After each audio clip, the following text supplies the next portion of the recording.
related to bar graph. In the next video, we will see some misconceptions and common mistakes related to this.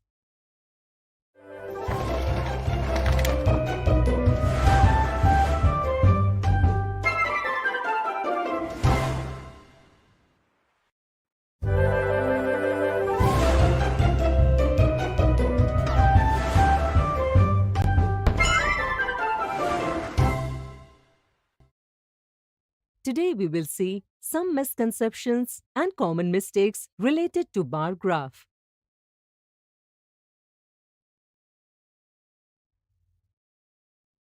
Misconception 1. Find out which of the following is a bar graph.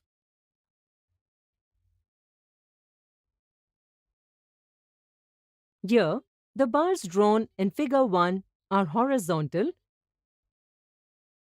and the bars drawn in figure 2 are vertical. Some students believe that a bar graph can only be drawn vertically, not horizontally. Due to this misconception, they believe that figure 1 is not a bar graph. Instead, figure 2 is a bar graph. With this understanding, they choose option 1 as their answer to the given question, but this is an incorrect answer.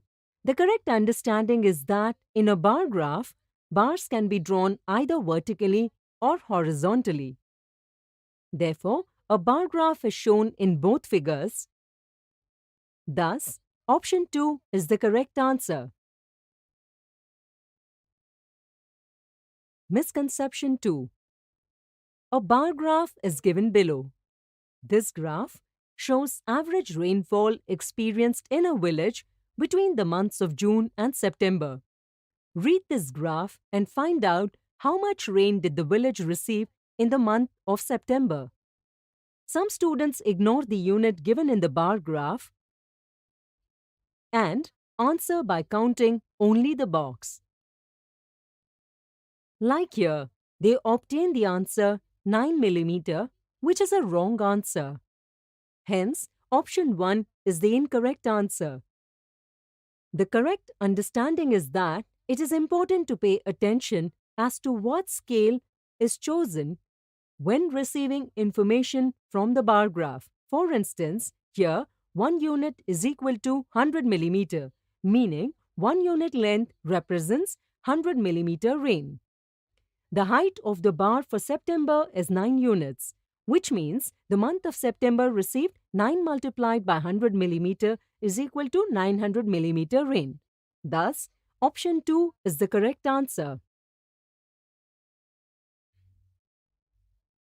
Now let us understand some of the mistakes made while drawing a bar graph with the help of an example. Question. Observe the table given below, which shows the total number of TVs sold by a shopkeeper in different years. Choose a scale of your choice and illustrate this data using a bar graph. Mistake 1. Some students fail to choose a suitable scale while choosing the scale of a bar graph. Suppose they try to draw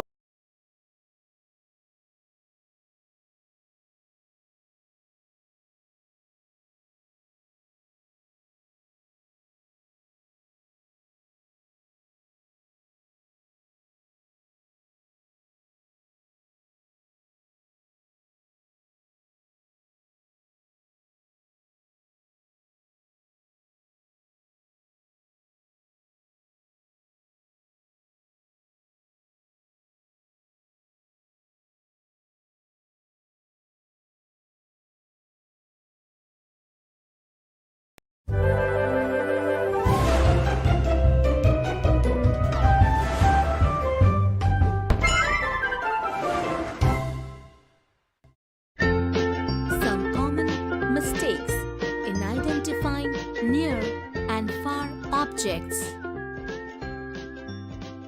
Hello children! In the previous video, we saw some interesting examples of identifying the near, far and nearest farthest objects. In this video, we will learn about some common mistakes which should be avoided in identifying the near, far and nearest farthest objects. Today, Aarti and Chotu are talking during their lunchtime. Aarti, yesterday I walked to school with my mother and I felt that the school is very far from home. But today I came in car with my father and I felt that the school is very near. Why is it so? Chotu, the school doesn't go far or near. Yesterday when you walked to the school with your mother, you took more time. And today you came by car. Hence, it took less time. Okay. So friends, did you see? The school did not get far or near when Chotu was walking or coming by car. It happened because one day it took Chotu more time to reach and the next day it took less time to reach.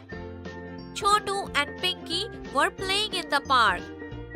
Look, Pinky, there is a small ball lying in the corner of the park. Hey, yes, it is a small ball. Let's go and get it. Pinky and Chotu went near the ball.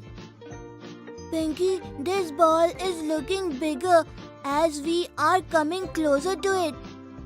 See, Pinky, this ball was looking small. Now it is looking big. Why is it so? You are right, Chotu. It is a big ball. Children, Chotu felt that the ball is small from a distance and when he went near, it is looking big. You are right.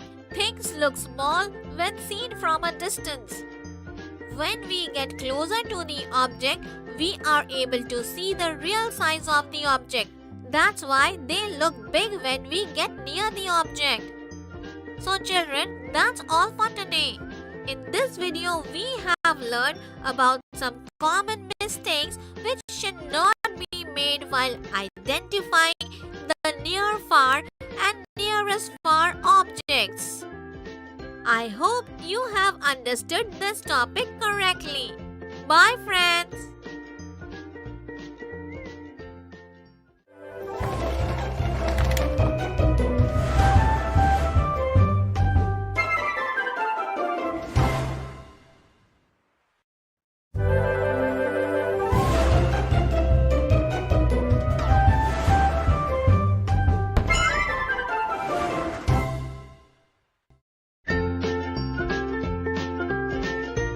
Duration of events.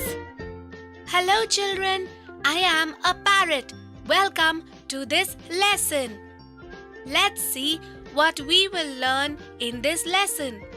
Viewing the sequence of activities and comparing the time taken in different activities. Today Chotu's grandmother is telling a story to Chotu before going to sleep. Chotu, the name of this story is Minku and her new friend. Grandmom, who is Minku's new friend? You will know that in a while, Chotu. So once upon a time, Minku, who is just like you, was going to play with his friends. On the way, he saw a puppy who was very scared. Mintu went to the dog and picked the dog on his lap. Tell me what happened then. Then he took that puppy home with him and at first gave him some water and then some biscuits to eat. That puppy became Minku's friend and both of them started living together. Wherever Minku used to go, he always used to take him along. So Chotu, did you see Minku's new friend? Now come on, you should sleep. It's too late. I will tell you the next story tomorrow. Children, so today you heard the story of Minku and his new friend. Do you remember the sequence of the story? Let's see what happened first. That's right, Minku was first going to play with his friends. After that, Minku saw a small puppy on the way. And then he took him. On his lap. After taking him in his arms, he took him home. And then he gave the puppy something to drink and eat. And in the last, Minku and the puppy became friends and they lived together forever. So children, this was the sequence of the meeting of Minku and his new friend. The next day, Chotu was having lunch with Neha in the interval. After eating food, Chotu went towards his class. And Neha first went to fill water in her bottle and after that she went to her class. Children, what do you think? Who would have reached the class first? Come on, let's see. Here is the path that Chotu followed and here is Neha's path. Yes, Chotu reached the classroom first. Because Chotu went straight to the class. But Neha went to fill water first and then to the classroom. This means that Neha had to walk more than Chotu to fill the water, and it even took some time to reach the classroom. Children, what will take longer? In going from one room to another in your house? Walking from your home to your school? You guessed it right, children. You will take more time from your home to school because you will have to walk more to get there. So kids, that's all for today. In this video, you learned order of activities and learned to compare the time taken in different activities. In the next video, we will see some interesting examples of comparing time taken in different activities. Till then, bye-bye children.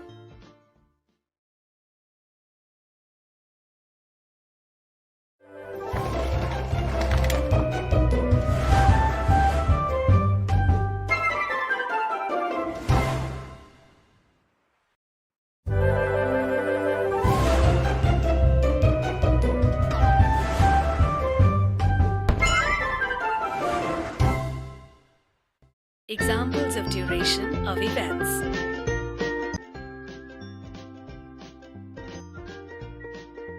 Hello kids! In the previous video, you learned to compare the time taken in different activities. In this video, we will see some interesting examples related to comparing the time taken in different activities. Today, Chotu is filling water in the bucket with the tap for bathing. And at the same time, he is also filling a jug to water the plants from another tap. Children, if both the things start filling together, do you think that Chotu's jug will be filled first or the bucket? Yes. The first thing to get filled is jug and later the bucket. Because Chotu's jug is smaller than the bucket, it will carry less water. This means it will take more time to fill the bucket. After filling water, Chotu watered the plants and then took a quick shower and got ready to go to school. In the morning, it took much time for Chotu to water the plants and he got delayed in getting ready for school.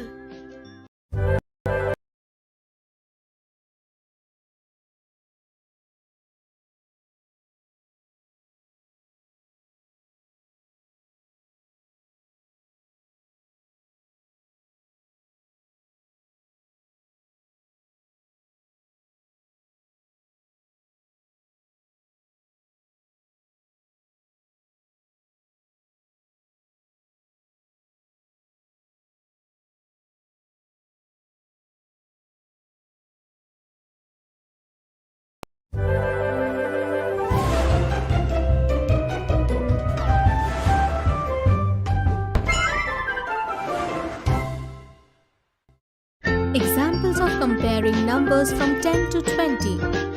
So children, in the previous video we learned how to compare numbers from 10 to 20. In this video, we will see some examples of comparing these numbers. Today there is a puja at Chotu and Pinky's house. Their mother needs some flowers for the puja. Pinky and Chotu, will you please bring some flowers from the garden? Just bring those flowers that have fallen. Do not pluck the flowers. Okay, Mom. Chotu and Pinky go to the garden and collect fallen flowers and then come back to their mother. Mom, take the flowers. Thank you, children. Mom, I brought more flowers. No, I brought more flowers. Isn't it, Mom? Don't quarrel, children. Let's find out who brought more flowers. First, let's see how many flowers Chotu has brought. These are 1, 2, 3, 4, 5, 6, 7, 8, 9, 10, 11 and 12 flowers. That means Chotu has brought 12 flowers. Now let us see how many flowers Pinky has brought. 1, 2, 3, 4, 5, 6, 7, 8, 9, 10, 11, 12. That is equal to the number of flowers Chotu has brought. But there are 13, 14, 15, 16 and 17 flowers. This means Pinky has brought 17 flowers. 17 flowers are more than 12 flowers. Therefore, I brought more flowers. Isn't it, Mom? Yes, Pinky, you are absolutely correct. Yay! Oh, no problem. I will bring even more flowers next time. Come on, let's now quickly distribute these sweets among all the neighbors. I will keep the sweets in 2 plates. Okay, Mom. Then Pinky picks up a plate and Chotu picks up another plate and both of them go to distribute sweets. Chotu, let us see that whose plate has more sweets. Okay, Pinky. First, let us count the number of sweets in your plate. Okay, Chotu. 1, 2, 3, 4, 5, 6, 7, 8, 9, 10 and 11. There are 11 sweets in your plate. Okay, Chotu. Now you count the number of sweets in your plate. 1, 2, 3, 4, 5, 6, 7, 8, 9, 10, 11. That's equal to the number of sweets in your plate. But there are more, 12 and 13 sweets. I see. That means 13 sweets are more than 11 sweets. So you have more sweets in your plate. Yes, Pinky. Come on, let's distribute all the sweets to our neighbors. So children, in these examples you saw how Pinky and Chotu compared the 2 numbers and found out which number is greater. You can also compare the number of such objects around you, right? Good! So children, that is all for today. In this video, we compared numbers from 10 to 20. In the next video, we will see some more examples of comparing these numbers and some common mistakes related to them. Till then, bye friends!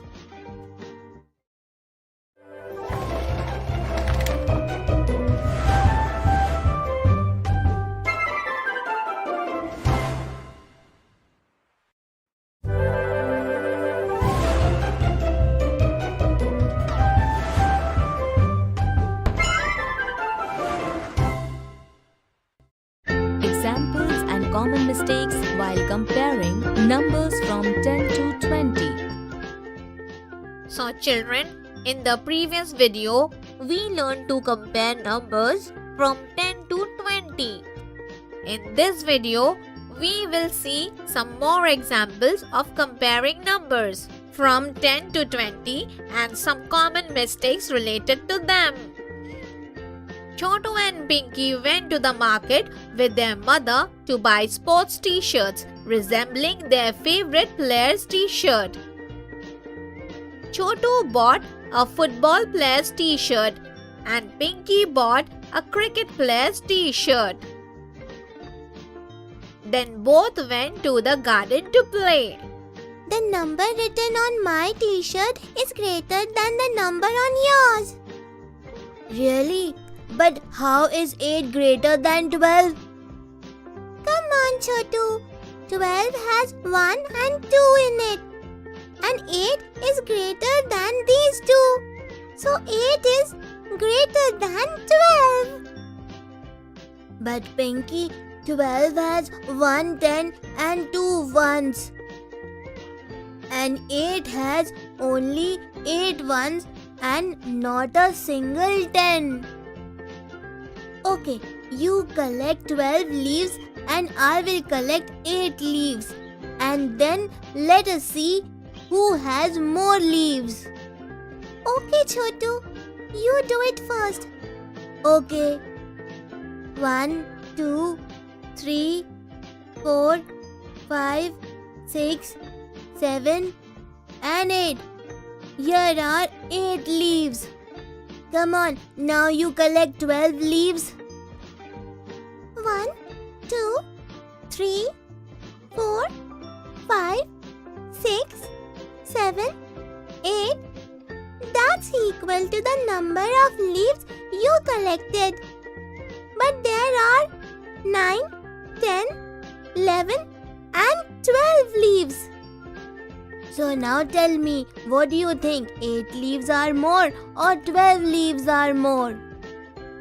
12 leaves. This means that your t-shirt has a greater number written on it than my t-shirt. Yes, Pinky, you are absolutely right. Let's play now. So children, you saw that 12 is greater number than 8 because 12 has a 10, which means 10 items like 10 leaves, and 2 units meaning 2 single items like 2 leaves. So total is 10 and 2, 12 leaves. And 8 has 0 tens and 8 units, which means 8 single items such as 8 leaves. Therefore, 2-digit numbers such as 12 are greater than single-digit numbers such as 8. Did you understand, kids? That's all for today. In this video, we learned how to compare numbers from 10 to 20. And 2-digit numbers are greater than single-digit numbers. I hope you have understood this topic properly. Bye, friends.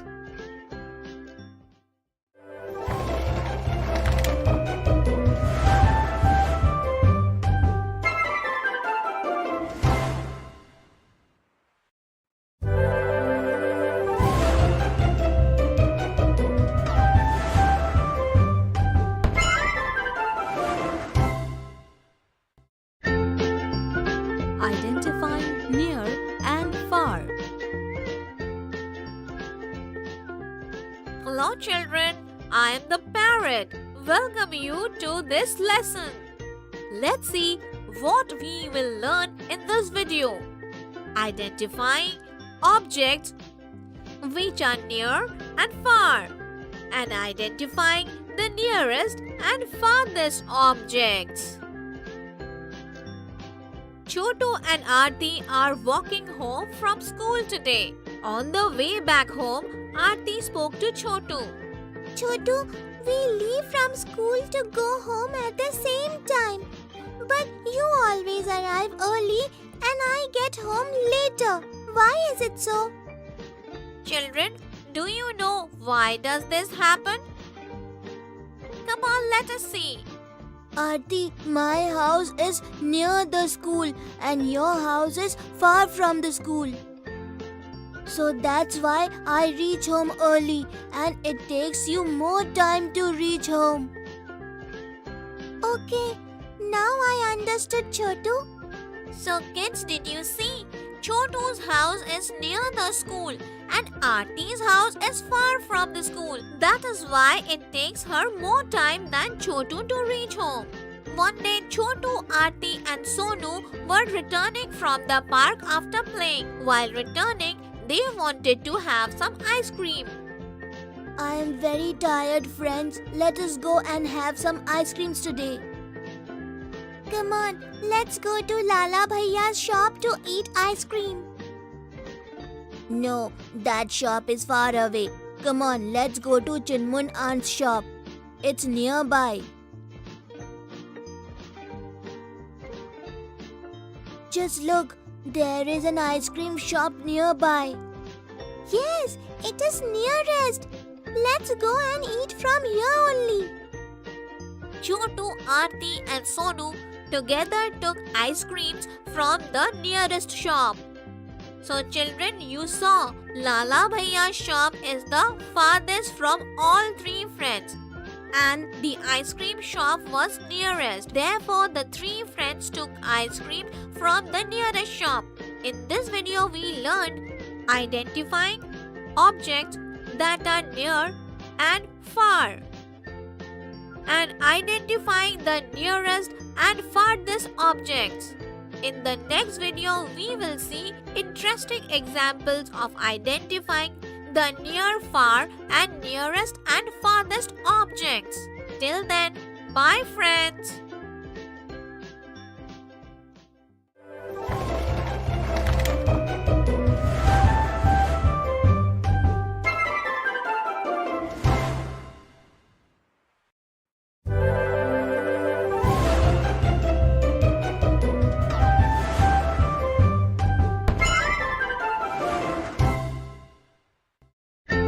Some interesting examples of near and far. Hello children. In the previous video, we identified near and far objects and identified the nearest and farthest objects.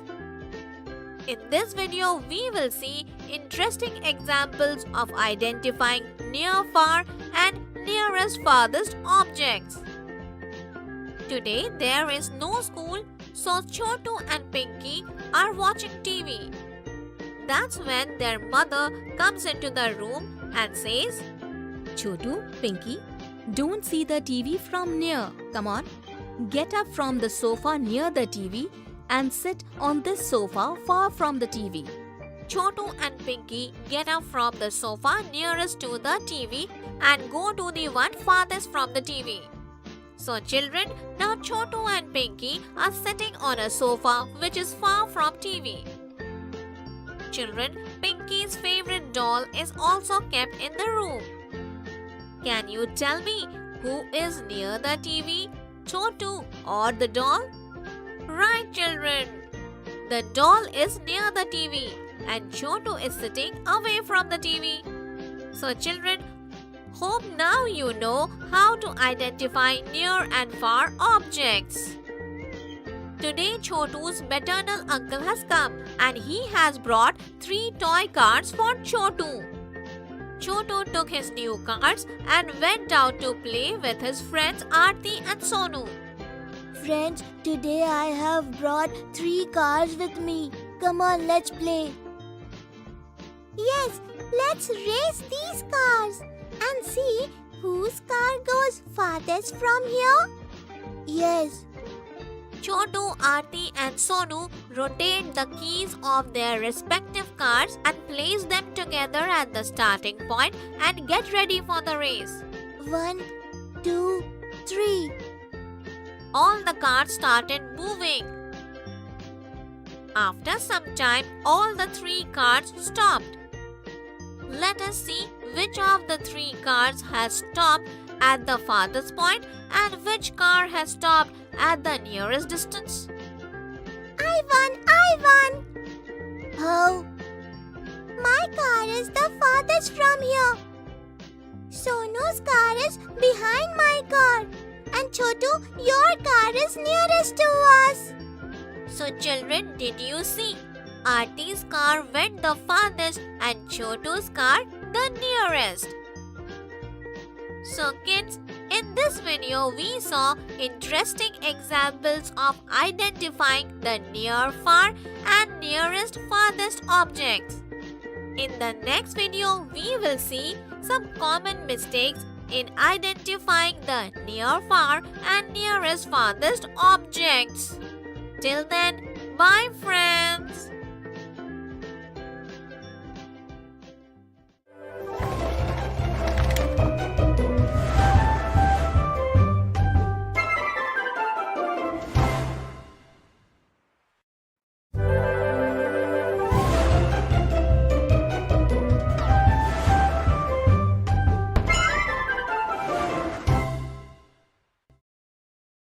Carry over sums using groups of tens.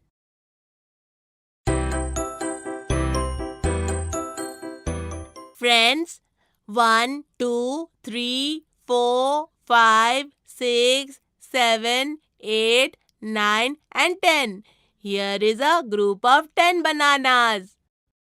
Friends, today in this video through Bunty and Bubbly's conversation, we will learn addition using carryover method with the help of groups of tens.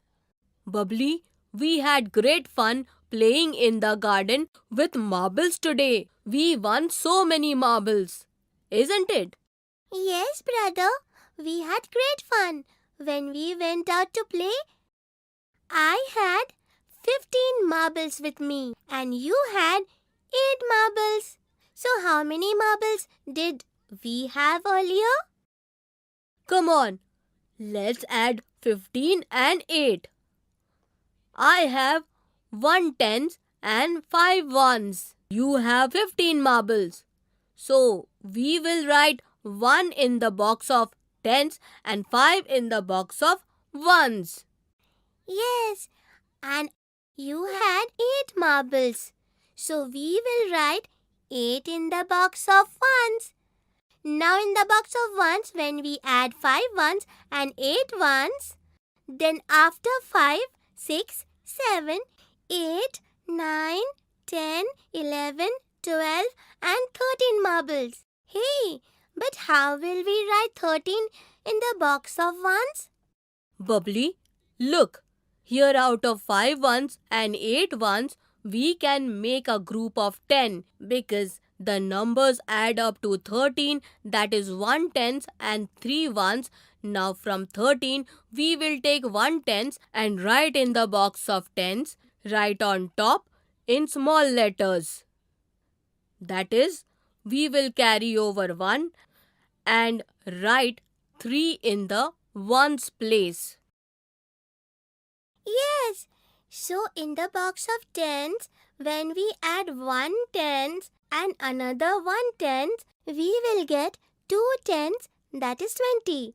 This means we earlier had 2 tens and 3 ones, that is 23 marbles. Yes, look Bubbly, now after winning more marbles, I have a total of 46 marbles. And I have 28 marbles. So how many marbles do we have together right now? Come on, let us add 46 and 28. I have 4 tens and 6 ones, 46 marbles. So we will write 4 in the box of tens and 6 in the box of ones. Yes, and I have 2 tens and 8 ones. So we will write 2 in the box of tens and 8 in the box of ones. Now in the box of ones, to add 6 ones and 8 ones, after 6, 7, 8, 9, 10, 11, 12, 13 and 14 marbles what we get? Yes. Now 14, that is 1 tens and 4 ones. So from 14, we will take 1 tens and in the box of tens, write it on the top in small letters. And write 4 ones in the box of ones. Now in the box of tens, adding 1 tens and 4 tens, we get 5 tens. And adding 5 tens and 2 tens will be 7 tens, that is 70. So now we have a total of 7 tens and 4 ones, that is 74 marbles. Oh wow, Brother Bunty, you have easily taught me how to add using carryover method. You are right, Bubbly. Today we learned addition using carryover method with the help of group of tens. You must also practice the carryover method to add numbers with all your friends. In the next video, we will see some more examples of addition with the carryover method using group of tens.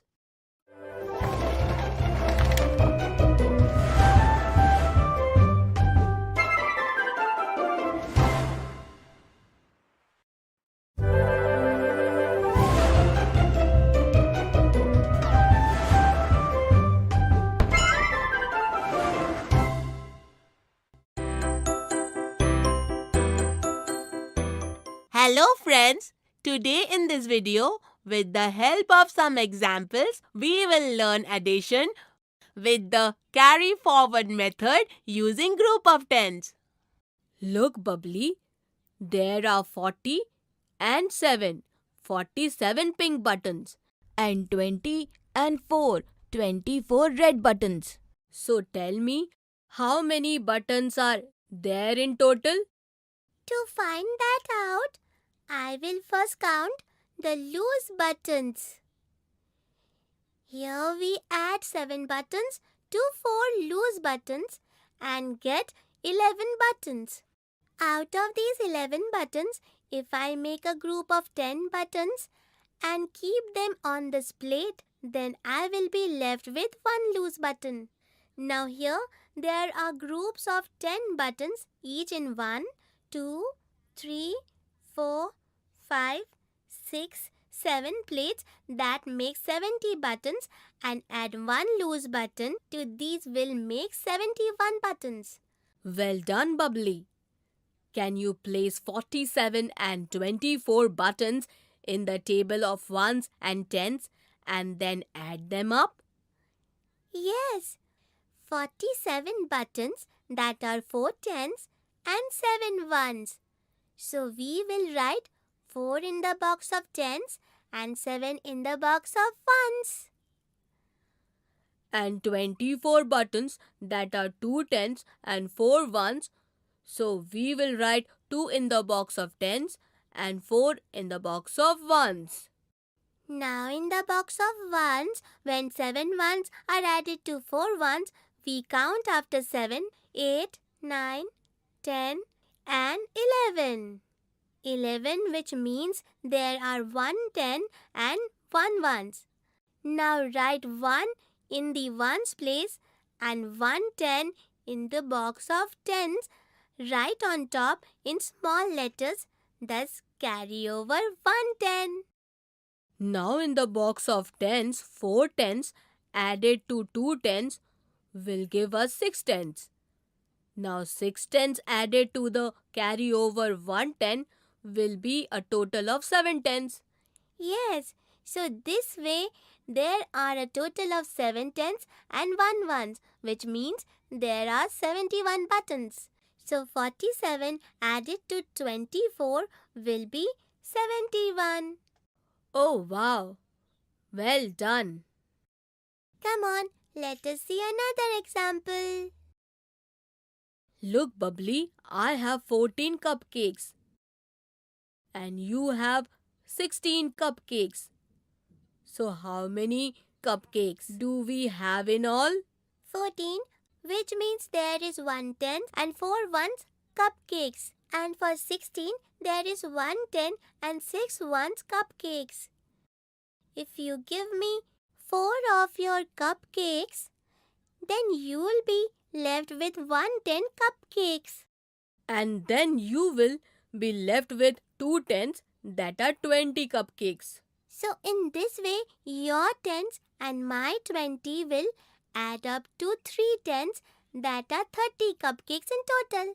Oh wow, well done, Bubbly. Yes, so today in this video, with the help of some examples, we learn how to add using groups of tens with the carryover method. In the next video, we will learn to play an interesting game related to the addition of two-digit numbers.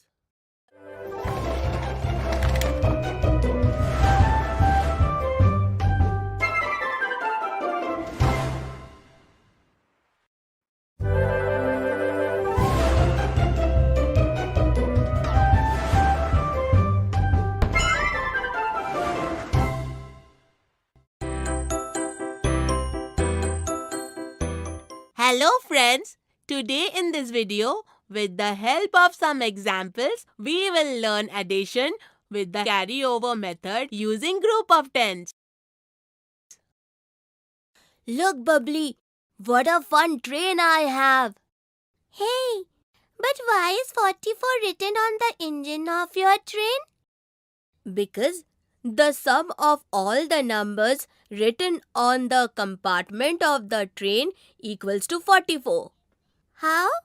Let me explain. In this train, first of all, 25 and 19 have been added. So now we will place these numbers in the box of tens and ones and add them. Adding 5 ones and 9 ones will result in 14.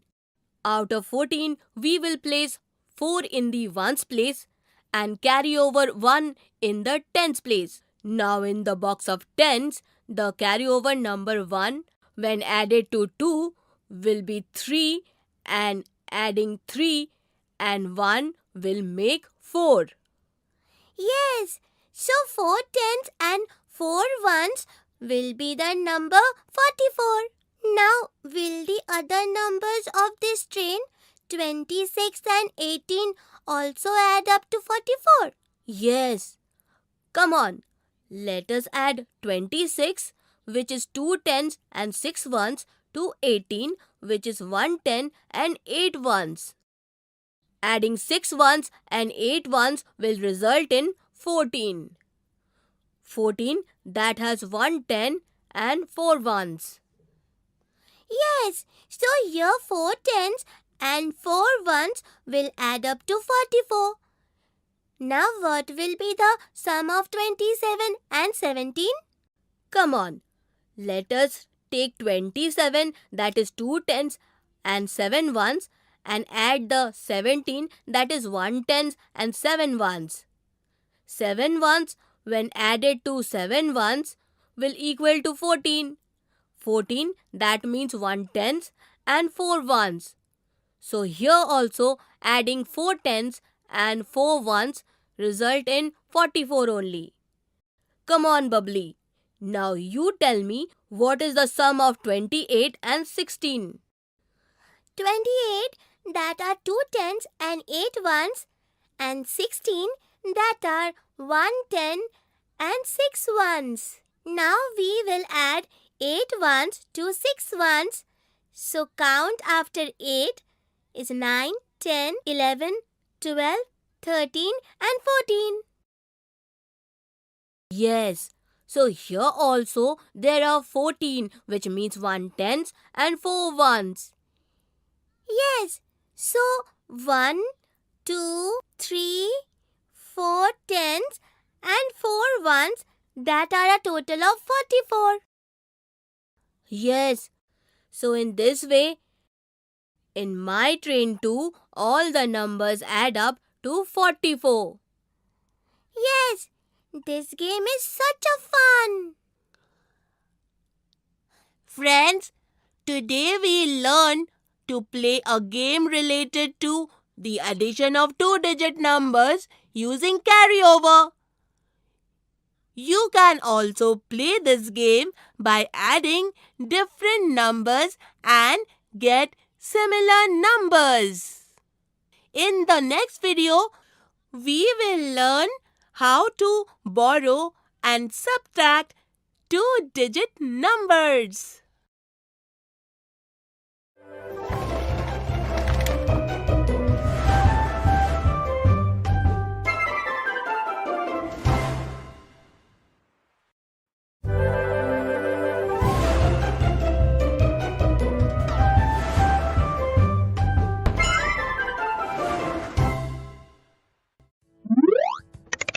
Division, equal grouping.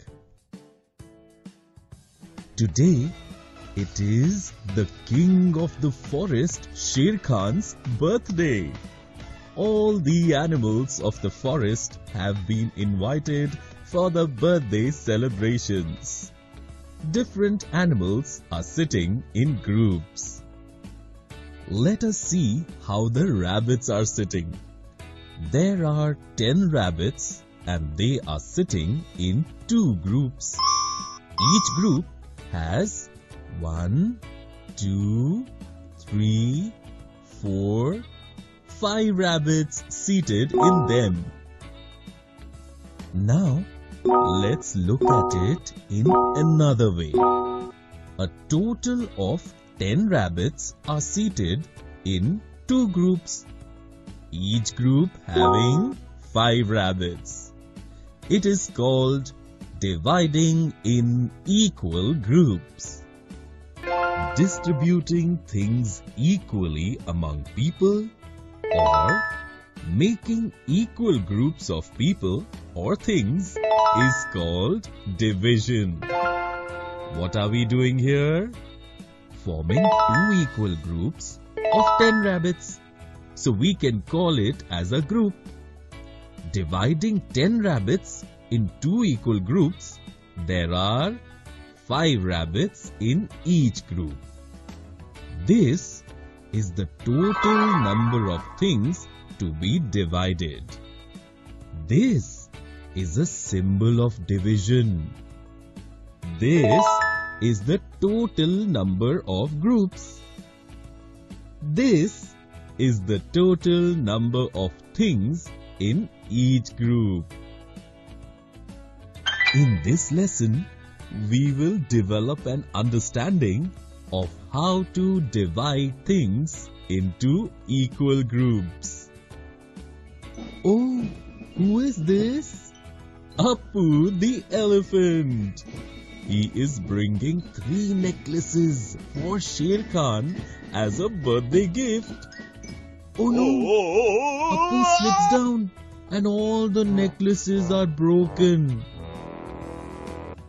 Appu had a total of 9 pearls in his 3 necklaces. Can you help Appu make 3 necklaces with equal pearls again? Let's do it together. First, we will put 1 pearl in each necklace. Now, we have 6 pearls left. Now, we will put 1 more pearl in each necklace. Now, we have 3 pearls left. Now, finally, we will put 1 last pearl in each necklace. Appu has no other pearls left. And his 3 necklaces are ready. Let's see how many pearls are there in each necklace. Yes, each necklace has 3 pearls. In other words, Appu's 9 pearls were divided into 3 equal groups and each group had 3 pearls. Let us see what the monkeys are doing at the party. 3 monkeys started feeling hungry in the party. They saw 12 samosas on the table. Can you help divide 12 samosas equally among 3 monkeys? Let's do it together. Yes, every monkey will get 4 samosas here. There are 12 samosas here. Divide them into 3 equal groups. So, there will be 4 samosas in each group. What does Badbole tailor have in his hand? Sher Khan's mother asked Badbole tailor to make some shirts for Sher Khan's special friends. The tailor attaches 4 buttons to each shirt. He has 12 buttons. Let's see how many shirts will he be able to put buttons on. After putting 4 buttons on the first shirt, the tailor had 8 buttons left. Now, 4 buttons are left after putting 4 buttons on the second shirt. After putting 4 buttons on the third shirt, all the buttons are over.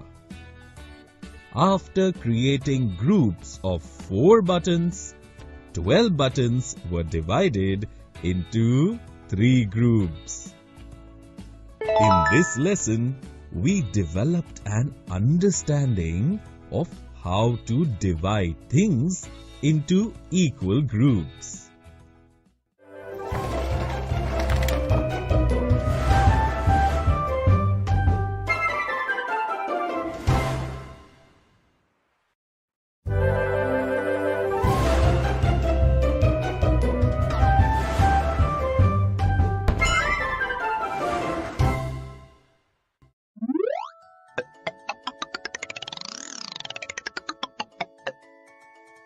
In the previous lesson, we developed an understanding of how to divide things into equal groups. Let us now look at some examples to understand this in more detail. Example 1. Do you like laddus? Golu Panda also likes to eat laddus just like you. Golu Panda saw 20 laddus. He wants to carry laddus equally for his friends. He has 4 empty plates. Can you help him divide these 20 laddus equally into 4 plates? We can write this question this way. 4 equal groups of 20 laddus equal to how many laddus per group? First, we will put 1 laddu in each plate. We will repeat it till all the laddus are over. We can see that there are 5 laddus in each plate. In this way, 4 equal groups of 20 laddus equals to 5 laddus per group. Hey, what happened? Who is hidden under so many gifts? Oh look, it is Sher Khan. The poor guy was buried under a pile of gifts. Can you help him keep the gifts in his cupboard? You can keep 5 gifts in every shelf. So, tell me how many shelves will be required to keep 25 gifts of Sher Khan? We can write this question like this. 25 gifts divide 5 gifts per shelf equals to how many shelves? First, we will put 5 gifts on one shelf. Now, we have 20 gifts. Now we will keep 5 gifts on the second shelf. So now we have 15 gifts. Now we will put 5 gifts on the third shelf. We have 10 gifts now. Now we will keep 5 gifts on the fourth shelf. So we are left with 5 gifts now. Now we will put 5 gifts on the fifth shelf. All the gifts are now over. Oh wow! Look, Sher Khan is so happy. Hope you have understood the concept of division better through these examples. If you want to review these examples, then you can watch this video again. In the next video, we will cover some common mistakes related to this.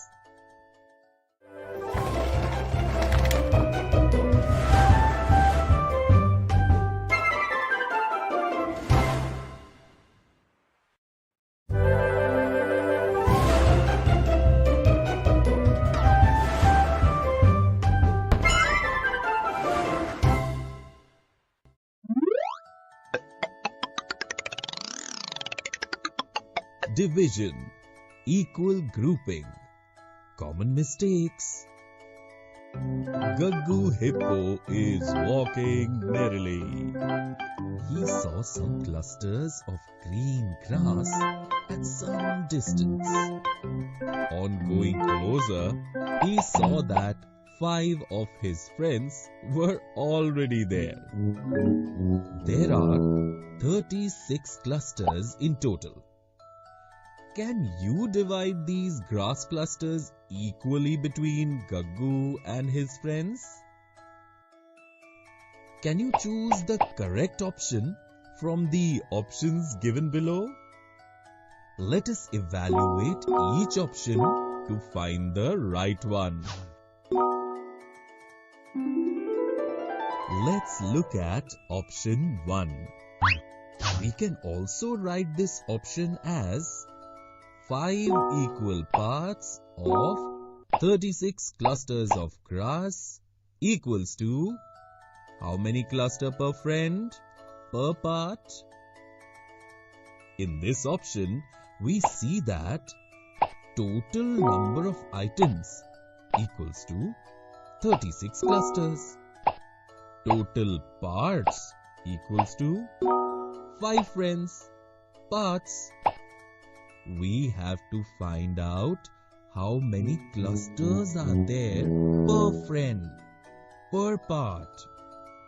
But what will poor Guggu eat? In this option, we have not included Gaggu while calculating the total parts. Here, the total number of parts is wrong. For this reason, this option is incorrect. This is a very common mistake that we make when we divide. Always count the total number of parts correctly. Now, let's look at option 2. In this option, 6 friends are being divided into 36 grass clusters, which is wrong according to this question. For this reason, this option is incorrect. This is a very common mistake that we make while performing division. Now let's look at option 3. We can write this option like this.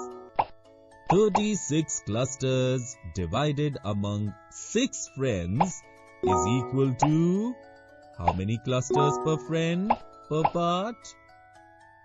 In this option, we have divided 36 clusters into 6 friends. Thus, it is the right option. Children, in this video, we learned to develop an understanding of the division of things into equal groups. We also learned to use them with examples and also saw some common mistakes. We hope that this video lesson will be useful for you.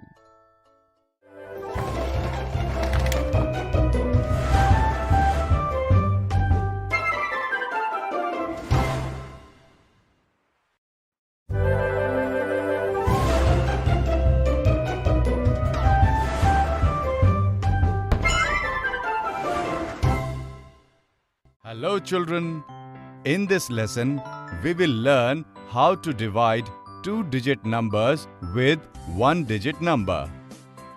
Raju and Bablu have received a letter from Jeev today. The letter says that Jeev is coming to their house to celebrate Diwali along with his friends. Raju and Bablu have come to Gaggu's cracker shop to buy some firecrackers. They bought a box of 12 flower pots from Gaggu. Now they are thinking, if they have to divide the flower pots equally among all of Jeev's friends, how many flower pots will each friend get? Children, can you help Raju and Bablu to find answer to this? What is the total number of objects here? 12 flower pots? Among how many people are they to be divided? 4 friends. Come, let us find out how many flower pots will each friend get. First, we will give one flower pot to each friend. How many flower pots are left? 8. Now we will continue giving one flower pot each to the 4 friends till all the flower pots are over. In this way, 12 flower pots have been divided among 4 friends. How many flower pots did each friend get? Absolutely right, 3 flower pots. How do we write it in the form of division? 12 flower pots divided into 4 equal parts is 3 flower pots in each part. Raju and Bablu are planning to buy pencils as gift to Jeev's friends. They bought 20 pencils from Bunny's shop. Raju asks Bablu how they would distribute these pencils among 5 of Jeev's friends. Children, can you find the answer to this? If you want, you can pause the video and find the answer.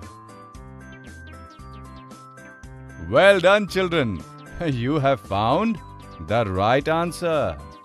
We can divide 20 pencils among 5 friends in this manner. Each friend will get 4 pencils. How do we write this in the form of division? 20 pencils divided into 5 parts is 4 pencils per part. When Raju and Bablu reached home with all the things, they saw that their house was decorated with beautiful festoons. They thought, why not buy some festoons to decorate Jeev's flying saucer as well? They quickly ran to Chanda's flower shop. Chanda makes each festoon with a bunch of 7 flowers. If Raju and Bablu want to decorate Jeev's flying saucer with 14 flowers, how many festoons will they have to buy? Children, can you find the answer to this question and write it in the form of division? Well done, children. You have given the right answer. If we divide 14 flowers into festoons of 7 flowers each, we will get 2 festoons. At last, Jeev came in his flying saucer to Raju and Bablu to celebrate Diwali along with his friends. Look how happy he and his friends are seeing Raju and Bablu's preparation. Children, in this lesson, we learned how to divide 2-digit numbers with a 1-digit number. In the next lesson, we will look at some interesting examples of this.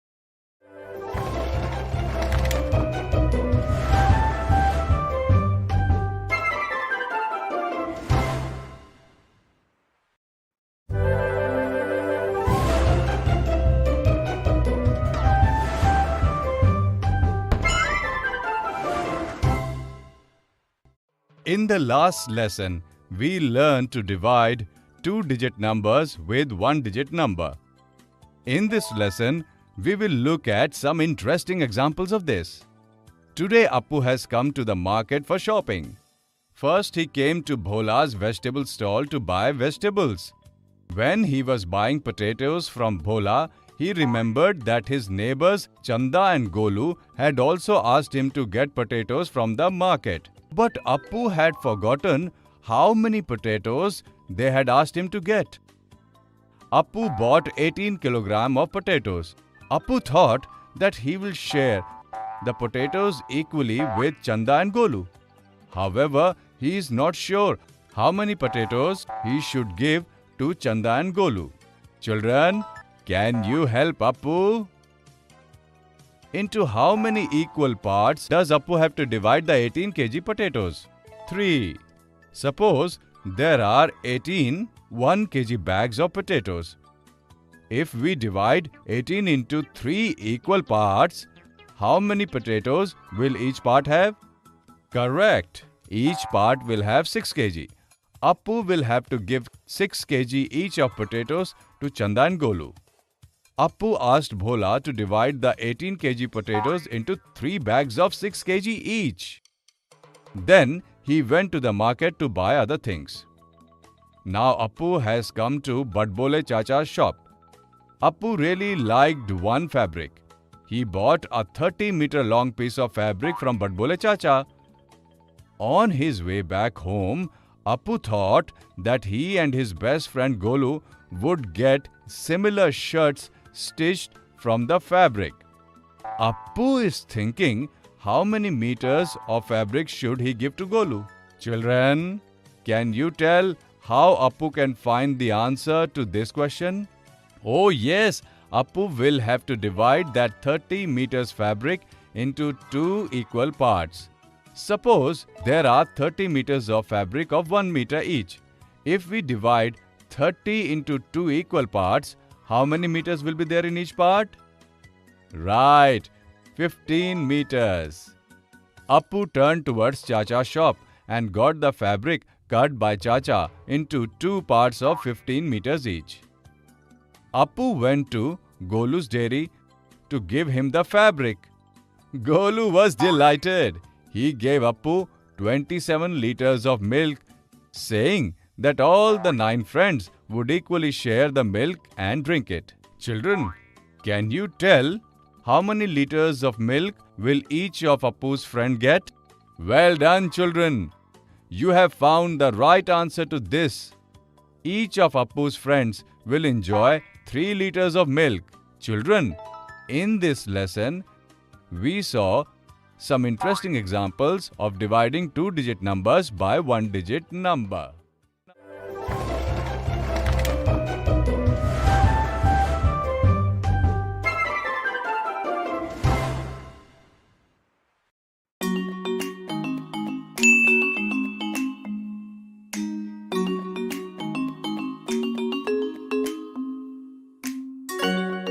Raju, did you enjoy learning about the kitchen?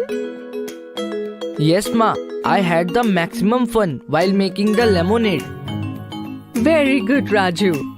Did you know that the art of making food is also referred to as Pak Kala or Pak Shastra? It is a part of an age-old tradition. In ancient times, modern equipments hadn't been invented. Food, hence, was cooked very differently. Why don't we go to your grandmother and learn more about this? Yes, Ma. I would love to learn more about this. Pranam, Dadi. Live long, my child. So what's cooking today? Oh, nothing is cooking, Dadi. But I am collecting information about the process of cooking. It is my homework. Tell me, Dadi, when you were young, was food cooked differently? Yes, Raju. When I was young, our utensils, stoves and process of cooking food all were different. Oh, Dadi, what kind of utensils did you cook and eat in? At our time, we cooked in iron or copper utensils, which were much heavier compared to today's utensils. Food was both cooked and eaten in metal utensils. Certain families also ate in silver utensils because it was believed that the qualities of the metals are passed on to the food. In fact, we also cooked in clay handis and other utensils. We ground spice in mortar and pestle made of stone. At some places, wooden utensils were also in use. Oh, I have not ever seen these utensils, Dadi. I also want to know what kind of a stove did you use while cooking? When I was very young, I lived in a village with my parents. There, food was cooked using cow dung cakes or wood as fuel. There used to be a mitti ka chula or an earth stove which was fueled with cow dung cakes, coal or wood. When we grew up a little, this earth stove was replaced by a kerosene stove. Food also started getting cooked on electric stoves and heaters. Now all of these are no longer in use. Most homes use LPG cylinders and gas stoves, but in many villages of India, traditional modes of cooking are still used. Okay, Raju, I would like to ask you a question now. There are different ways and techniques of cooking different things in our Pak Kala. I will take the name of a thing and you have to tell me how is it cooked, okay? Okay, Dadi. Roti and paratha. A roti or paratha is cooked on a hot tawa.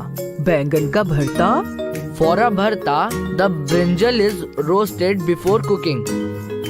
Pakoras. Pakoras are the items that are fried. Rice. Rice are boiled. You are very smart, Raju. Now go and finish your homework. But before you do that, tell me, what all did you learn today?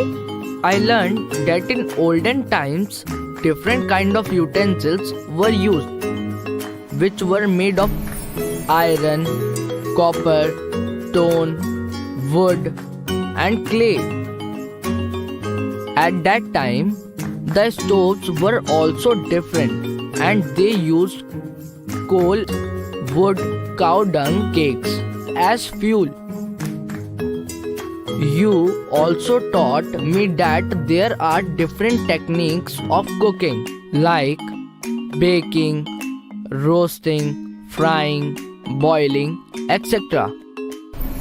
Well done, Raju. Now note all of this in your textbook.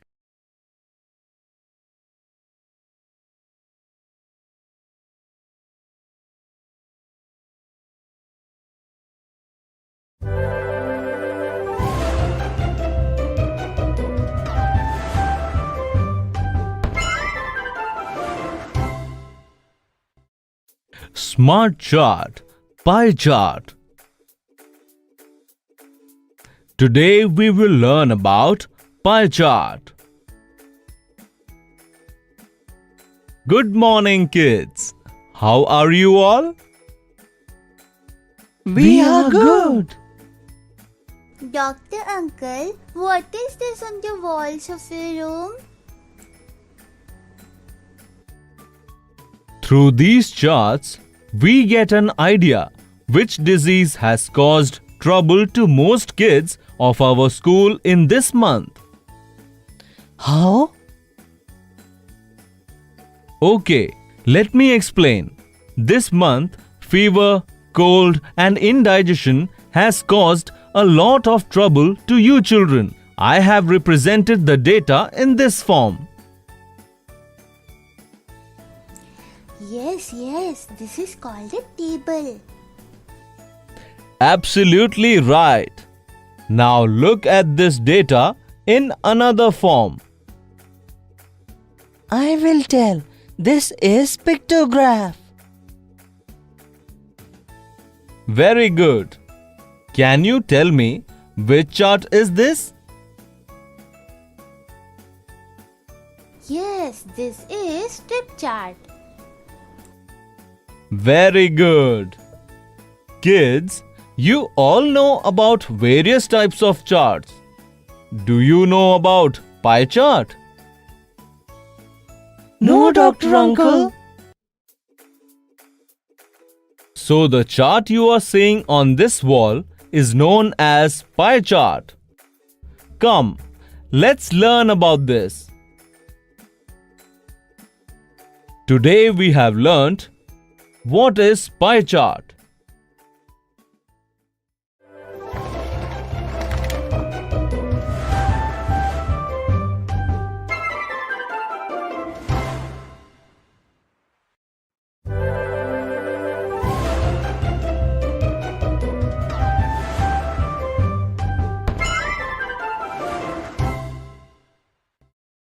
Smart chart. Examples of pie chart. Today you will learn about what is a pie chart and how to find data from a pie chart. So kids, this round-shaped chart you are looking at is known as pie chart. Is it because it is round like a pie? Yes. Can you tell what is this chart representing? This chart represents which disease has troubled most of the kids.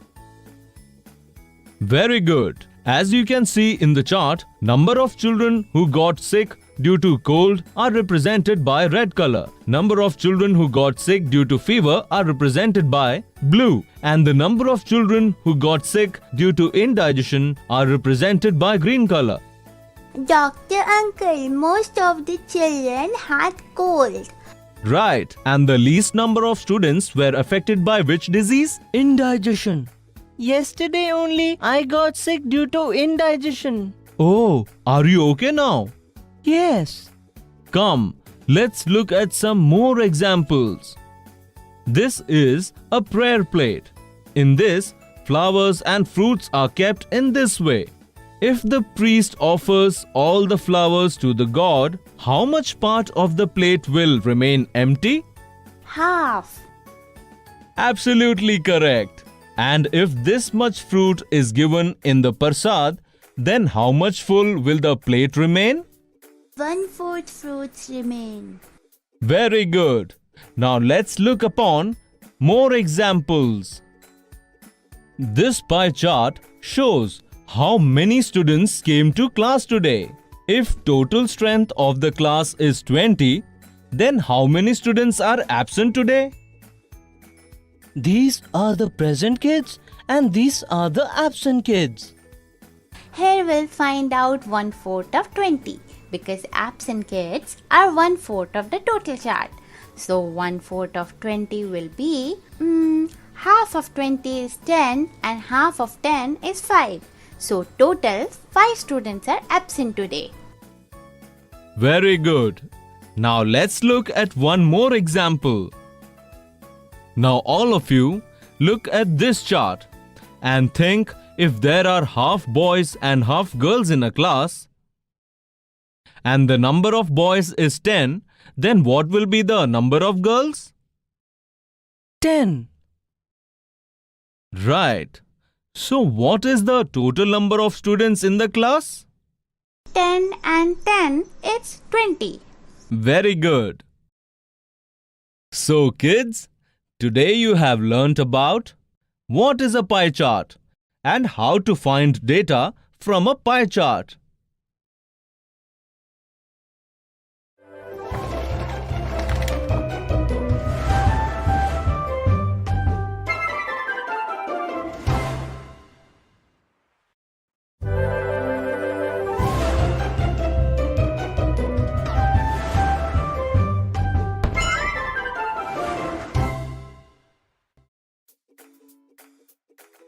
Smart chart, pie chart. In this video, we will know about some common misconceptions related to pie chart. Sometimes, we consider 1/4 and 3/4 to be equal while calculating. Is this a right belief? First, tell me which is more, 1/4 of potatoes or 3/4 of potatoes? 3/4. Right answer. Kids, do you know we can write quarter as 1/4 too? Yes, Dr. Uncle. So now can you tell me how to write 3/4? 3/4. Is it right? Absolutely right. Now look at this 4 same-sized wood logs. Now can you guess their different numbers in relation to these 4 woods? This is 1/4. This is 3/4. This is 2/4. This is also known as half. Is this 4/4? Yes, this means full. Now you must have understood that 1/4 is 1/4. 3/4 is 3/4. Yes, right. Now let's look at some more examples to clear this misconception. Father of Bimla and Chandu has bought a packet of candy. It contains 40 candies. Now look at this pie chart to find out how many candies have been eaten by the kids. They ate 1/4. That is 1/4 of the candies. So 1/4 of 40 is 10. So children ate 10 candies. So, how many candies are left? 3/4. That is 30 candies. Very good. Today, while coming to school, students got drenched in rain. Now, can you tell, has more than half of the students got drenched by the rain? Yes, more than half of the students got drenched in the rain, as 3/4 students got drenched. Very good. So, I am hoping now your doubt has been cleared regarding the misconception of 1/4 and 3/4 being equal.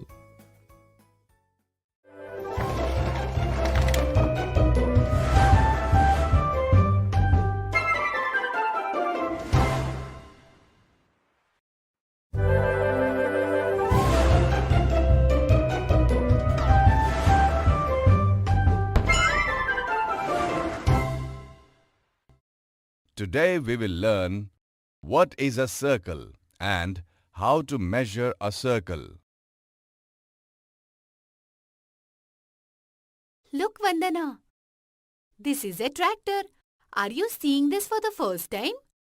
No, I have seen a tractor before, but I am seeing it so close for the first time. What is so shocking then? I am shocked to see its tires. Look, they are almost as big as us. Yes, they are very big. Compared to them, the tires of our bicycles look so small. And look at the tires of the scooter. They are smaller than that of our bicycle. Yes, but the tractor also has 2 types of tires. And the front tire is smaller than the tire at the rear. You noticed one thing? We saw 4 different sizes of tires. But all are in the shape of a circle. Yes, you are right, Neha. All are circular. But how will we know how big or small they are from each other? Why not ask Sir in class today? Yes, let's ask Sir. Sir, I have to ask something. Please ask. Sir, I want to know how is a circle measured. I will definitely tell you. But first tell me, why do you want to know this? Sir, today we saw tractor, bicycle and scooter tires in the school parking lot. We have understood that all tires are circle-shaped and there is a difference in their size.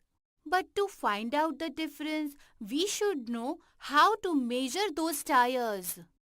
So we want to learn how to measure a circle. Oh, so this is the thing. Before measuring any circle, you have to understand what a circle is. Sir, a round figure is called a circle. Yes, but what is a round figure? What does this mean? Let me explain. Firstly, I will show you the wheel of a bicycle. It is round, that is, in the shape of a circle. Let's make a simple drawing of this wheel so that it is easy to understand. Now, the first thing you need to know about a circle is that it is a closed shape because it has a boundary on all sides. See, we cannot call this figure a circle. The dot you see in the middle of the circle is the center of the circle. There are many lines going from the center to the boundary of the circle, and we need to know that all these lines are equal in length. Okay, sir. We understood these things about a circle. But what is the definition of a circle?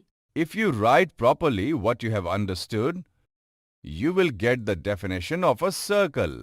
Look, circle is a closed figure in which all the points located in it are at equal distance from the center. Sir, now we know the definition of circle, but we have not learned how to measure it. As soon as I tell you the properties of a circle, you will learn about measuring it. So then tell us. The first property of a circle is the center. The dot inside the circle, which lies exactly in the middle of the circle, is called the center of the circle. And all the circles have only one center. The second property of a circle is the diameter. What is a diameter? If we draw a straight line joining both sides of the circle in such a way that it goes through the center of the circle, then that line will be called the diameter of the circle. This means that we have to measure its diameter to measure the circle. If we measure the diameter of all the wheels, then we can tell the difference between the wheels. Absolutely right. But before that, you should know another property of a circle. So what is a radius? The distance from the center of the circle to the boundary is called radius. It is half of the diameter, so it can also be called half diameter. That means if we measure the distance from the center of the wheels to the boundary, then we will know their radius. Yes, and we can also tell the difference between wheels when we know the radius of different wheels. Absolutely right. Now you have understood how to measure a circle. So, now you can measure the wheels you were asking about. Today we learned a circle is a closed figure in which all the points are at the same distance from the center. The straight line passing through the center of the circle, which meets both sides of the circle, is called the diameter of the circle. The distance from the center of the circle to the boundary is called radius. To measure a circle, the radius of circle is measured. The radius of a circle is half its diameter. The diameter of a circle is twice its radius.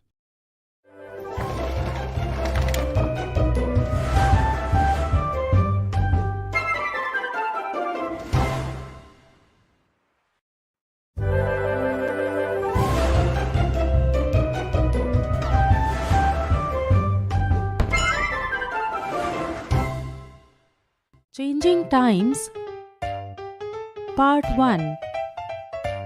Changes in housing over the years in our country. Introduction. In this video, we will see what changes took place in the housing of our country.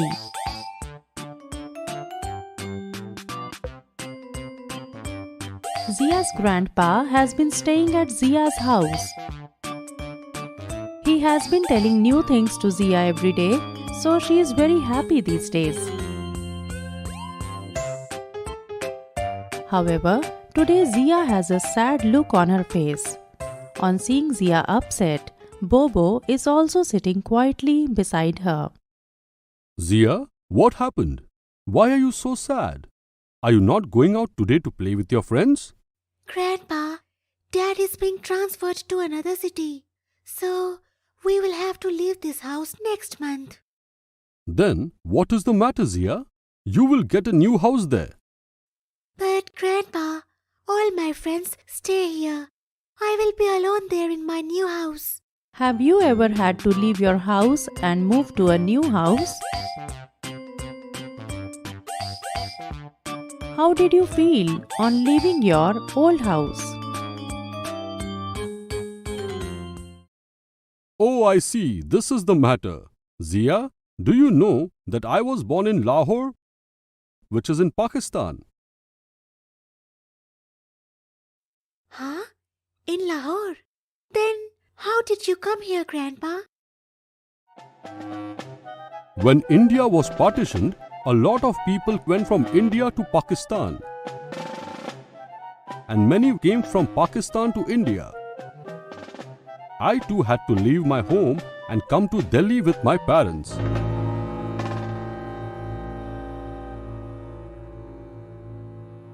Do you know when our country was partitioned and why? Grandpa, didn't you feel bad while leaving your house?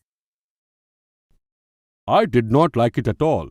I loved my house and all my friends were also there. But still, we had to come here because we were helpless at that time. So, Grandpa, how did you come from Lahore to Delhi? We took the train from Lahore to Delhi. The train was filled with loads of people. And some people were even sitting on the roof of the train. Everyone was helpless then. Grandpa, where did you stay after coming to Delhi? Initially, we were staying in camps. Our camp was built by putting a lot of tents in a field. Have you ever stayed in a tent? What kind of problems are faced by people staying in tents? Then, after a few days, we got some land in a village. Grandpa, the land was given to you for what purpose? Zia, the land was given by the government to build houses. My parents mixed clay and husk to build the walls of the house. I also supported them in it. After that, my father used wooden frames to build the roof of the house. To avoid termites in the wood, we used neem and kikar woods. When the walls were ready, my mother polished them with cow dung paste.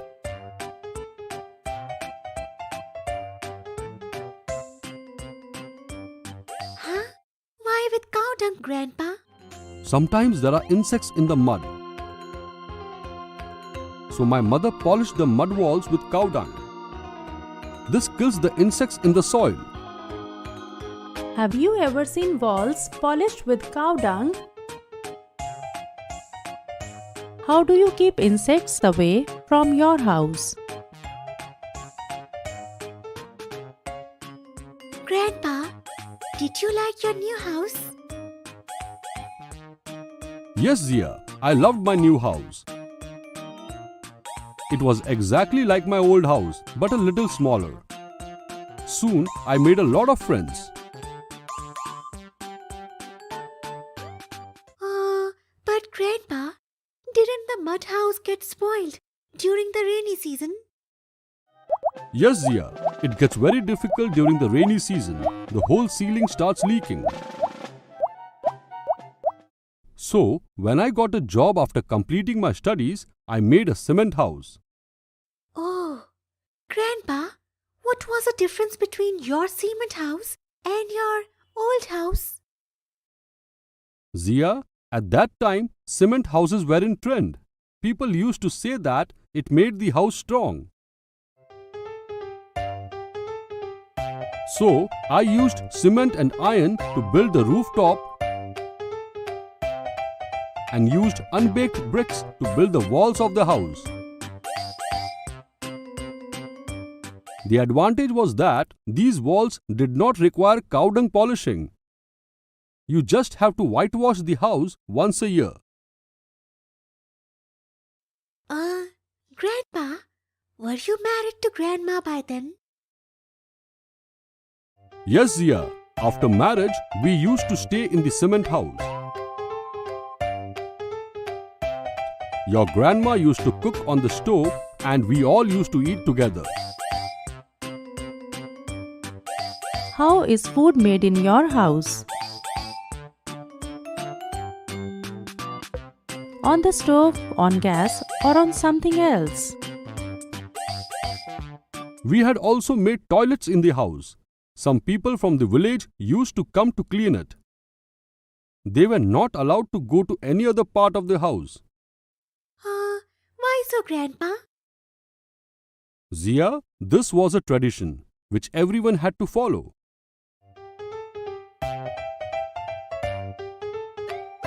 Do you think cleaners were treated properly in Grandpa's house?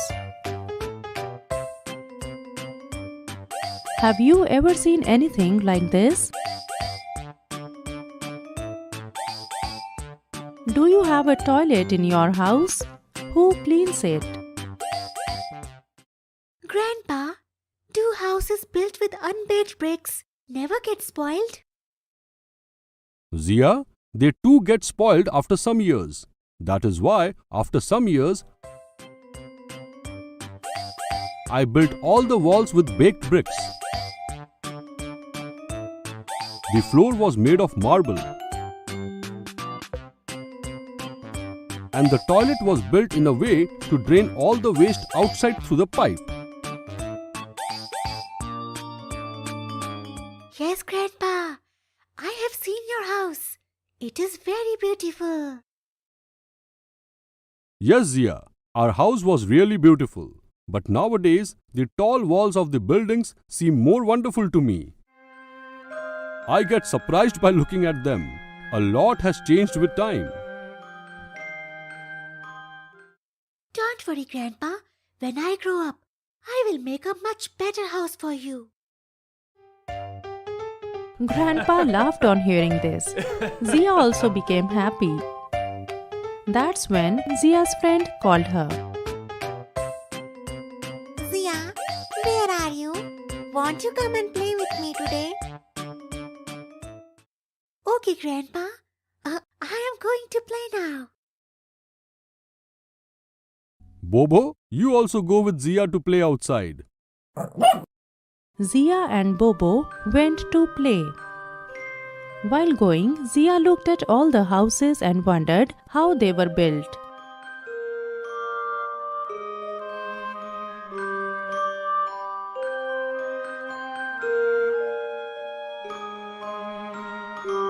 Do you know what your house is made up of? In what kind of house would you like to stay when you grow up? Summary. In this video, we saw what changes took place in the housing of our country.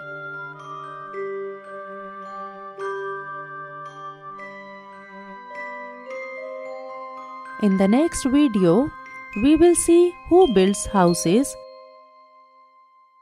how they build it, and with which tools.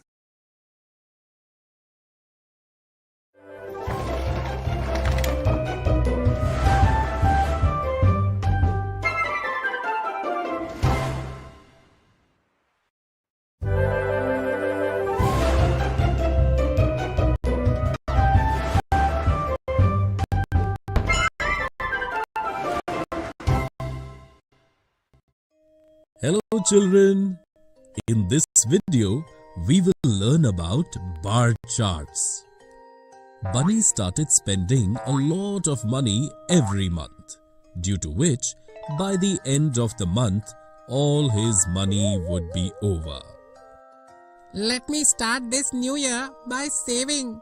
Every month I will save some money. Thinking this, Bunny started saving money every month. He would put the money saved in each month in a piggy bank and then write the amount saved in that month in such a table in a notebook. In no time, 6 months passed by. Oh wow! I've been saving money for 6 months. Now I must have accumulated a lot of money. Just then, Bhola came to his house. Bunny told him how he had been saving money every month for the past 6 months. Oh wow, Bunny! This is a very good thing. So, do you now know in which month you saved the least money? No. How can I find that out, Bhola? You can find it easily by creating a bar chart, Bunny. Bar chart? What is that? Bar charts are a way of displaying information. Let me teach you how to make it. Bhola drew a vertical line and a horizontal line like this on a paper. Then he wrote the names of the 6 months on the horizontal line in this way. Then, in order to determine the interval between the two numbers on the vertical line or the scale of the chart, he found the largest number in Bunny's table, 30.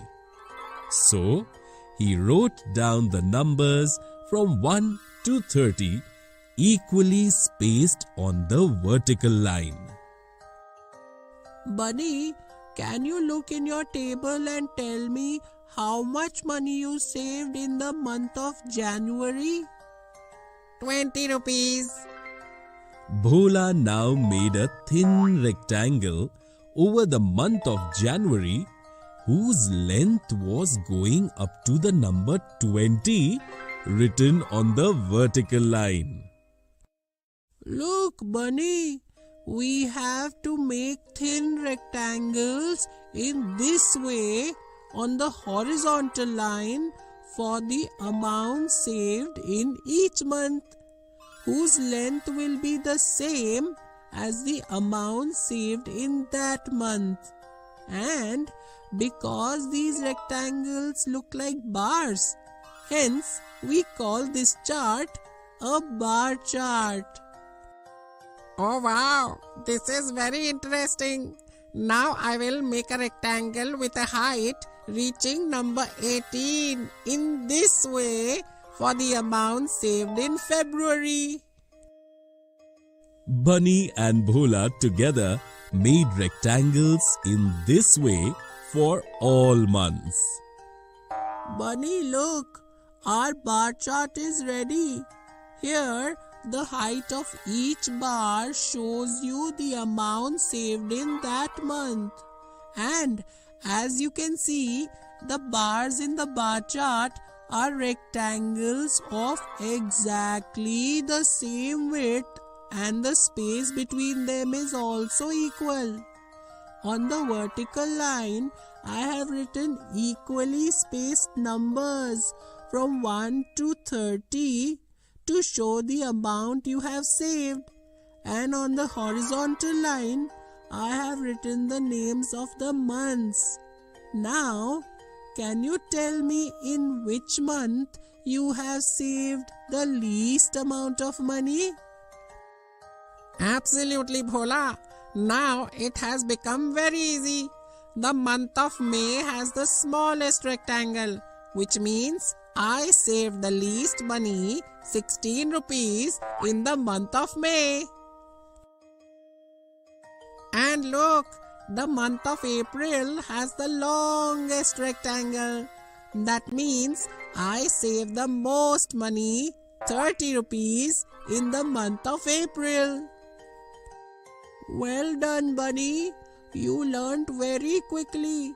Now, just like this, you continue saving money so that by the end of the year, you can accumulate a lot of money. Bunny promised Bhola that he would continue to save money. Children, in this video, we learned about bar charts. In the next video, we will learn more about it through some interesting examples.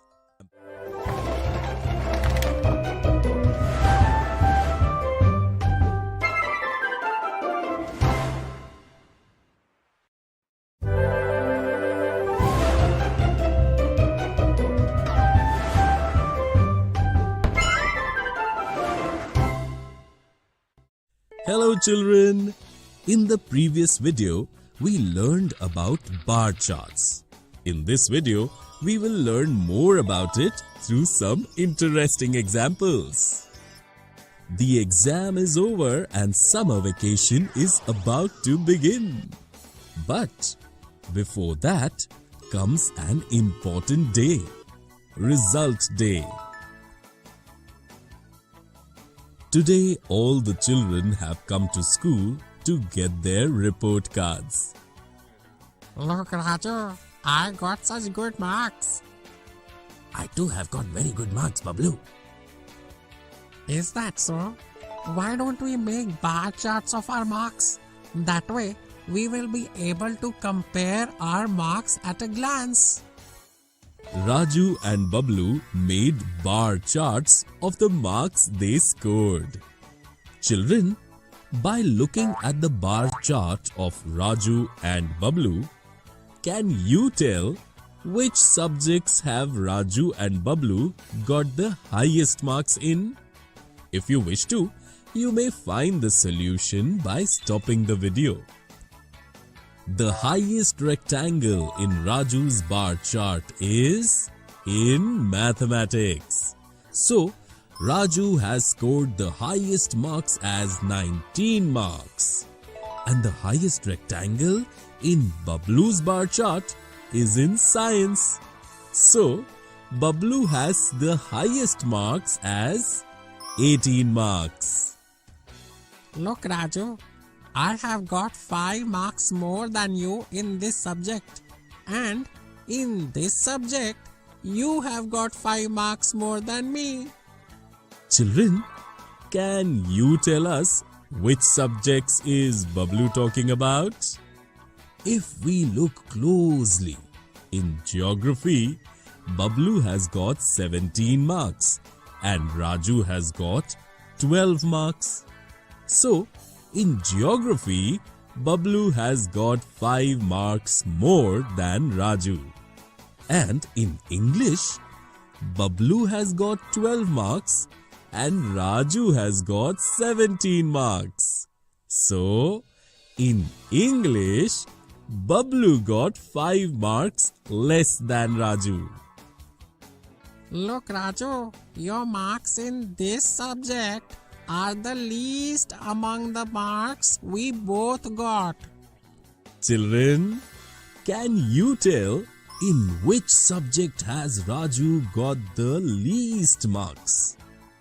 The height of the rectangle made in science in Raju's bar chart is the smallest among all of the bars in Raju and Bablu's bar charts.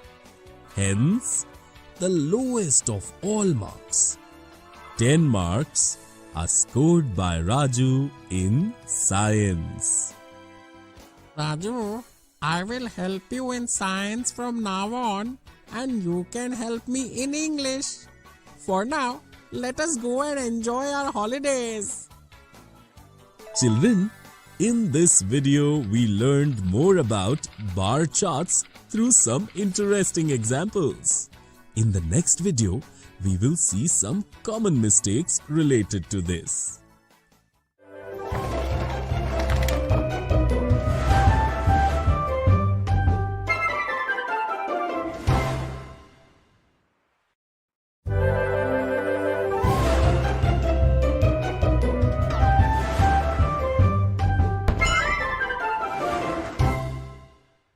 Hello children! In the previous video, we learned more about bar charts through some interesting examples. In this video, we will see some common mistakes related to this. Golu and Chanda bought balloons from the market for Bhola's birthday. Golu, my packet contains red, green, blue and yellow balloons. And your packet contains black, white, pink and purple balloons. You make a table of numbers of the various balloons in your packet. And I will make a table of the numbers of the balloons in my packet. In this way, we will get information about the numbers of the balloons and we will be able to make a beautiful pattern with these balloons for Bhola's birthday. Both Golu and Chanda made such tables by counting the balloons in their packets. Chanda, there are so many numbers here. My head is spinning looking at it. Can we do this in some other simple way? Yes, we can show this information in a very simple way by making bar charts. That would be nice. Let us both make bar charts from our respective tables. Chanda quickly created her bar chart in this way. But Golu is immersed after making an incomplete bar chart. What happened, Golu? What are you thinking?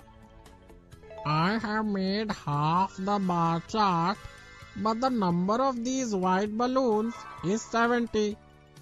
And on my paper, I can write numbers only up to 23 on this vertical line. Now, how do I show the number of these white balloons in this bar chart? Such a small thing. By the way, Golu, you have chosen the wrong scale when creating the bar chart. Whenever we want to create a bar chart, we must first find the largest number in that information. Like, the largest in your table is 70. Now, you have written the equally spaced numbers from 1 to 23 here. So you will not be able to show 70 on this scale. But if we write multiples of 5 equally spaced on this scale, then you can easily show 70 on this scale. But Chanda, the number of black balloons here is 23. And 23 is not a multiple of 5. So how can we show 23 on this bar chart? There is a very easy solution for this too. We have to make 5 small equal parts between these numbers. Now can you show 23 on this scale? Golu quickly showed the number of black balloons, 23, by making a rectangle of height 3 small parts higher than 20. Chanda, I understood my mistake. From now on, before making a bar chart, I will decide the scale and only then start making the bar chart. Chanda and Golu made their own bar charts and with the help of that information, decorated Bhola's house with beautiful balloon patterns for his birthday. Children, in this video we saw some common mistakes related to bar charts.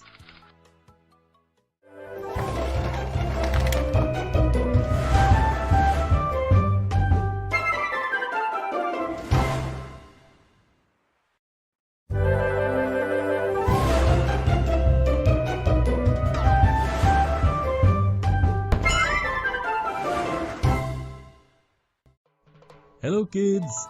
In this video, we will learn about volume of solid shapes. In the previous video, we saw how Babban used 2 boxes and brought 118 compass boxes from the city to sell in his shop. And children, Do you remember that the volume of each compass box is equal to 96 centimeter cube? Let's see what Babban is doing with these compass boxes. If I make beautiful shapes using these compass boxes and keep them in my shop, then I will attract people and the sales will also increase. Thinking about that idea, Babban first made a shape like this by using those compass boxes. But what will be the total volume of all the compass boxes that come in this shape? Babban started thinking. Let's first figure out the number of compass boxes being used in this shape. The lowest layer of this shape has 4 vertical rows and each row has 4 compass boxes. That means 4 rows multiplied by 4 boxes, that is 16 boxes in the lowest layer. The layer above it has 3 vertical lines and each vertical line has 3 compass boxes.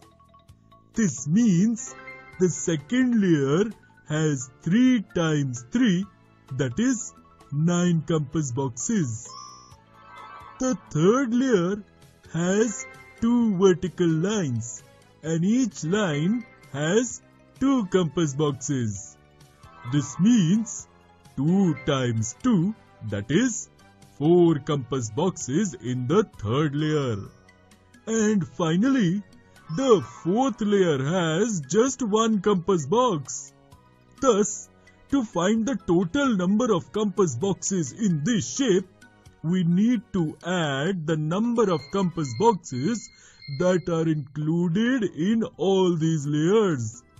So, in this shape, by adding 16 plus 9 plus 4 plus 1, we get 30 compass boxes.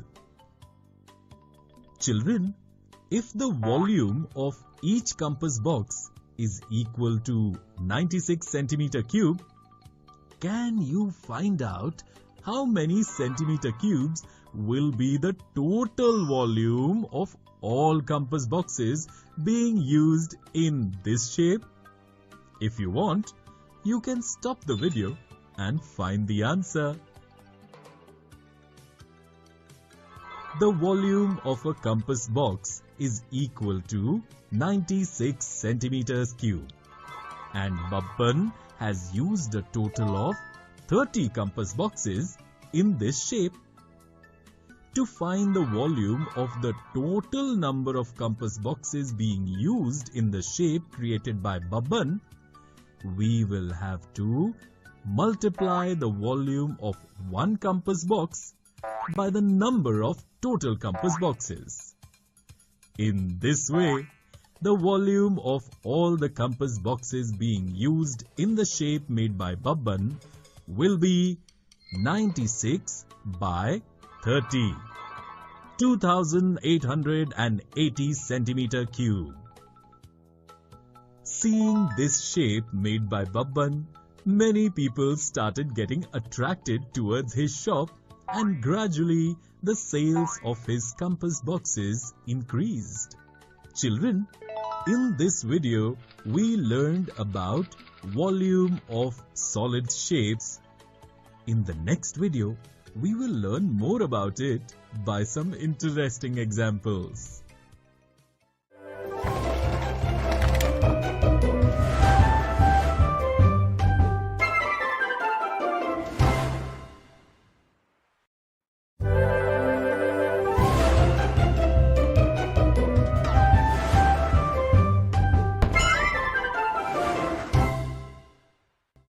Hello kids!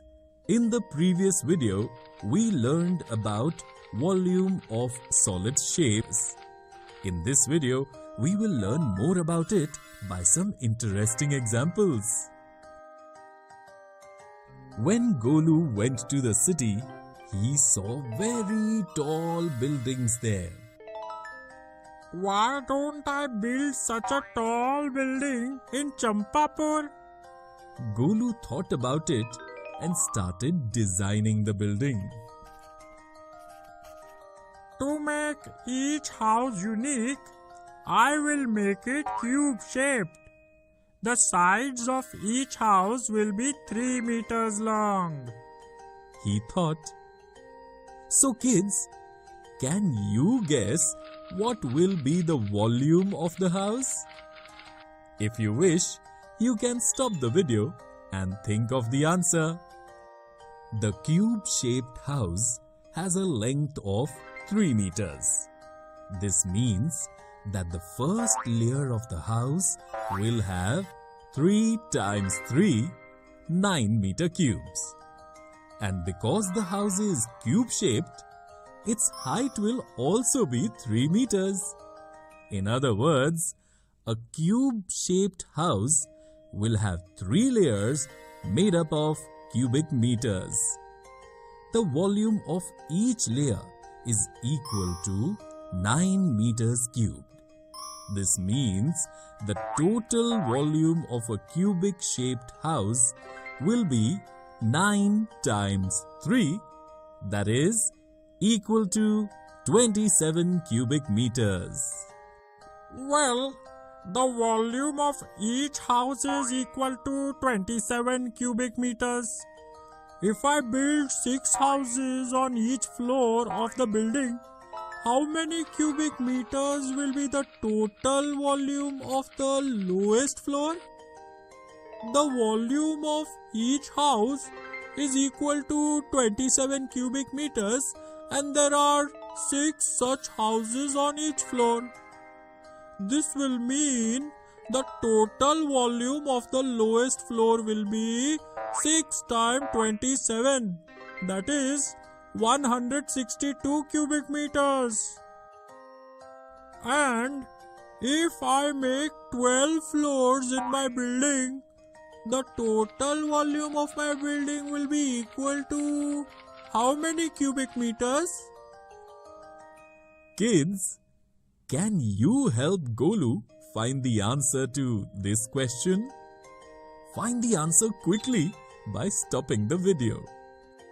The volume of each floor of the building is equal to 162 cubic meters, and there are 12 such floors in the building. This would mean the volume of the entire building will be 162 multiplied by 12, that is 1944 meters cube. Golu built his building and the people of Champapur started living happily in that building. Children, in this video we learned about the volume of solid shapes by some interesting examples. In the next video, we will look at some of the misconceptions related to this.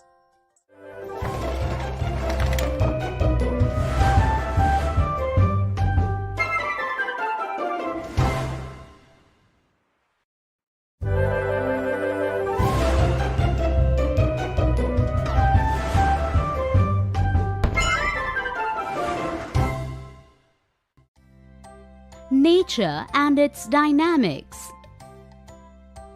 I am Mother Earth.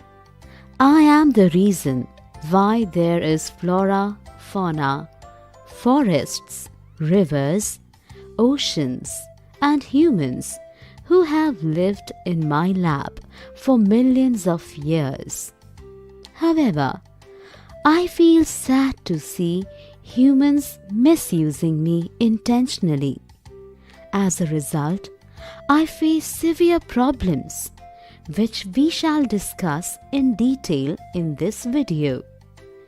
For example, I will take you to a small village in the Bhuj region of Gujarat, where I had encountered a major problem many years ago. Come, let's meet Rupal and Rajal, who stay in this village. The objective of this video is to understand the prevention and rescue efforts during the calamities. Rachel, have you completed your homework? No, I'm working on it. However, it will be a good idea to go to Hiralal Chachaji to ask him his views in completing this homework. He is very knowledgeable. Come, let us go. Good afternoon, Chachaji. Hello, children. What brings you here? We have to write an essay on how to protect our resources like land, fuel and forests, etc. And to also write the consequences if these are not protected. It is a very interesting topic, and it is the need of the hour to protect land and forests. Come, sit here. Have you at any time faced a problem due to depletion of land, fuel and forests? If yes, can you list them?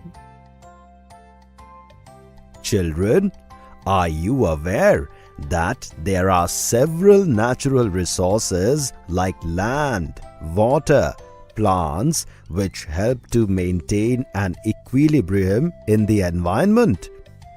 Any misuse leads to many emergency situations like earthquake.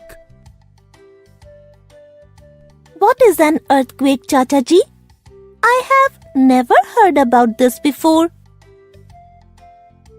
As the name indicates, earthquake occurs due to shaking of the surface of the earth. This causes tremors on the earth. This sounds scary. Does it lead to destruction? Yes, of course. Earthquakes cause extensive damage. Based on the intensity, earthquakes can be of lesser and greater magnitude. Earthquakes of greater magnitude destroy villages and cities and cause a lot of destruction. Chachaji, have you witnessed an earthquake ever in your life? Of course, yes. Our own village in this Bhuj region had experienced a massive earthquake about 19 years ago. It caused severe destruction. Oh, is it? What are the reasons for the earthquake? Some reasons are due to the forces of nature, which are beyond human control. Some are man-made reasons. How is man responsible? A very good question. Mining, dam building, and a few other factors can cause earthquakes.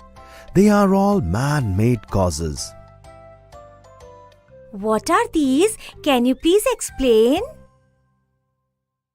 Mining is a process where there is extraction of resources like coal, petroleum, limestone, etc. Due to this process, earth is dug wide and deep. This causes a lot of disturbances in the earth. Even when dams are built due to extra water pressure, earthquakes can occur. We cannot stop mining, however, when tremors are felt, mining and dam building should be stopped temporarily. This will limit the damage to a large extent. How is that possible? These days, scientists are predicting earthquakes through advanced tools. Okay. Earthquakes must be causing a lot of destruction. Earthquakes can possibly cause landslides, fires, tsunami, etc., which can damage property, humans, and animals. Landslides, tsunami, what are these? Landslides occur when large chunks of land fall off the mountain or hill. Tsunami is the earthquake in water. How can we minimize the damage? Government advises people not to build houses at places where earthquakes occur very frequently. As mentioned earlier, there are tools to predict earthquakes. Then people are moved to safer places. There are also suggestions to build earthquake-resistant houses. Earthquake-resistant houses? Are they different from the regular houses? These houses are called earthquake-resistant as they do not get destroyed even if an earthquake occurs. Has any of you ever experienced an earthquake? If yes, what preventive steps did you or your elders take? Now I remember my father telling me that they ran out of the houses when the earthquake occurred in our village. Yes, of course. All have to run into the open areas and not bother about their belongings then. It is important not to stand under a tree or building. We discussed about earthquakes. Chacha ji, what are the other calamities that occur on earth? Floods and cyclones are also calamities. What are floods and cyclones? Very heavy rainfall causes floods and cyclone. This leads to water coming into the homes, villages and cities, occurrence of landslides and major destruction of property and lives. Why do floods occur? When trees are cut and the land is barren, even a slightly heavy rainfall causes floods, as roots of tree hold the rainwater. If there are no trees, there will be nothing to hold this water. What can we do to prevent floods? To prevent floods, more and more trees should be planted. Drainage systems should be covered. People who live near the water bodies like lakes, rivers, seas should be encouraged to plant more trees there. Is there a flood warning too? Yes, there is a flood warning. When the warning is issued, people living in low-lying areas most likely to be affected by floods are asked to move from those places to safer places. This prevents a lot of damage. Does it mean that we need to take care of Mother Earth to prevent all kinds of damages? Yes, you are right. Nature is very fragile. One should never disturb the harmony. Chacha ji, despite all these precautions, what if earthquake or flood occur? Sometimes calamities are beyond human control. When either earthquake or flood occurs, a few precautions need to be taken. 1. Take people out of the earthquake-prone or flood-prone areas. 2. Provide safe drinking water and clean and healthy food so that there is no spread of diseases. 3. One should be careful from the insects and snakes under the debris. 4. Dead bodies and dead animals should be removed to prevent the spread of diseases. 5. Medical aid should be provided to the affected. 6. People should be shifted to safer places.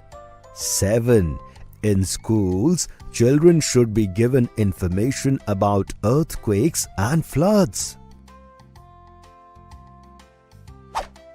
Children, list the numbers of people who will provide immediate help during calamities. Chacha ji, is water scarcity also a natural calamity? Isn't our village facing it right now? Yes, it is called drought.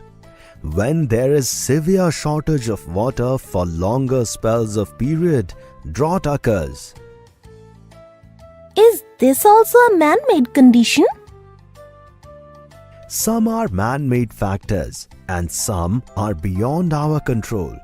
Man-made factors like deforestation contribute to drought. How does deforestation cause drought? Due to deforestation, there is no rain and hence there is drought. Am I correct? Yes, you are absolutely right. One needs to take steps to prevent drought. Else agriculture suffers and there is a bad effect on animals and humans. Malnutrition and dehydration are common amongst people during this time. It means people suffer due to lack of food and lack of water. This is a very serious situation. Does growing more and more trees help overcome drought? Not just growing of trees, we need to take many steps to prevent drought. We need to take steps to save water. How is that done, Chacha ji? Rainwater harvesting is one such method where rainwater can be stored. We need to recycle water. Isn't recycling using the same water for multiple purposes? Like using the already used water for watering plants and cleaning the cattle? Am I right? Yes, you are right. We need to save water. Dams and reservoirs also should be used to save water. Land also should be properly used during drought. Plants that don't require much water should be planted during drought. Chacha ji, a lot of calamities are man-made and can be controlled.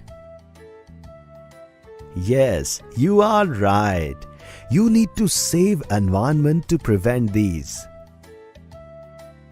Chacha ji, you gave us valuable information for our homework. We shall leave now. We need to complete our homework too. Children, we have seen how disasters like earthquakes, floods, cyclones, drought cause damage to lives. We have learnt about the various disasters and their reasons in this video. We have also learnt about the ways to prevent and save ourselves from these disasters.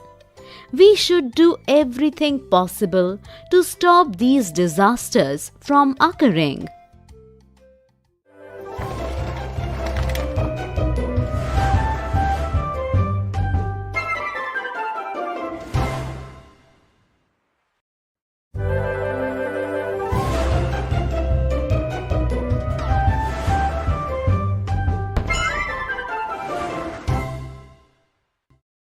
Today we will learn about the area of a square.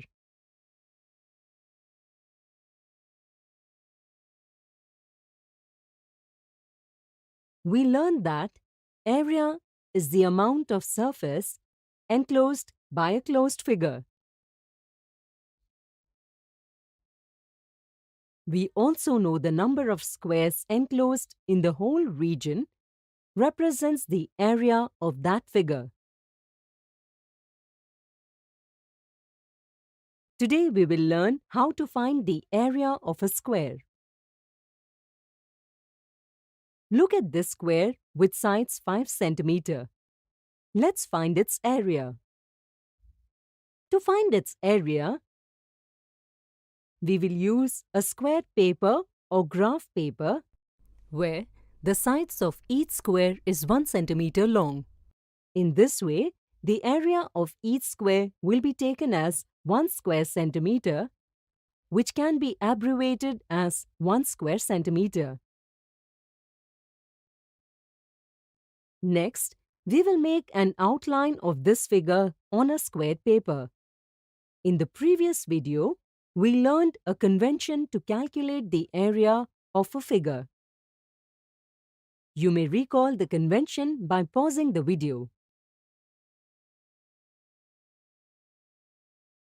Let's find out the area of the square using the convention. Rule 1. The area of one full square is taken as 1 square unit. We observe that the unit distance in this figure is 1 centimeter. Therefore, here the area of one full square with side 1 centimeter will be 1 square centimeter. In the square shown, we observe that the total number of squares are 25.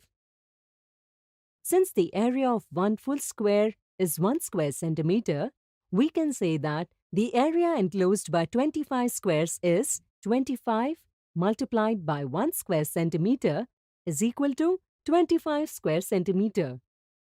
Rule 2. Ignore portions of the area that are less than half a square. We notice that this figure does not have such squares. Rule 3.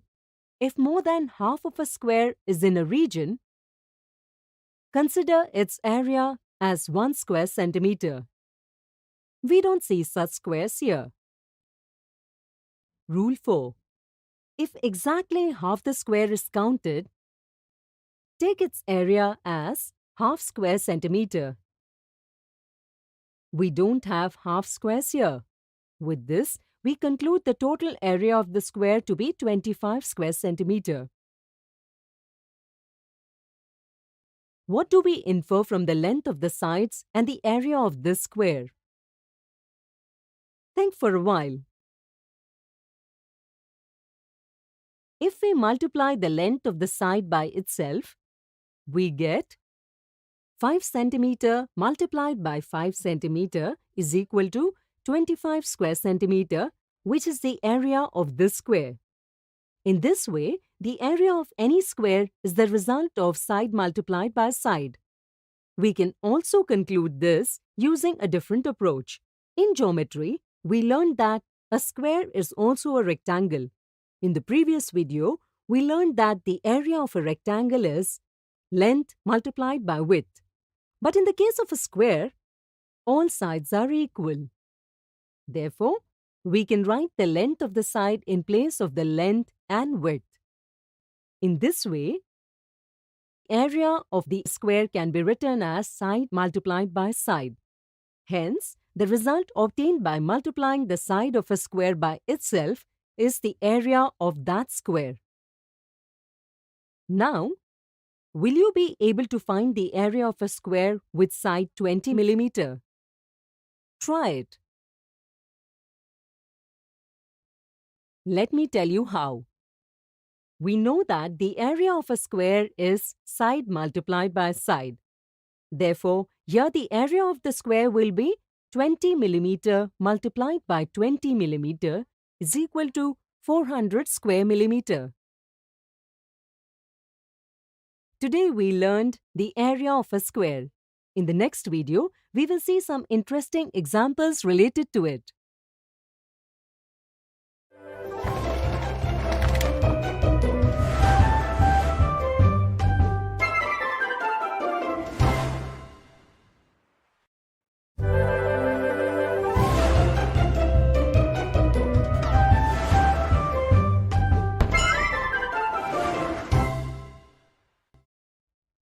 Today we will see some interesting examples related to the area of a square.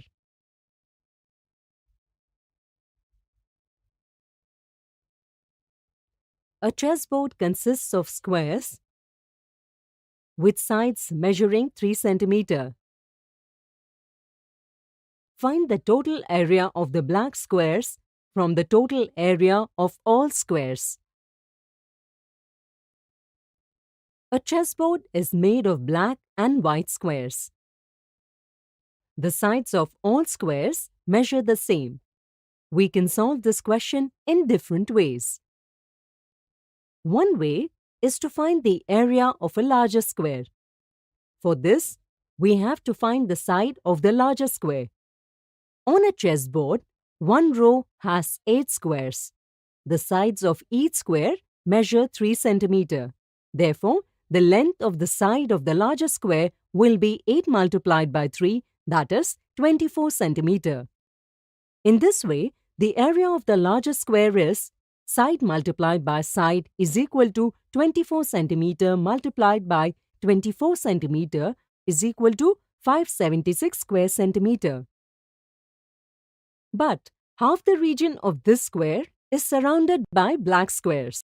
Therefore, we can say that the total area of the black squares is equal to the area of the larger square divided by 2 is equal to 576 square centimeter divided by 2 is equal to 288 square centimeter. The second way is to first find the area of one black square, which will be 3 cm multiplied by 3 cm is equal to 9 square centimeter. Now, we will find out how many black squares are there on the board. On a chessboard, each row has 8 squares, and similarly, each column has 8 squares. Therefore, we can say that the total number of squares on a chessboard are 8 multiplied by 8 is equal to 64 squares. Half of these are white squares and half are black squares. With this, the total number of black squares will be 64 divided by 2 is equal to 32.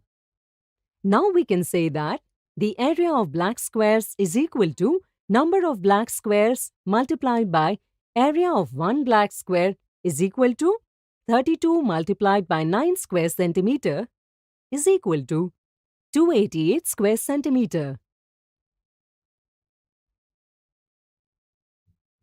Next example, some flowers are placed in rows and columns. Each row has as many flowers as each column. If there are 10 flowers in a row, find the total number of flowers used for this arrangement. Here, each row has 10 flowers and each column also has 10 flowers. Thus, we can see a squared arrangement here. With this understanding, the total number of flowers will be 10 multiplied by 10 is equal to 100. Next example, if the length of the side of a square is doubled, find out by how many times will the area increase.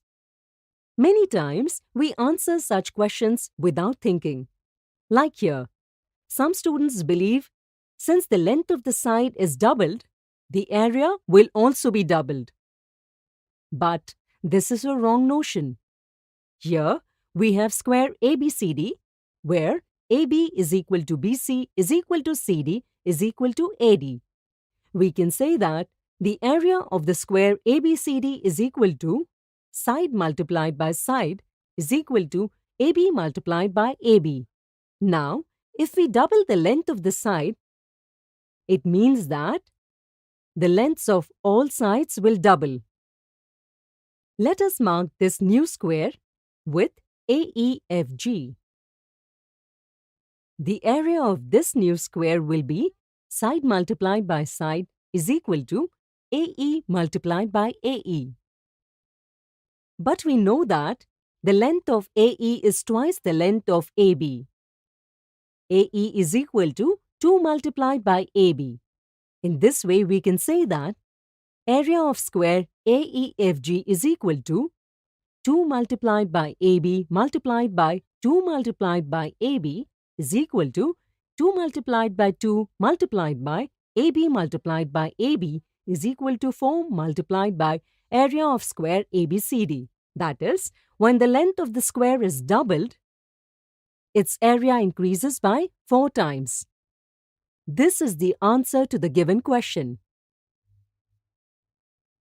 Today we saw some interesting examples related to the area of a square.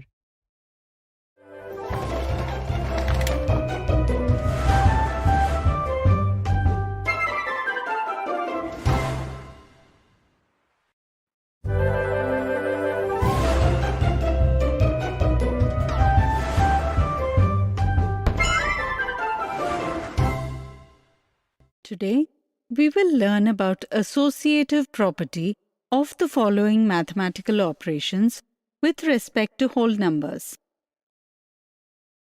We have read that numbers from 0 to infinity are called whole numbers. Associative property helps us to solve the mathematical operations by grouping the numbers. Let's understand it in detail. Let's talk about the associative property of whole numbers under addition. Let us suppose there are 5 beans, 3 beans, and 2 beans. If we want to find out the total number of beans, then which method will we use? We first find their sum, that is, we have to add them. One way to add them is to first make a group of 5 and 3 and add 2 to their sum. Or first, we will make a group of 3 and 2 and then add 5 to the resultant sum. No matter how we group the numbers, the result of addition will be the same. In this way, any 3 whole numbers A, B, and C can be added by forming a group of any type. The result of A plus B plus C is equal to A plus B plus C. This will always be the same. Therefore, whole numbers are associative under addition. Now let's understand the associative property of whole numbers under subtraction. Like addition, is subtraction of whole numbers also associative? Think for a while.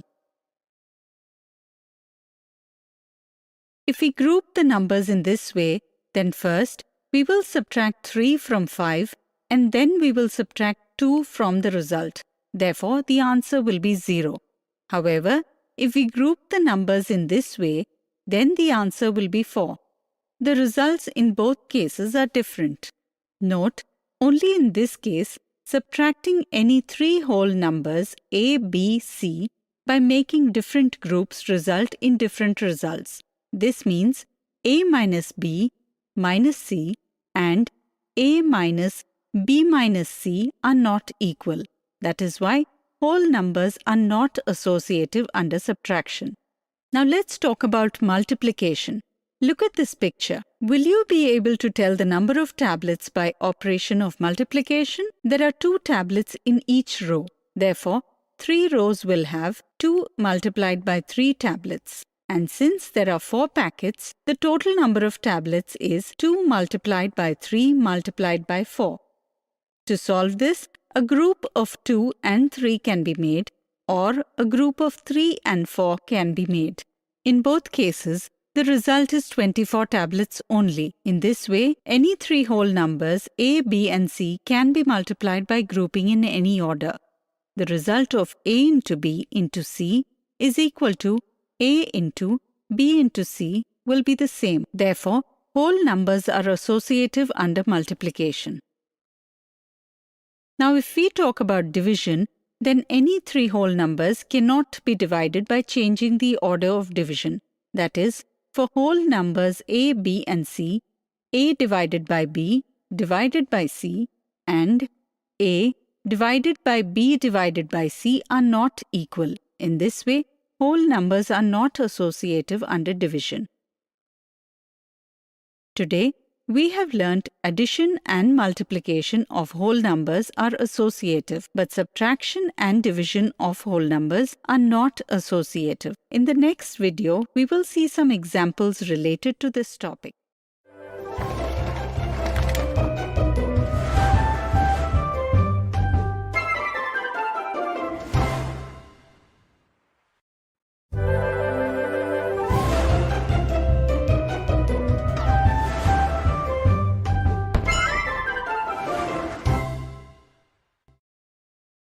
Today, we will see examples of associative property of whole numbers for the following mathematical operations.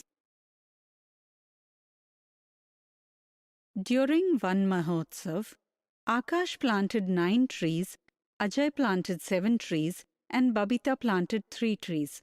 Can you tell how many trees were planted by the 3 of them together? To find the total number of trees planted by Akash, Ajay, and Babita, we need to add 9, 7, and 3. This can be solved by making a group of 9 and 7, the result being 19. Since whole numbers are associative under addition, we can also solve this by making a group of 7 and 3. The result of this will also be 9 plus open brackets 7 plus 3 close brackets, which is equal to 19. Can you tell which of the given methods is easier? Think for a while. As you can see here, that compared to 9 plus 7 in brackets plus 3, it is easier to solve 9 plus 7 plus 3 in brackets. In this way, associative property makes addition of whole numbers easy. In both the methods, the total number of trees planted by Akash, Ajay and Babita will be 19. Next example. To find the multiplication of 17, 25 and 4, how will you use the associative property? If we observe the numbers carefully, we can say that 25 and 4 can be multiplied very easily. Therefore, under the associative property, we can group the numbers like this: 17 multiplied by 25 multiplied by 4 in brackets. It will be easier to solve by making groups like this. Here, the product of 25 and 4 will be 100 and 17 multiplied by 100 equals 1700. Next example. Find the value of 50 multiplied by 669 multiplied by 20. It might be difficult to solve 50 multiplied by 669 multiplied by 20. However, by using the commutative property and associative property, it can be solved easily. Let's understand this. Using commutative property of multiplication, numbers can be written like this by changing their order, and using associative property, they can be made into a group like this. The product of 50 and 20 can easily be obtained as 1000. Similarly, the product of 1000 and 669 can be easily obtained to be 6,69,000. Today, we have seen examples of associative property of whole numbers for the following mathematical operations. In the next video, we will learn some misconceptions related to associative property of whole numbers.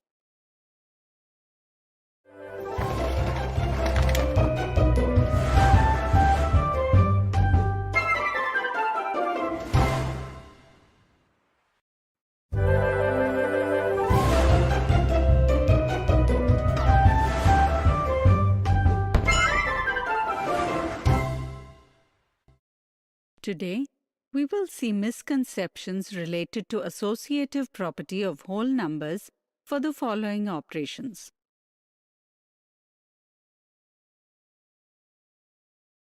Misconception 1. Which of the following statements is correct with respect to associative property? We already know that whole numbers are associative under addition and multiplication. Due to difficulty in understanding, associative property is used in an incorrect way, and 8 plus 4 into 2 is assumed to be equal to 8 plus 4 into 2.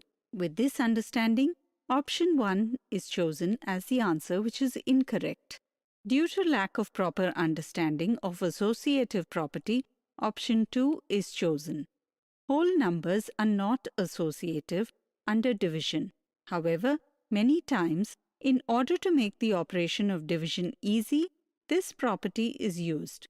With this incorrect understanding, option 3 is chosen as the answer. With the correct understanding of associative property, option 4 is chosen, which is the correct answer. Misconception 2. In a school, there are a total of 9 classrooms, and in each classroom there are 25 benches. If 2 students are seated on each bench, then find the total number of students in the school. Ramesh solved this question as 9 into 25 in brackets into 2, and Gagan solved this question as 9 into 25 into 2 in brackets. Can you tell who obtained the result easily among both of them? In general, associative property is considered meaningless and is neglected. Due to this, multiplication is solved only in the given order. The given example seems difficult to solve like this: 9 into 25 in brackets into 2, because First, we have to multiply 9 into 25 and then we have to multiply the result 225 with 2. Whether it is the product of 9 into 25 or 225 into 2, both are difficult to find. But this can be solved very easily with the help of associative property of multiplication. This means one can find the product of 25 into 2 very easily. The result obtained will be 50. Then we will multiply 9 and 50, which gives the result 450 that can be easily obtained. Therefore, Gagan must have found the result easily and not Ramesh. Today, we have seen misconceptions related to associative property of whole numbers for the following operations.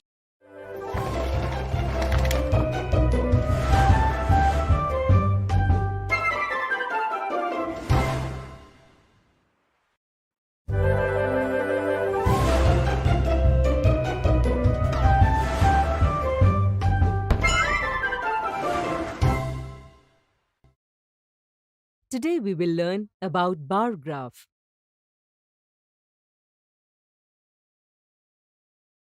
In the previous video, we learned what is a pictograph and how is it drawn.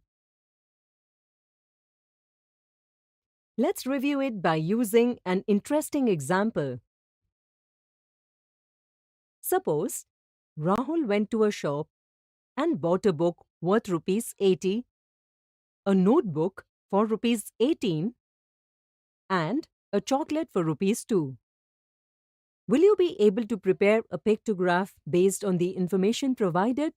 Pause the video and try yourself. While drawing the pictograph based on the given situation, you must have experienced some difficulties. Like, what should be the value of the symbol? If you take the value of the symbol a small number, such as rupees 5, then you will find it easier to denote rupees 2 and rupees 18. But you will face difficulty while drawing many symbols to represent rupees 80. And if you take the value of the symbol a larger number, such as rupees 40, then you will easily be able to represent rupees 80. But you will face difficulty while representing rupees 2 and rupees 18. To overcome many such difficulties, we use bar graph. The bar graph for the given situation will be shown as follows. This bar graph shows the amount Rahul spent on various items. The bar graph has two axes, that is, the horizontal x-axis and the vertical y-axis. Here, the name of the objects is shown on the horizontal axis and the numerals on the vertical axis, which represent the value of the object. Here, the scale is 1 unit equals rupees 10. This means that 1 unit of length is for rupees 10. To show the value of the objects, bars of uniform width are drawn vertically with equal spacing, uniform distance between them. These are called bars. It is not necessary that the bar graph should be vertical. Instead, by interchanging the positions of the horizontal x-axis and the vertical y-axis, we can also show the bar graph horizontally. The length of the bar represents the given number. Like here, we can say that the first bar denotes the value of the book as rupees 80. The second bar denotes the value of the notebook as rupees 18, while the third bar denotes the value of the chocolate as rupees 2.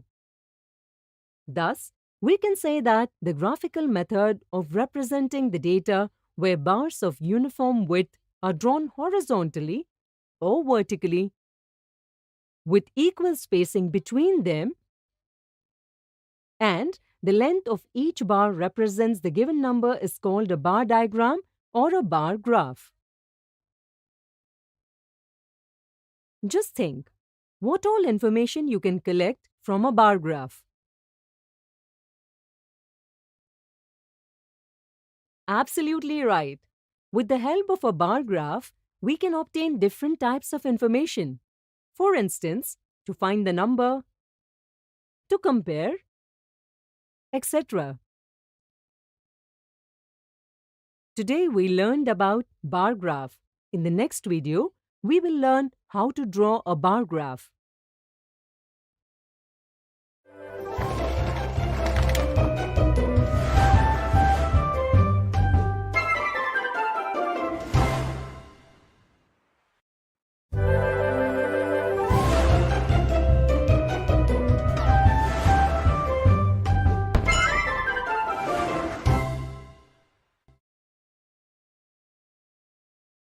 Today we will learn how to draw a bar graph.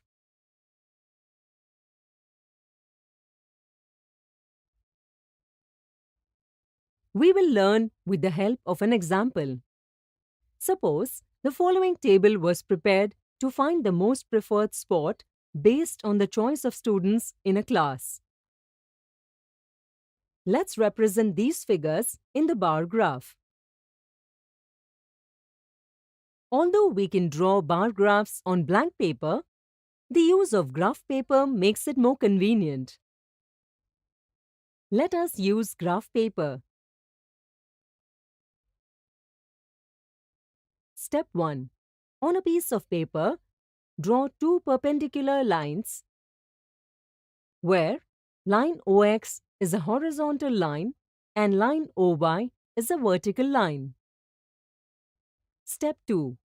Along the horizontal line, we will write the names of the spots mentioned in the table, keeping uniform distance, and write spots under it. In this way, we will show the spots on the horizontal line. Similarly, along the vertical line, we will mark the corresponding number of students. Step 3. Next, we will choose suitable scale along the vertical line. Here, 1 unit length represents 5 students. Therefore, we will choose the scale as 1 unit length is equal to 5 students. You can choose a suitable scale based on the number such that if the number of students is very less, then you can take 1 unit length is equal to 1 student. Similarly, if the number of students are large, then you can take 1 unit length is equal to 10 students. Remember, the scale provides us with the convenience to draw a bar graph. Since we have taken the scale 1 unit length is equal to 5 students, we mark multiples of 5 along the vertical line to represent the scale as 1 unit length is 5 students. The length of 2 units represent 10 students. Therefore, the number of students can be calculated by 5 multiplied by number of units. With this, we can also find the number of units by dividing the number of students by 5, which is the length of the bar. Step 4. So, let's find the length of the bars. Cricket, 20 divided by 5 is equal to 4 units. Football, 15 divided by 5 is equal to 3 units. Kabaddi, 25 divided by 5 is equal to 5 units. Tennis, 10 divided by 5 is equal to 2 units. Step 5. Now we will draw the bars of uniform width for different spots at a uniform distance. For instance, for cricket, we will draw a bar of 4 unit length. Next, for football, we will draw a 3 unit length bar of the same width, keeping uniform distance. Can you tell us how will we draw a bar for kabaddi? Think for a while. Absolutely right. Once again, we will draw a 5 unit length bar of same width, keeping a uniform gap between them. Similarly, for tennis, we will draw a bar of 2 unit length. This is how we obtain a bar graph. Remember, It is not necessary that a bar graph has to be vertical. Same data can be represented by interchanging positions of games and number of students. We can also show the bar graph horizontally. Looking at this bar graph, one can easily tell that Kabaddi is the most preferred sport in the class. Although we can draw a bar graph on a blank paper, the use of a graph paper provides convenience to draw a bar graph. Will you be able to illustrate this data using a bar graph on a graph paper? Try yourself. Today we learned how to draw a bar graph. In the next video, we will see some examples related to bar graph.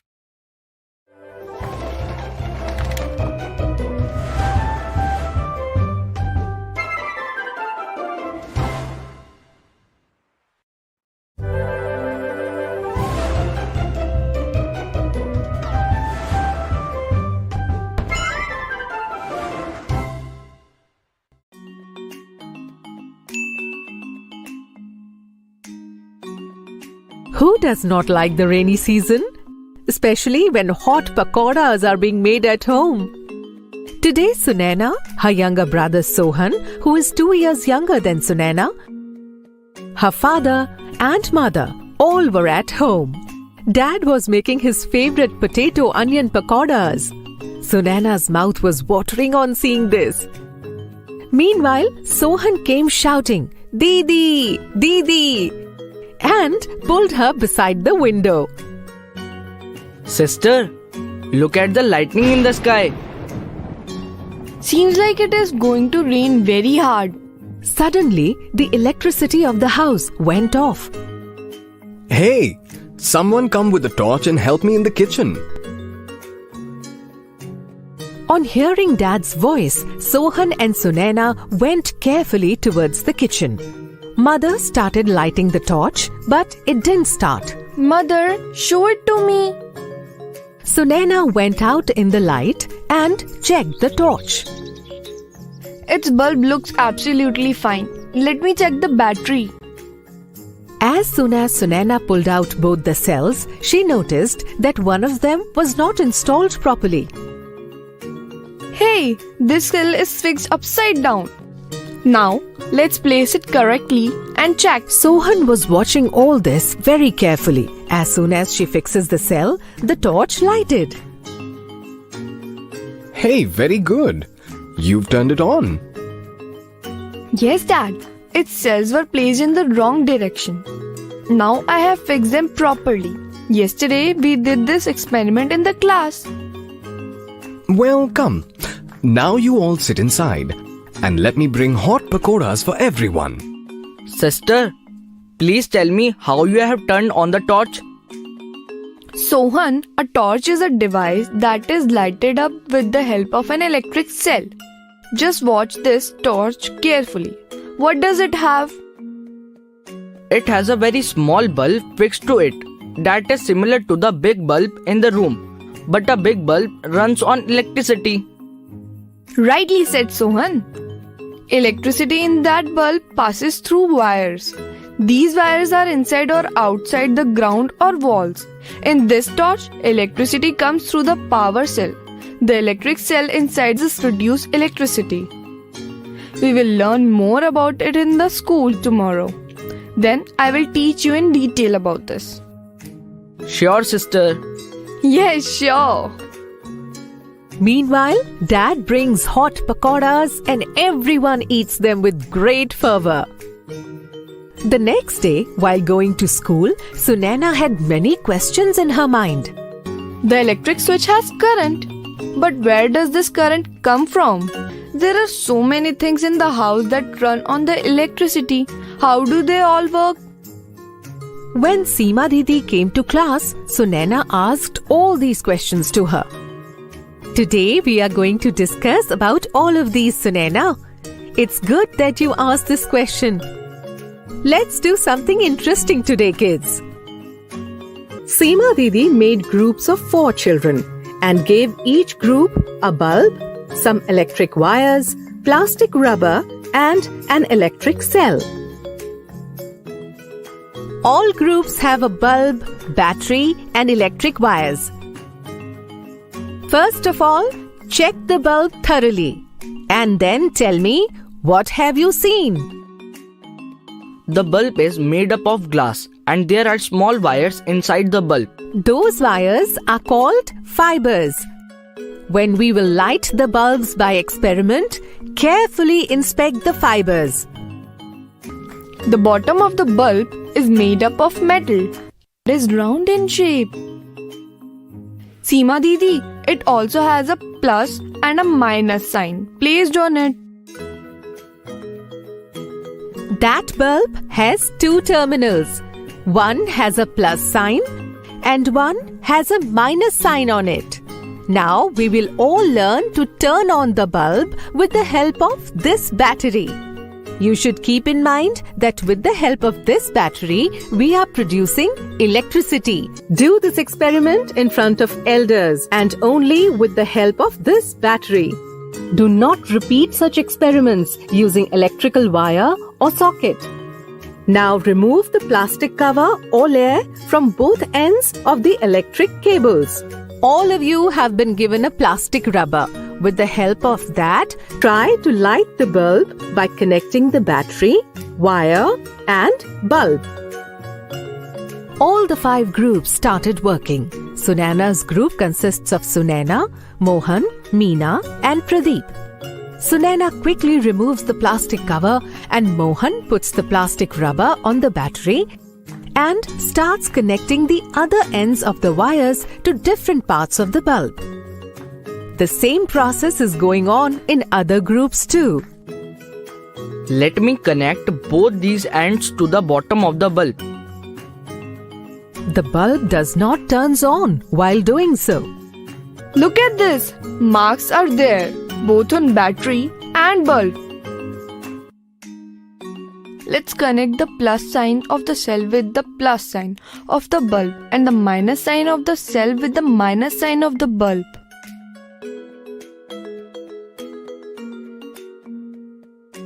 On doing so, the bulb turns on.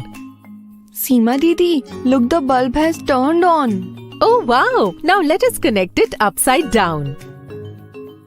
Can we reverse this?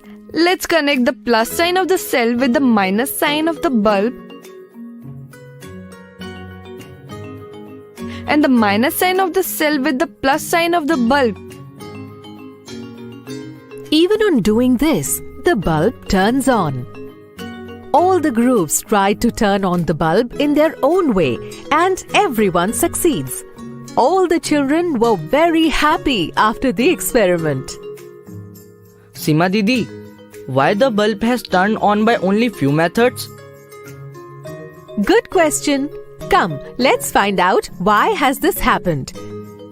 Sunana, how did the bulbs in your group turn on? Didi, we connected the plus sign of the cell with the minus sign of the bulb with the help of a wire. This has caused our bulb to turn on. When all the things, bulbs, wires and batteries are arranged properly, then it makes a way for electricity to pass. This type of arrangement, where both terminals of the power cell are connected to both terminals of the bulb, it is called an electric circuit. The bulb could only be turned on when an electric current flows through the electric circuit you created. Yes. Okay, now let's make a flow chart of what we learned today, kids. Seema Didi created a flow chart on the board like this. From electric cells, electricity is generated. Electric current, which flows through electric circuit, through which electric devices operate. All the children made this diagram in their copies. Today's class was very interesting. I will go home and tell about this to mother, father and Sohan.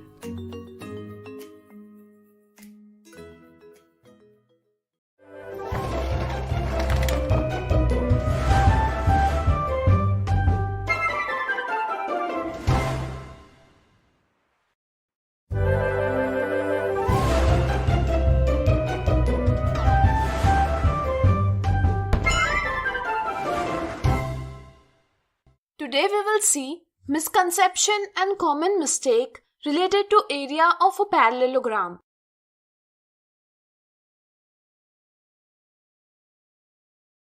Misconception 1. Find out the area of parallelogram PQRS given below. Area of parallelogram is equal to base multiplied by height. Students often consider any side of the parallelogram as height.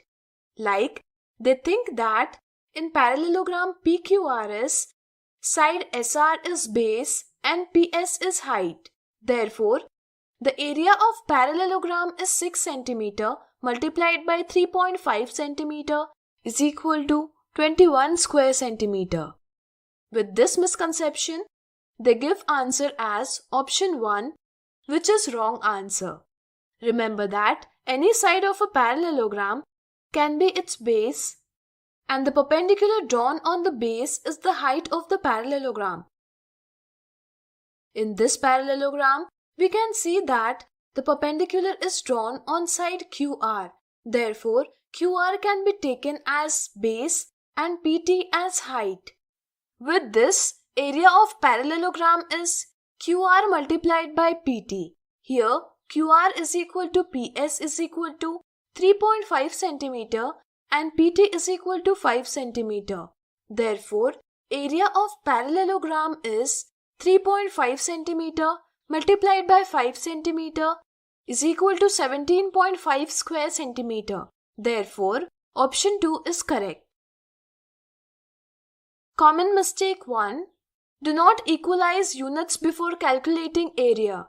If students are asked that base of parallelogram is 1 meter and height is 50 centimeter, then what will be its area?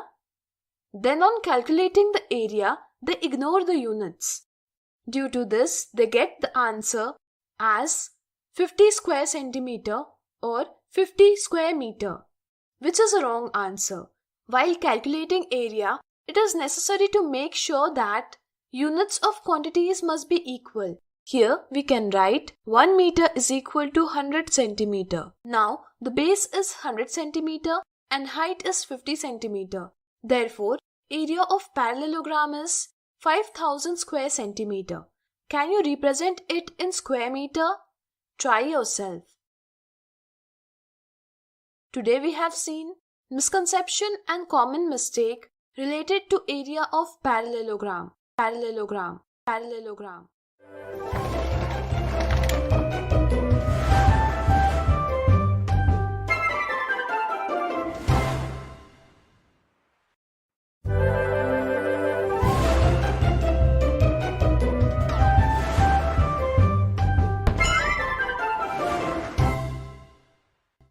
Today we will learn calculation of area of adjoint figures.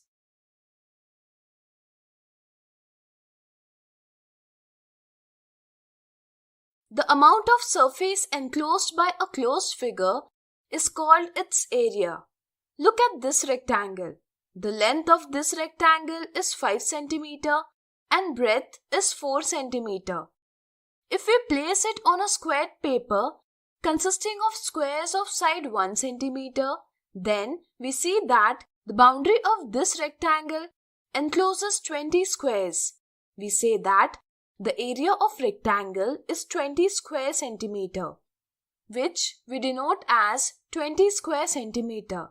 But if we observe the figure, we find that product of length and width of rectangle is 5 centimeter multiplied by 4 centimeter is equal to 5 multiplied by 4 multiplied by centimeter multiplied by centimeter is equal to 20 square centimeter. Considering both conditions, we can say that the area of a rectangle is length multiplied by breadth. If we represent the length with L and breadth with B, then the area of rectangle A will be L multiplied by B. Just imagine which shape will be obtained if length and width of rectangle are equal. Think. Yes, if we do this, then all the sides of rectangle will be equal, and so we get square. In this case, we say that area of square is equal to length of the side multiplied by length of the side is equal to length of the side square. If we denote the length of side with A, then the area of square will be A square. Now look at this figure. Can you tell what will be its area? Think. Let me tell you. We can divide the shape into two rectangles in this way. Let's name them. This is rectangle ABCD and this is rectangle DEFG. We take the length of rectangle ABCD as 8 cm and width AD is equal to AG minus DG is equal to 5 minus 2 cm is equal to 3 cm. Similarly, the length of rectangle DEFG is 3 cm and the width is 2 cm. In this way, the area of rectangle ABCD will be length multiplied by width is equal to 8 cm multiplied by 3 cm is equal to 24 square centimeter, and the area of the rectangle DEFG will be length multiplied by width is equal to 3 cm multiplied by 2 cm is equal to 6 square centimeter. Therefore, the area of complete figure will be the area of rectangle ABCD plus the area of rectangle DEFG, which is equal to 24 cm square plus 6 cm square is equal to 30 cm square. Now, can you find the area of this shape? Think. Let me tell you. Required area is equal to area of square ABCD minus area of square EFGH. Here, the area of square ABCD will be side square, which is equal to 6 cm square, which is equal to 6 cm multiplied by 6 cm is equal to 36 square centimeter. And the area of square EFGH will be the side square is equal to 2 cm square is equal to 2 cm multiplied by 2 cm is equal to 4 cm square. To find the area of the figure, we will subtract the area of the square EFGH from the area of square ABCD. Similarly, the area of figure AHGF EBCD will be 36 cm square minus 4 cm square is equal to 32 cm square. So today we have learned the calculation of area of adjoint figures. In the next video, we will see some examples on it.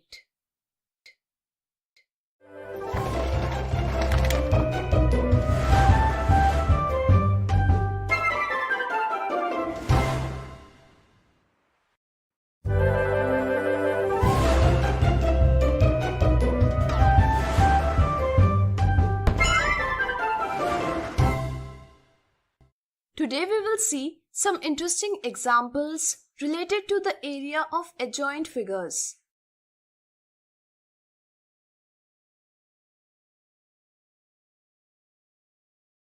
Perimeter of a rectangle is 36 cm.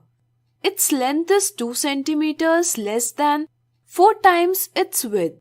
Find the area of the rectangle. To find the area of a rectangle, we have to find the length and width of the rectangle. Let us consider the width of the rectangle as x.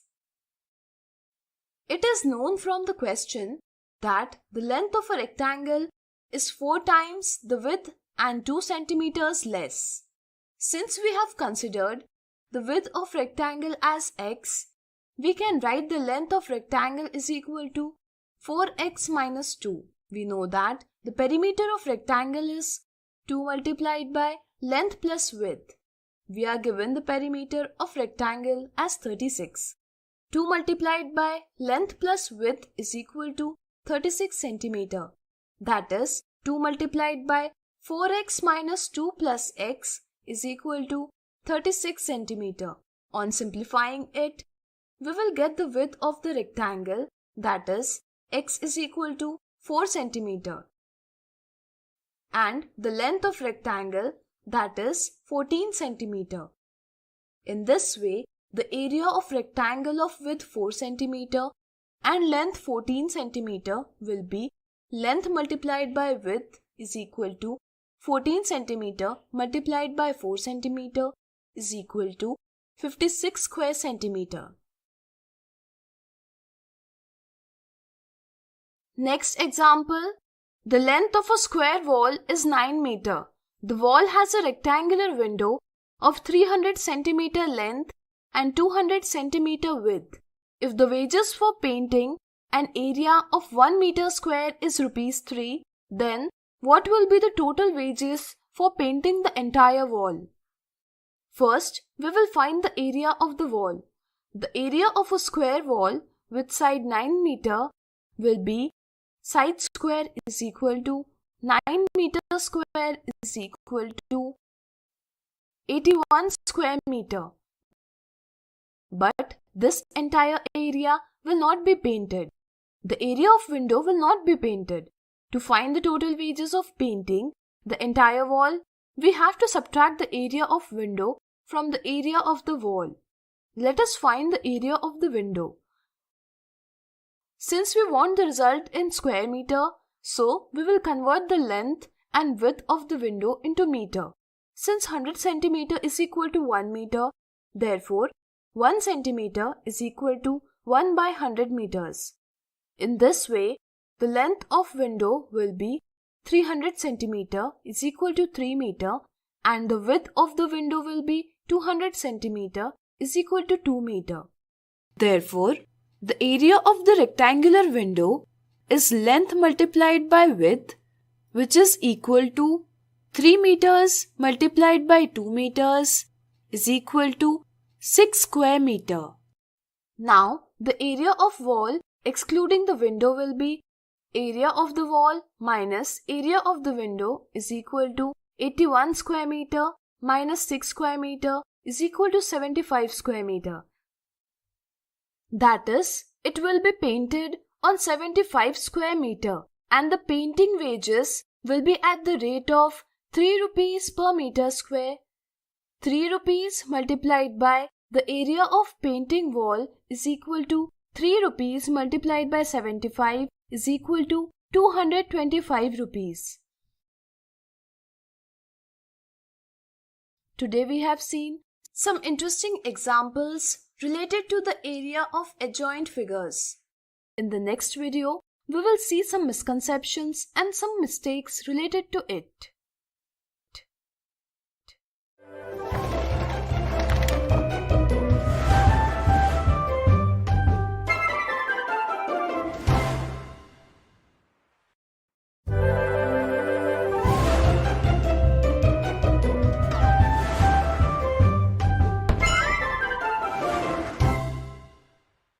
Today we will see some misconceptions and mistakes related to area of adjoint figures.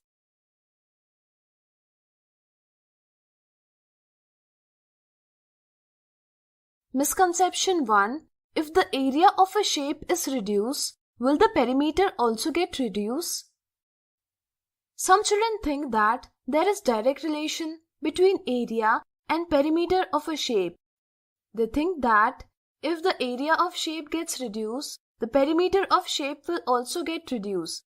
So, they answer option 1, which is a wrong answer. Suppose we took a square paper of side 4 cm. Its perimeter will be 4 multiplied by length of side is equal to 16 cm. If we remove an equilateral triangle of side 2 cm from this paper, then the area of remaining shape will be less than before. But now the perimeter of shape will be 18 cm. So in this case, perimeter increases and area of figure decreases. Now suppose we remove a rectangle of length 4 cm and width 1 cm from square of side 4 cm. Then the area will get reduced in this case also, but now the perimeter of this shape will be 14 cm. Now in this case, the perimeter is reduced by reducing the area. Considering all these situations, if the area of any shape is reduced, then we cannot tell whether the perimeter will increase or decrease. Hence, option 2 is the correct answer. Misconception 2. If the length of the side of square is increased by 2 times, then how many times will the area increase? Some children think that by increasing the length of side of the square by 2 times, the area of square will also increase by 2 times. That's why children answer option 1, which is the wrong answer. Suppose the length of side of a square is x. The area of this square will be the square of the side, that is x square. If we multiply the length of side of square by 2, then the new length will be 2x. Now the area of new square will be 4x square. If the area of two squares is compared by division, we find that new area is 4 times larger than the first area. In this way, option 2 is the correct answer to the question given. Common mistake. Ignoring units. The area of a wall is 100 meters square. What will be the cost of painting it at rate of 10 rupees per 1 centimeter square? Some children ignore the unit while solving the question. Here they get 100 rupees multiplied by 10 is equal to 1000 rupees for painting the wall, which is a wrong answer. Here the unit of area of wall is in meters square, but the rate is given based on unit centimeter square. Therefore, first we must make the unit same by conversion. 1 meter square is equal to 1 meter multiplied by 1 meter. Since 1 meter is equal to 100 centimeter, therefore 1 meter square is equal to 10,000 centimeter square. Thus, 100 meter square is equal to 10 lakh centimeter square. Since the cost of painting 1 centimeter square is 10 rupees, the cost of painting 10 lakh centimeter square will be 10 multiplied by 10 lakh is equal to 1 crore rupees. Today we have seen some misconceptions and mistakes related to area of adjoint figures.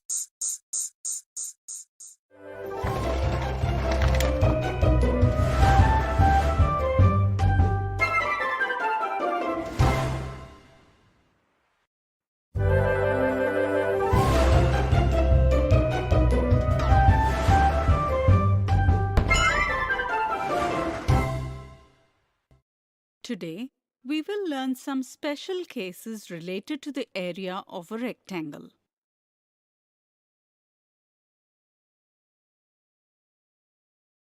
Take a rectangular piece of paper of length 10 cm and breadth 6 cm. Cut a rectangle along its diagonal to get two triangles.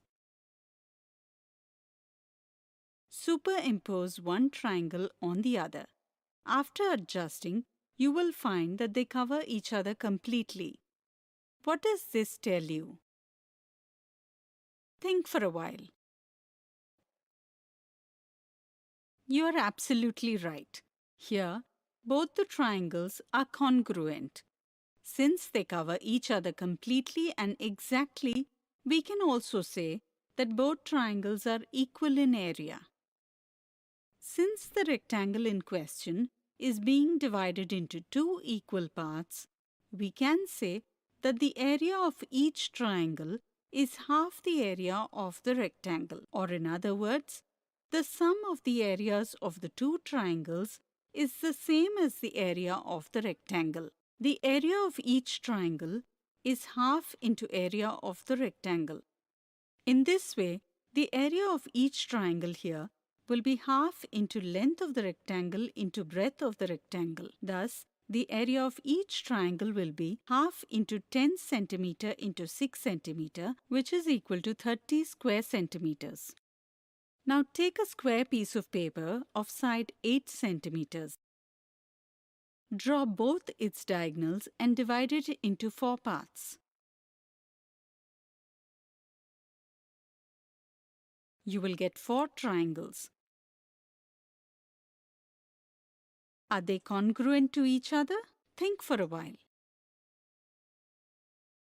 Let me tell you, if we place all the 4 triangles, one on top of the other, they will cover each other completely and exactly. Therefore, we can say that since all 4 triangles are congruent to each other, they are equal in area. Since one square is being divided into 4 equal parts, we can say that the area of each triangle is 1/4 of the area of the square. In this way, the area of each triangle will be 1/4 into area of the square, which means 1/4 into side square, that is 1/4 into 8 centimeter square, which is equal to 16 square centimeters. Similarly, a rectangle ABCD of breadth 7 centimeters and length 12 centimeters is divided into 2 parts as shown in the figure. Here, AEPQFD is congruent to CFQPEB. Can you tell me what will be the area of each part? Think for a while. Your answer is absolutely correct. Here, the rectangle is divided into 2 congruent parts. Therefore, the area of one part is equal to the area of the other part. We can conclude that the area of each congruent part will be half of the area of the rectangle. Thus, the area will be half into 12 centimeter into 7 centimeter, which is equal to 42 square centimeters. Now look at the square given here. In this,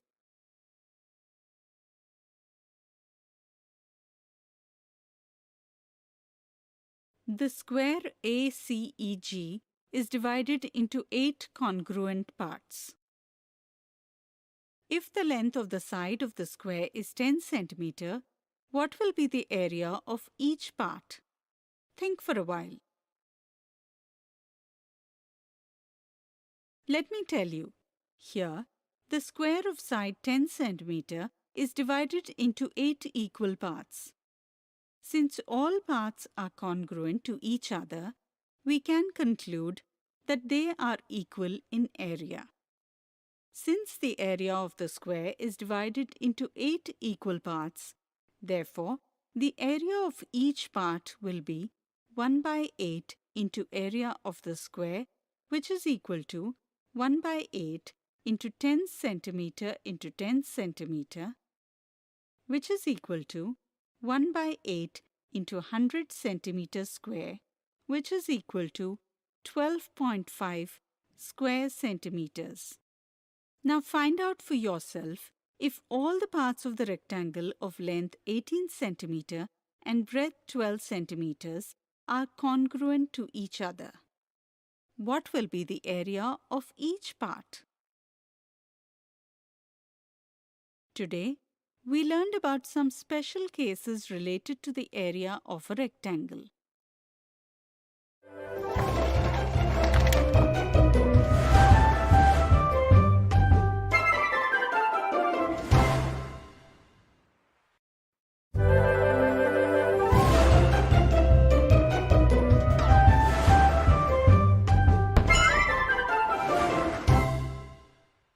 Today we will learn about the area of triangle.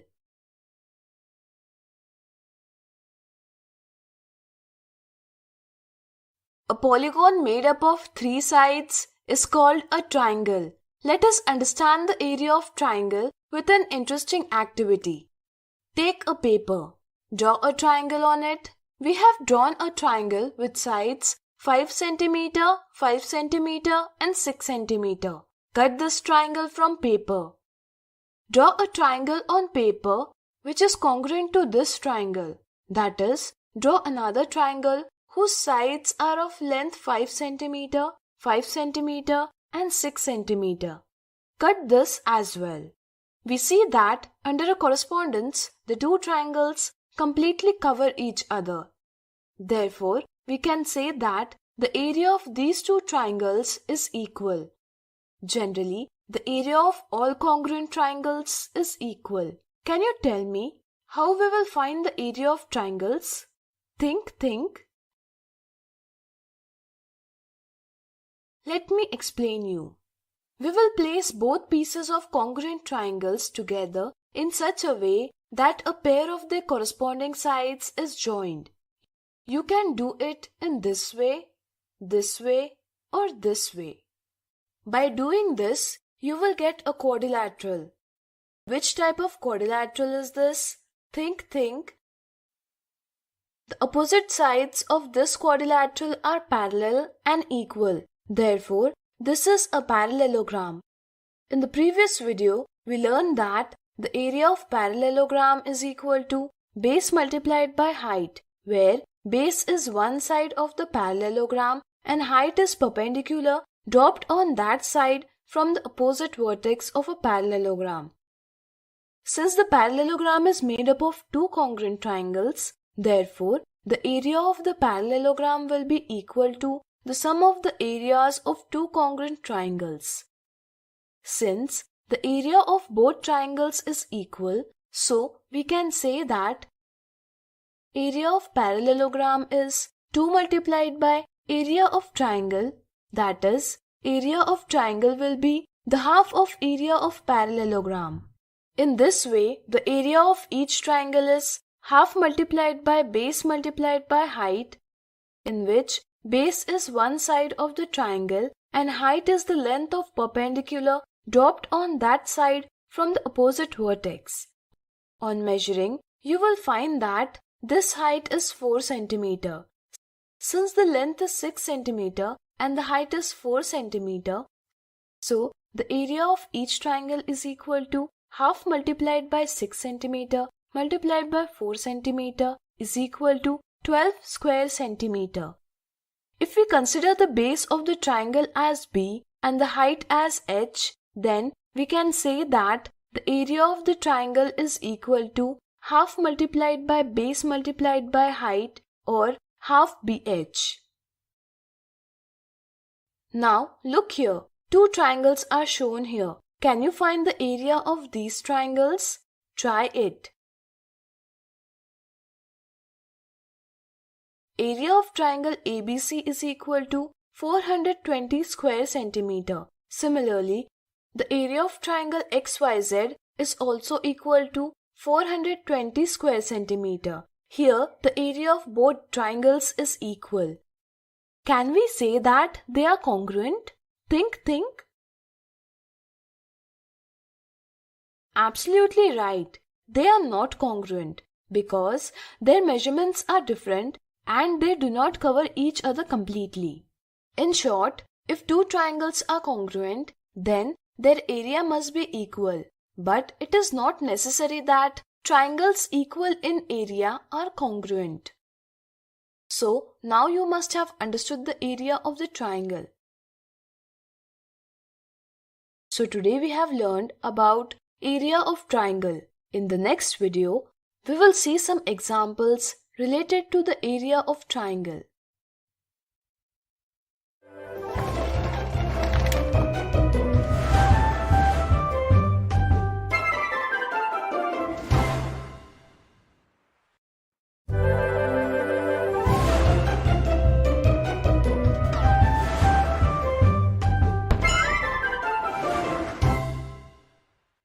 Today we will see some interesting examples related to area of triangle.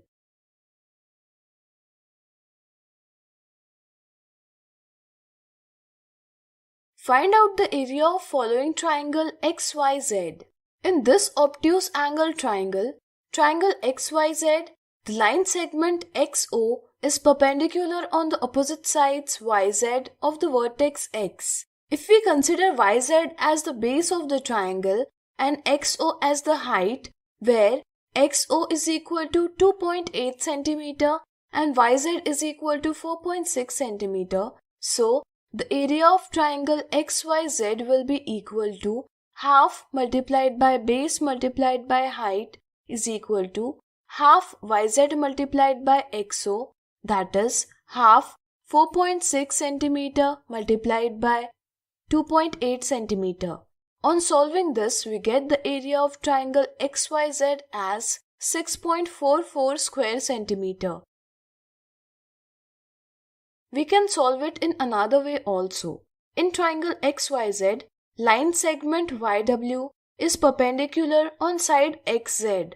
In triangle XYZ, if we consider side XZ as base and perpendicular YW as height, then the area of triangle XYZ will be half XZ multiplied by YW, that is, the area of triangle XYZ will be 6.44 square centimeter. Here, in both cases, we have considered different sides as base, and by considering their corresponding perpendicular, we have calculated the area. In both the cases, we have got an equal answer. Can you tell the reason behind this? Think.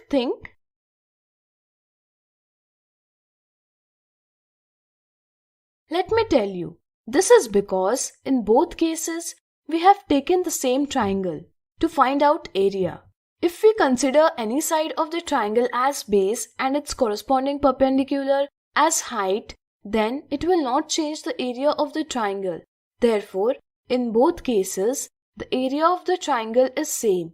So, with the help of the length of one side of the triangle and its corresponding height, the area of the triangle can be calculated. It is not necessary that the length of all sides should be known. Next example. Below is triangle ADB of area 30 square centimeter and triangle ADC of area 54 square centimeter. The line segment AD is perpendicular on BC. If BD is 5 centimeter, then find the measurement of line segment AD and line segment DC. It is given that the area of triangle ADB is 30 square centimeter and the area of triangle ADC is 54 square centimeter. In both these triangles, AD is common. We know that the area of the triangle is half multiplied by base multiplied by height. In this way, if we know the measurement of the area of the triangle, base or its corresponding height of any two from these three, then we can easily find the measure of the third, such as the area of triangle ADB is 30 square centimeter. Since the side BD and side AD are perpendicular to each other, this means that angle ADB is the right angle. That's why triangle ADB is a right angle triangle. In case of right angle triangle, we can consider one of these perpendicular sides as base and the other side as height. Here we will consider the side BD as base and side AD as height. In this way, we can write area of triangle ADB is equal to half multiplied by BD multiplied by AD. We know the area and measure of side BD. So, we can find the measure of AD.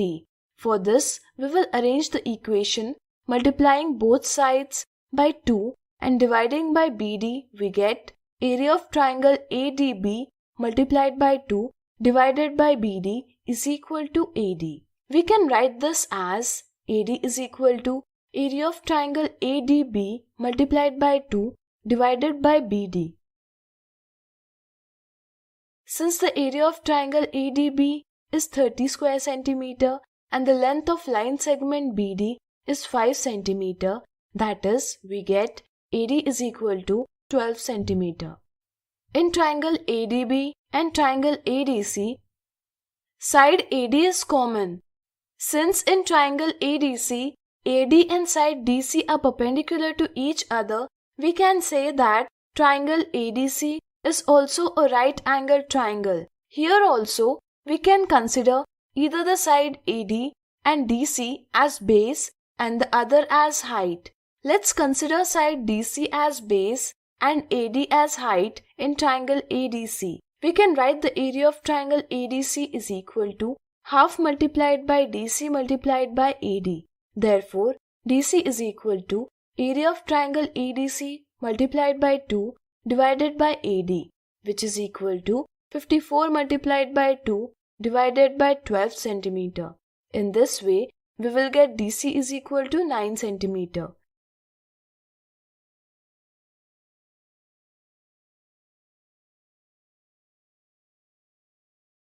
Today we have seen some interesting examples related to area of triangle.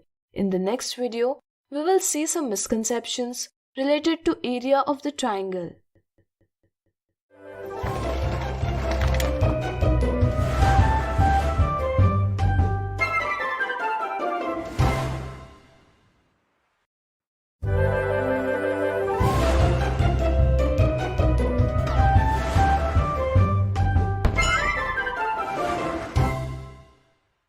Today we will see a misconception and an example related to area of triangle.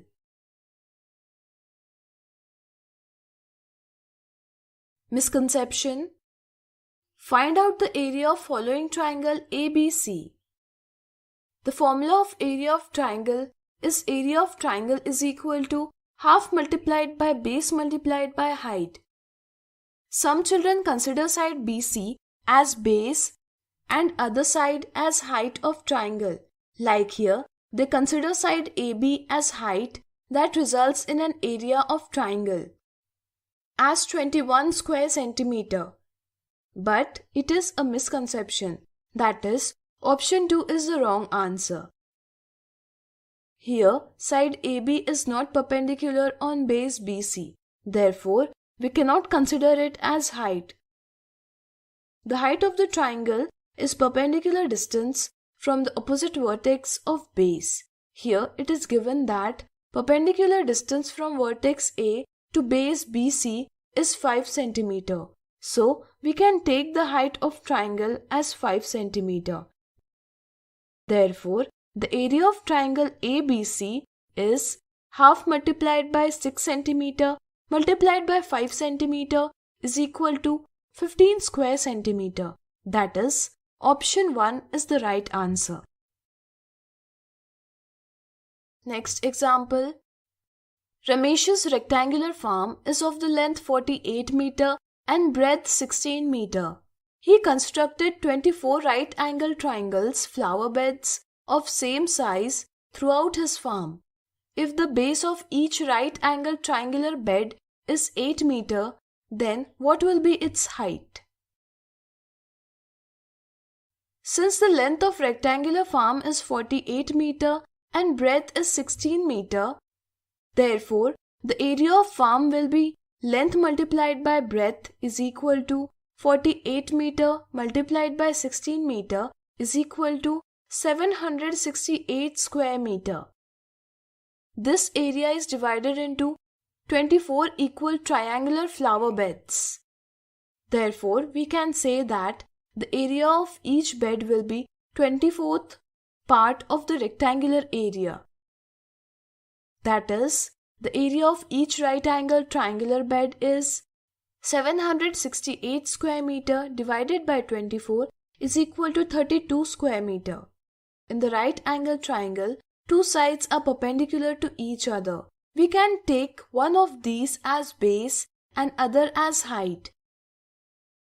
Since the area of the right-angled triangular bed is half multiplied by base multiplied by height, therefore, we can say that height of right-angled triangular bed is equal to area of the right-angled triangular bed multiplied by 2 divided by length of base. It is given that the length of base of right-angled triangle is 8 meter. Therefore, its height will be 32 square meter multiplied by 2 divided by 8 meter is equal to 8 meter. So, in Ramesh's field, The height of each right angle triangular bed is 8 meters. So today we have seen a misconception and an example related to area of triangle.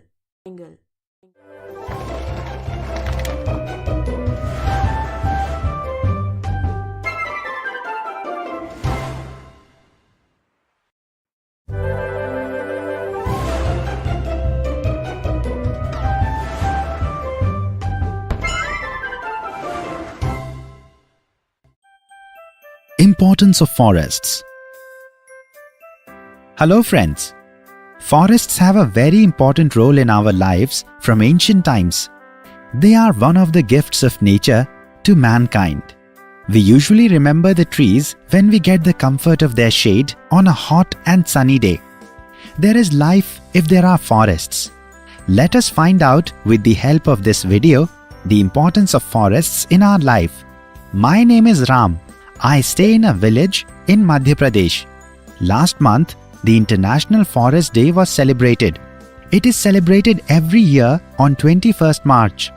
The children of my school wrote poems on this topic, displayed posters, and the most interesting part was that we got an opportunity to visit the forests of Chhattisgarh for 2 days.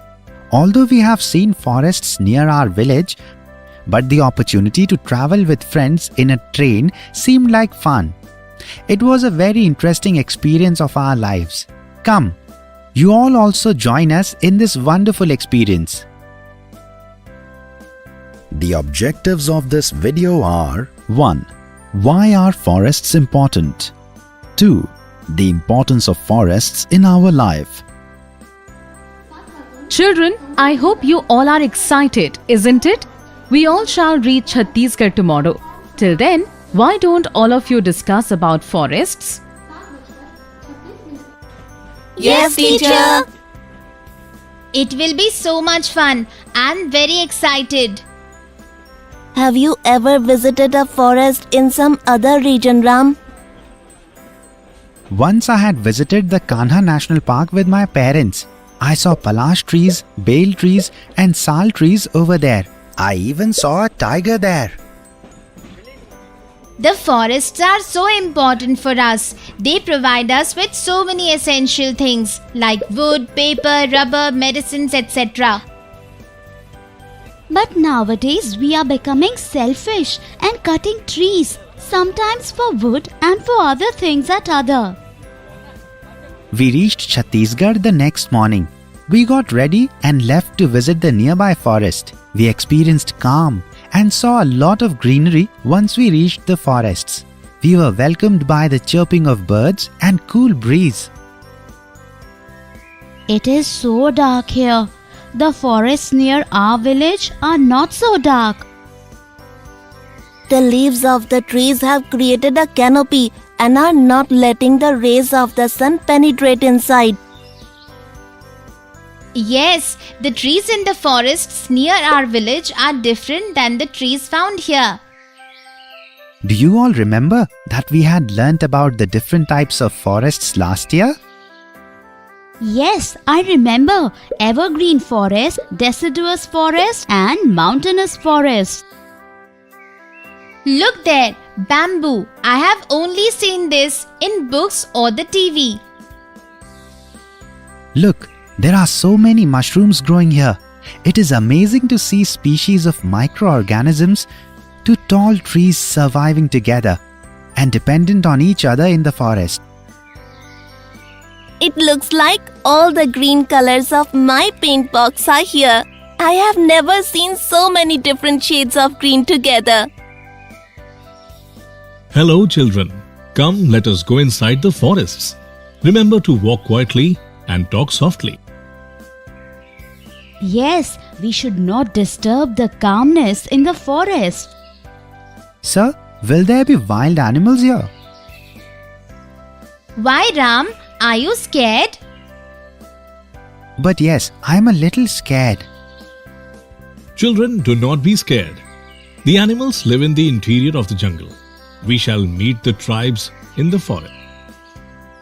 Which are these trees, sir? Children, these are mahua and tendu trees. They are the speciality of these forests. Hello, we have come to look at the different trees in the forests. Hello, my name is Taka. You are all welcome in the forest. What is it that you are doing, Taka? There is a hart organized in the evening today. I have come to collect imli and leaves from here. My parents put up a shop in the hart.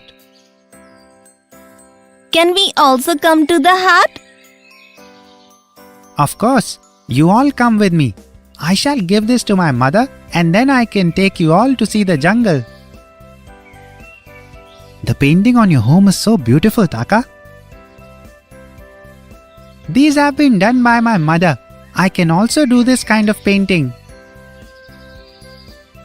Taka, do you go to school? Yes, since there is a hut in the evening, hence we have a holiday. I go to study in a school in the village nearby. Why are the birds chirping so loudly all of a sudden? The animals and the birds inform each other of warnings like this. Taka, are you not scared in the forest? No, the forests are like our friends. They protect us and we protect them in return. Do you go to a nearby village for fulfilling your daily needs? We get a lot of things from the forests, but if we need something, we get it from the nearby village. My father makes beautiful sculptures. He sells those in the nearby village. A few of the tribal people sell fruits and vegetables, and some have knowledge of herbs and medicines. They can treat diseases. Does it begin to rain anytime here, Taka? Yes, you would be knowing that forests help in bringing rainfall. The roots of the trees help in keeping the soil intact. Because of this, the trees help us from a lot of natural disasters like floods. It does not rain a lot in our village. We have deciduous forests there. Okay, what kind of trees are found there? The trees found there shed their leaves in winters and summers. It rains only for a few months in our village. The forests are our home and everything. Come, let me take you. Oh, look! Why is it that there are a few trees that side? The trees have been cut from that part of the forest because there are coal mines there. To procure coal, the forests have been cut. But this is wrong. We should protect forests. If we keep cutting trees like this, then one day there will be no trees left. I and the other children have started with a protest about the same. We all organize street plays on Sundays to spread awareness. We tell people about the impact on the forests due to deforestation due to coal mines. This is such a nice thought. The coal mines are responsible for pollution too. I'm sure there is a lot of impact on the forests because of the pollution. Yes, all of you are right. But why don't we all do something about it? We understand that the coal industry is also important for the country's progress, and trees need to be cut for that. If this is the case, then we all can plant trees. Yes, think if we all plant a tree each, then there will be so many trees in a few years. We have begun with a plant trees drive here. You all also plant trees with us. Why don't we begin with a plant trees drive in our village too? I am getting inspired by Taka's thoughts. Remember, we had read about the Chipko movement? Similarly, we can also begin with a movement.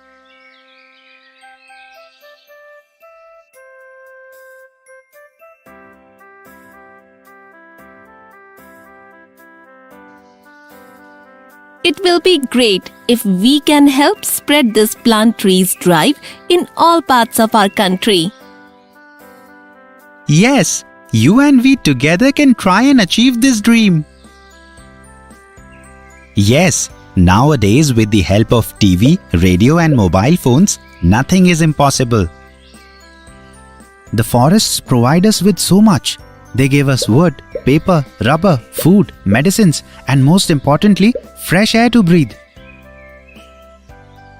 We all saw beautiful artwork in the heart in the evening.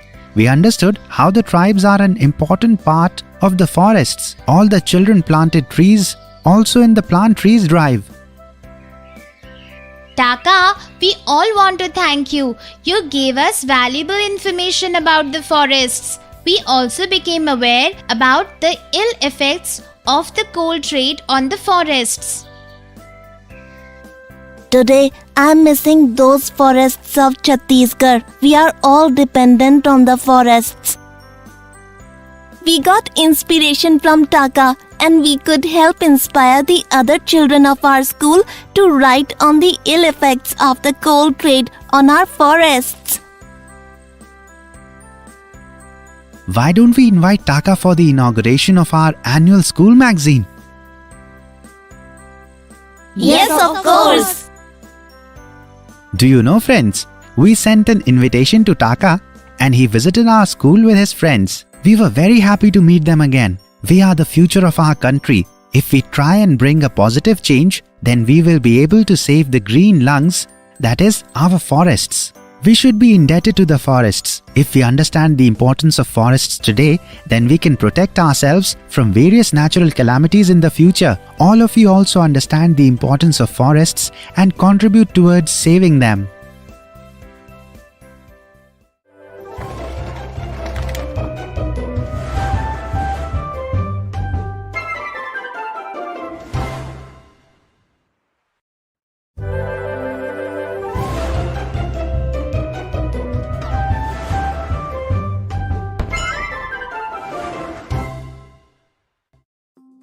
Heat Part 1. Learning objectives: 1. To differentiate between hot and cold things. 2. To understand what is temperature. 3. To understand how to measure temperature. Hello friends, it is so hot day. I feel like having an ice cream. It is so surprising that we can sense hot and cold things. But how do we sense if something is hot or cold? We feel hot in summers and cold in winters. How is it that we sense the temperature difference? Let us find out questions through this video. Rama and Raja just reached home. Looks like both of them are hungry. Come, let us go and find out what is happening there. Mother, where are you? Please give us something to eat. We both are very hungry. Oh, you both have come back? Today I have made your favorite hot puris and kheer. Come and quickly eat. Wow! Oh, this puri is very hot. How are you eating them, Raja? Isn't your puri hot? No, Rama, my puri is cold. Mother, why is it so that I find my puris hot and Raja doesn't? How do we sense the difference between hot and very hot things? First, blow and make your puri a little cold. Then we shall do an experiment. Friends, do you like hot or cold food? We might burn our tongue if we eat very hot food. I have filled water in these 3 utensils. Can you now tell me which one of these has hot water? Yes, this middle one, as I can see steam coming out of it. Oh, this one is so cold. This one is neither hot nor cold. So can we just touch anything and find out whether it is hot or cold? No, Raja, I think it could be dangerous. Like if you had put your hands in the middle utensil, you could have burnt your hands. Yes, you are right, Rama. Because certain things can be very cold and very hot, and it might not be safe to touch them. Yes, like ice. Yes, ice is so cold. If we try and hold it in our hands become numb and the ice begins to melt in some time. Yes, can you think why, Rama? Because the heat from the atmosphere or our body melts it. So, it means that to find out the intensity of hotness or coldness of a body, we can not only rely on our sense of touch. Friends, the degree of hotness or coldness of a body can be found out by its temperature. But how do we measure temperature? What happened, Raja? Why are you coughing? I'm having body ache since morning. Your forehead is not warm. Let me go and get a clinical thermometer. Raja, you do not have fever. I shall make ginger-infused tea for you. You will feel better. Rama, please wash this thermometer till then and keep it back. How do we find out how much fever we have from this thermometer? It is such a small tube. How are you, Rama? You look a little troubled. I think you're thinking about me. Yes, please tell me about yourself. You know that I am used to measure the degree of hotness of a human body. Yes, but what is this shiny thing in this bulb? This is mercury.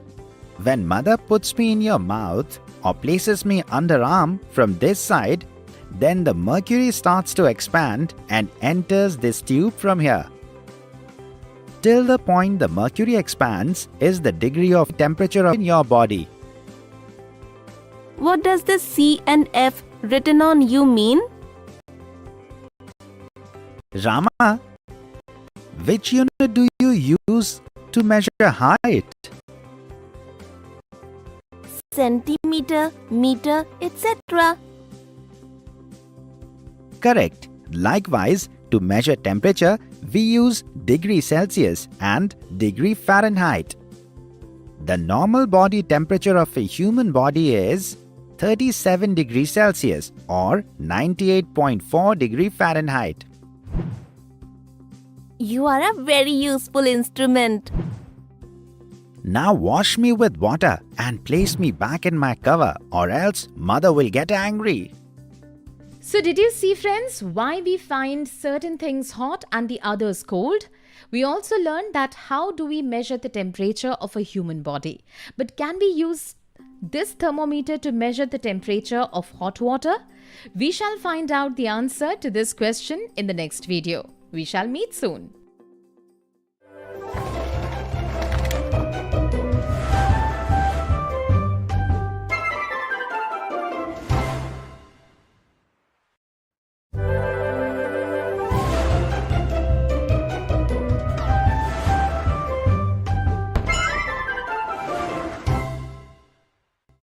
Today we will learn about chance and probability.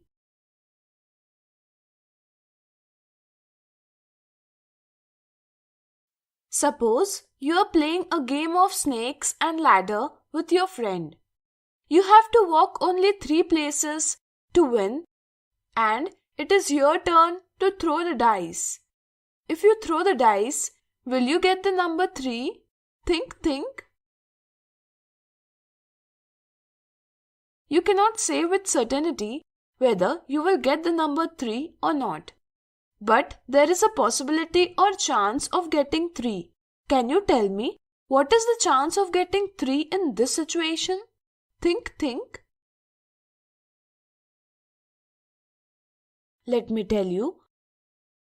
Throwing the dice is an experiment which can have outcome 1, 2, 3, 4, 5 or 6. We say that in the experiment of throwing a dice, the total number of outcomes is 6, since we are required to get 3.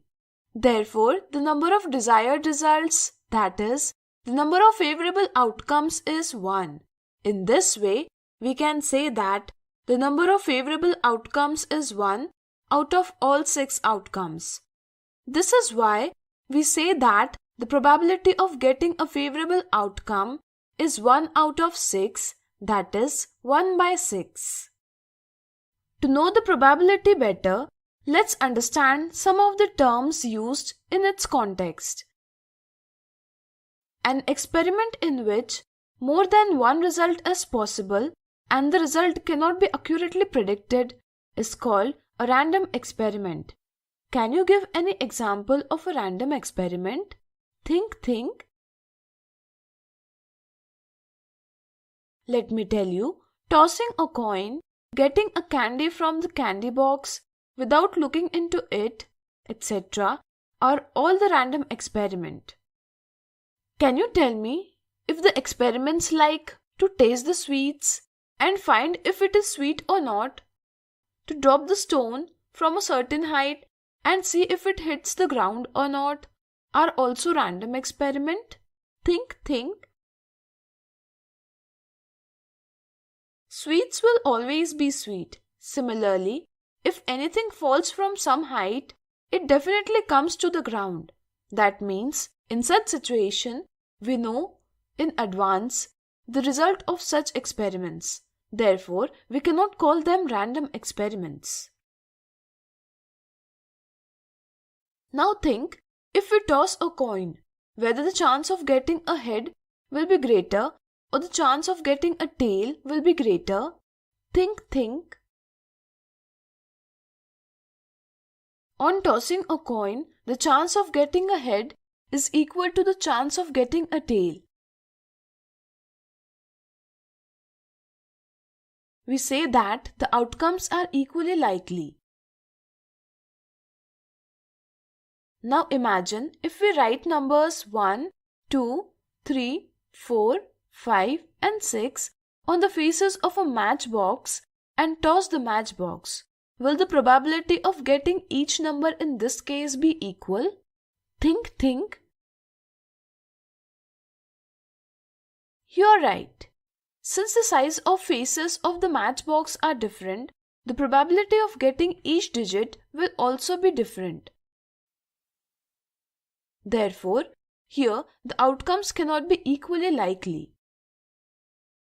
Each outcome of an experiment or a collection of outcomes make an event. For example, when we rotate a dice, then in this random experiment, getting one of the outcomes from 1, 2, 3, 4, 5 or 6 is an event. Similarly, getting a number which is greater than 3 or getting an even number is also an event. Let's talk about the event of getting a number greater than 3. Here, favorable outcomes are 4, 5 and 6. In this way, there are 3 results of the occurrence for the event of getting number greater than 3. But any number 1, 2, 3, 4, 5 or 6 can come up in this experiment. So, here the total outcomes are 6 for the event of getting number greater than 3. The probability of an event is the ratio of the number of favorable outcomes of the event to the total number of outcomes in the experiment. Here, the probability of getting a number greater than 3 will be 3 by 6 is equal to 1 by 2. If the event is certain, for example, getting any number from 1 to 6 on the dice, then the probability is 1. And if the event is impossible, like getting the number 7 on the dice, then the probability is 0. But when an event is likely to occur, such as obtaining a number greater than 3, then the probability is greater than 0 but less than 1. In this way, the probability of any event can be 0 or more than it, but 1 or less than it. Now, let's look at some situations related to use of chance and probability in real life. During elections, people are asked about their choice. The number of answers received is used to find the probability of winning of each candidate and exit polls are obtained based on it. Suppose your elder brother has got 85% marks in the government examination. If last time 1,800 students have been selected out of 2,000 candidates who have secured 85% marks, then we can say that the probability of selection of your brother is 1,800 divided by 2,000, that is 9 out of 10. Now, you can find out more such situation by yourself. Today we have learned about chance and probability. In the next video, we will see some interesting examples related to them.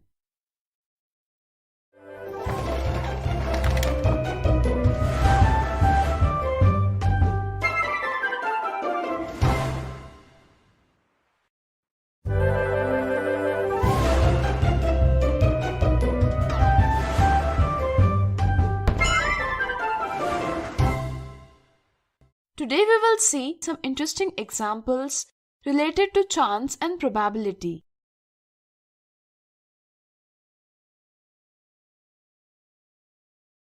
There are some paper slips in a box on which numbers from 11 to 17 are written. If a slip is taken out of the box without looking at it, what will be the probability of getting an even number on the slip? There are total of 7 slips in the box on which one of the numbers from 11, 12, 13, 14, 15, 16 or 17 have been written. So, if one slip is taken out of the box without looking at it, we will get a number from these numbers. That is, the total number of outcomes of the experiment is 7. Here, getting an even number is an event. Since the even number can be 12, 14 or 16, we can say that the number of favorable outcomes for the event are 3. Probability of an event is equal to the number of favorable outcomes for that event divided by the total number of outcomes of the experiment. Therefore, the probability of getting an even number on the slip drawn will be 3 by 7. Next example, Harsh bought 10 lottery tickets. If a total of 4,500 tickets were sold in the lottery, what would be the probability of winning the lottery by Harsh? The total number of lottery tickets are 4,500. The probability of selection of each lottery ticket is equal. We can say that the total number of outcomes of the experiment are 4,500. Of these, Harsh has bought 10 tickets. In this way, Harsh can win the lottery if one of the 10 tickets will be selected. In this way, there are 10 favorable outcomes for the event of winning the lottery by Harsh. We know that the probability of an event is equal to the number of favorable outcomes for that event divided by the total number of outcomes of the experiment. So here, the probability of winning the lottery by Harsh will be 10 divided by 4,500 is equal to 1 divided by 450. Next example, suppose you have 3 coins. What will be the probability of getting heads on the 2 coins and tails on the 1 coin if all 3 coins are tossed together? When we toss 3 coins together, the outcomes are as follows. The total number of outcomes of the experiment when tossing 3 coins together is 8. We have to find the probability of getting heads on the 2 coins and a tail on 1 coin. Can you tell me what are the favorable outcomes in this situation? Think. Absolutely right. There are 3 situations when we will get 2 heads and 1 tail. That is, the number of favorable outcomes in this experiment is 3. Since the probability of an event is equal to number of favorable outcomes divided by total number of outcomes of the experiment, therefore, the probability of getting heads on the 2 coins and tail on the one coin is 3 by 8. So today we have seen some interesting examples related to chance and probability. In the next video, we will see some common mistakes related to them.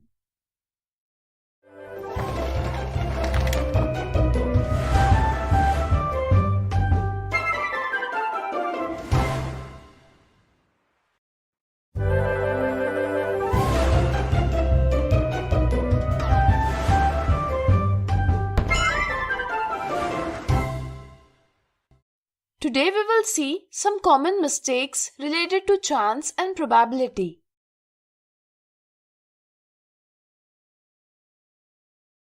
Mistake 1. Believe that the number of favorable outcomes of an event is the probability. Some children believe that the number of favorable outcomes of an event is the probability of that event.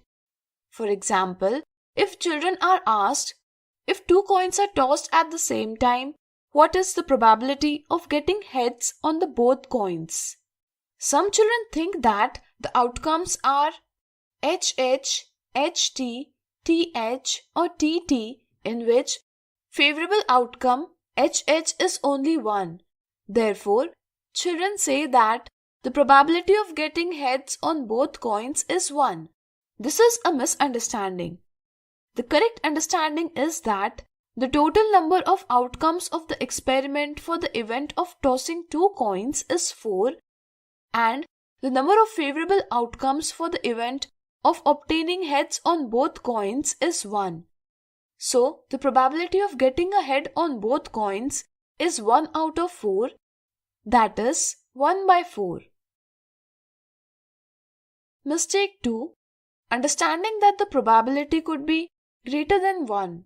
Some children think that the probability of an event can be greater than 1. But this is a misunderstanding. The probability of an event can be 0 or greater than it or 1 or less than it. Mistake 3. Outcome of a random experiment can be controlled. Some children make the assumption that they can achieve the desired outcome in the random experiment. For example, they think that if they keep head on top and toss the coin, they can get the desired outcome. Similarly, they think if a dice is thrown with a specific force, the desired number can be obtained. Remember, in the context of fair dice, the result cannot be controlled.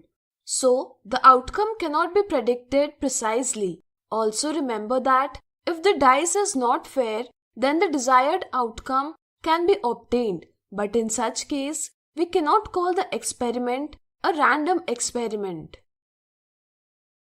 Mistake 4. Treating all outcomes as equally likely outcomes. If we tell children that there are 15 slips in a box in which number 1 is written on 10 slips and number 2 is written on 5 slips, if one slip is drawn from all the slips at random, whether the possible outcomes are equally likely? Children think that the number written on the slips is either 1 or 2. Hence, the outcome will be one of these number. Therefore, they think that the probability of getting each number is equal, that is, the result is equally likely. But this is a misunderstanding. Here, number 1 is written on 10 slips and number 2 is written on 5 slips. So, the probability of getting 1 is greater than the probability of getting 2. Therefore, the possible results in this situation may not be equally likely. Mistake 5. Lack of understanding of equally likely outcomes. Some children think that it is difficult to get 6 by throwing the dice, while it is easier to get a number smaller than 6, such as 2. This is a misunderstanding. The probability of getting 1, 2, 3, 4, 5 or 6 of these points on throwing the fair dice is equal. So, the probability of getting 6 is as much as the probability of getting 2. So today we have seen some common mistakes related to chance and probability.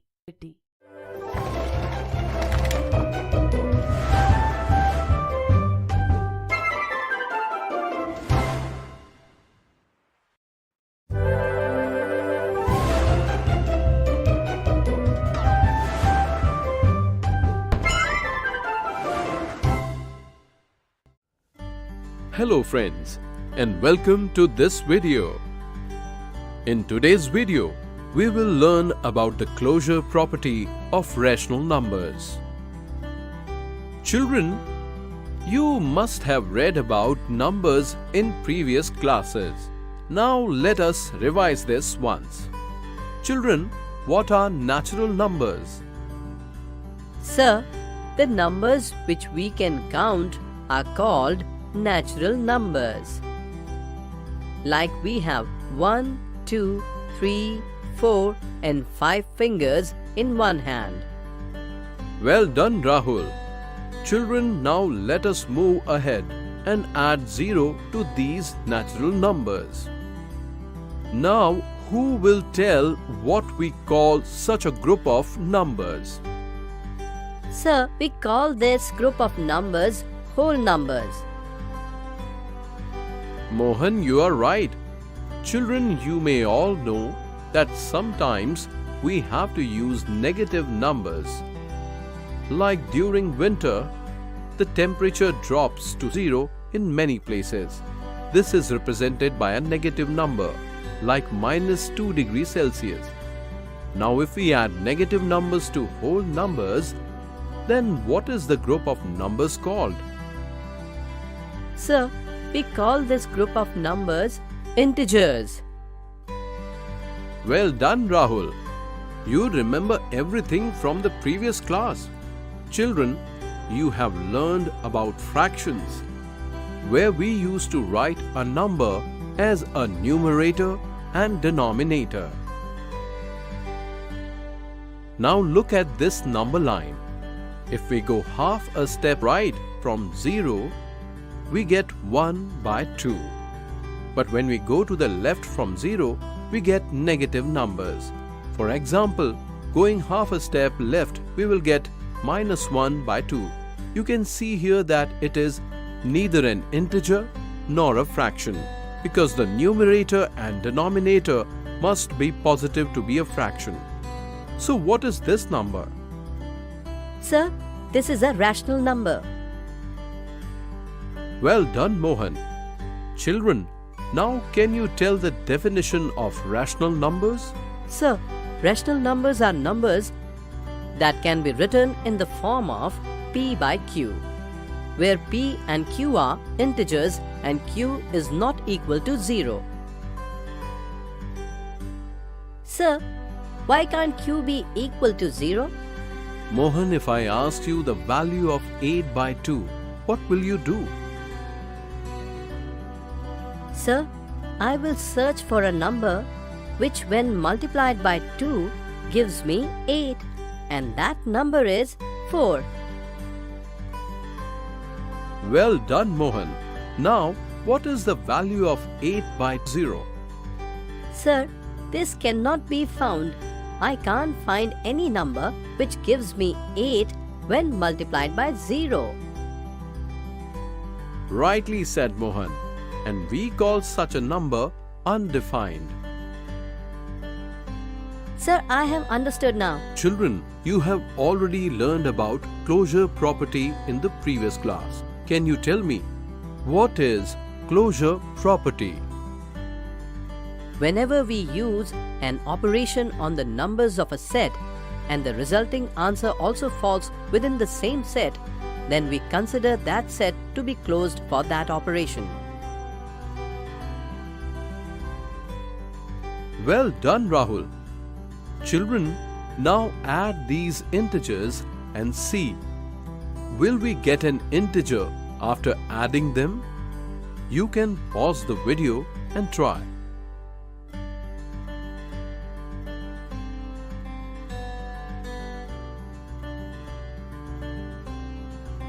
Children, what can we say about the closure property of integers?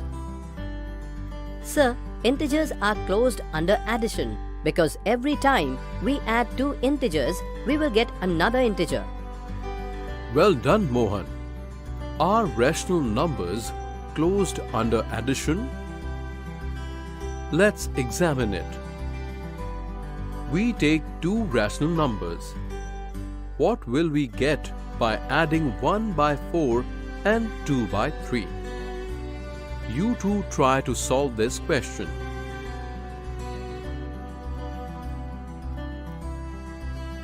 Children, is this also a rational number? Yes, sir, it is a rational number. Children, now add the following rational numbers and observe the result. Children, you will see that adding any two rational numbers gives another rational number because rational numbers are closed under addition. Children, in this session, we learned about different types of numbers such as natural numbers, whole numbers, integers, and rational numbers. We also verified the closure property under addition of rational numbers. In the next video, we will discuss closure properties of rational numbers under subtraction and multiplication. That's all in this session. See you in the next session. Thank you.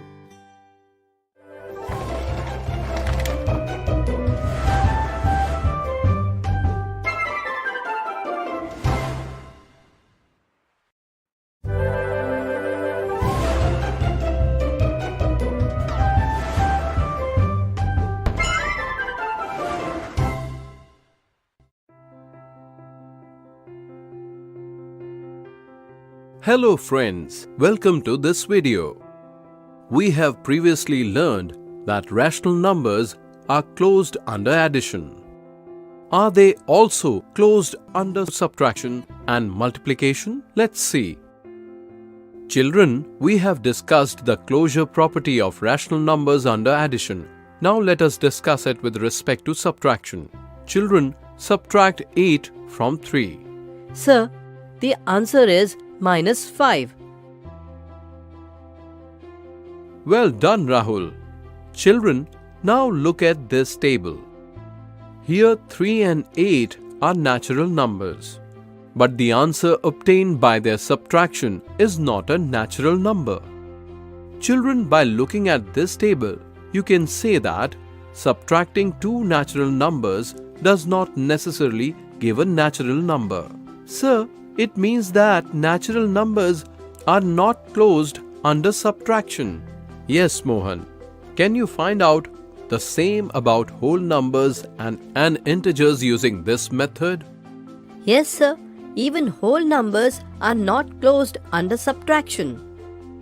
Well done, Mohan. You have answered it correctly. Children, you may also remember what you had studied in the last class about integers. Integers are closed under subtraction. Sir, do rational numbers have the same property as integers?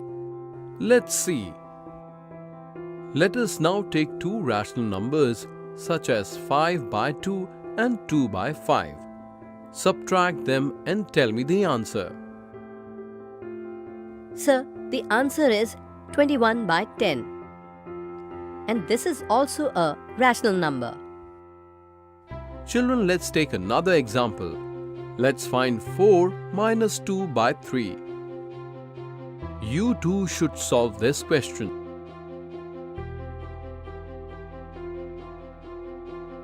Children, did you also get 10 by 3, which is a rational number? Children, now look at these numbers. Did you get rational numbers as the result? You too should solve this question.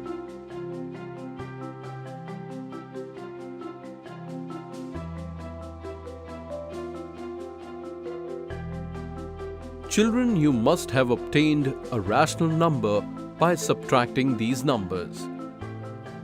Because rational numbers are closed under subtraction. You can also do this for other rational numbers. Now children, we shall discuss about closure property under multiplication. We will take two rational numbers. What will you get if you multiply 2 by 7 and 3 by 5? Sir, we will get 6 by 35, and this is also a rational number. Children, will you get a rational number if you multiply -1 by 3 and 2 by 5? Yes, sir. This time too we have got a rational number. Children, multiply these numbers now. You too should solve this question.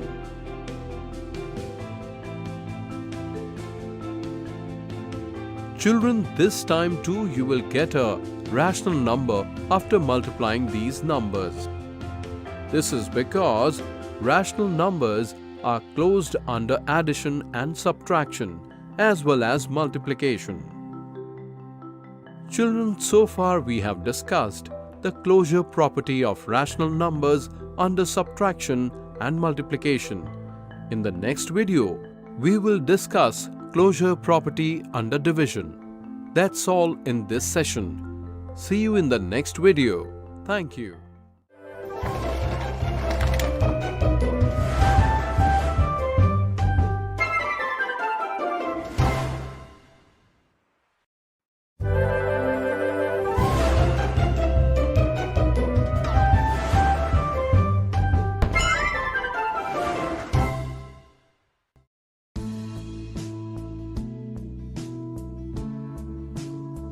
Hello friends, welcome to this video.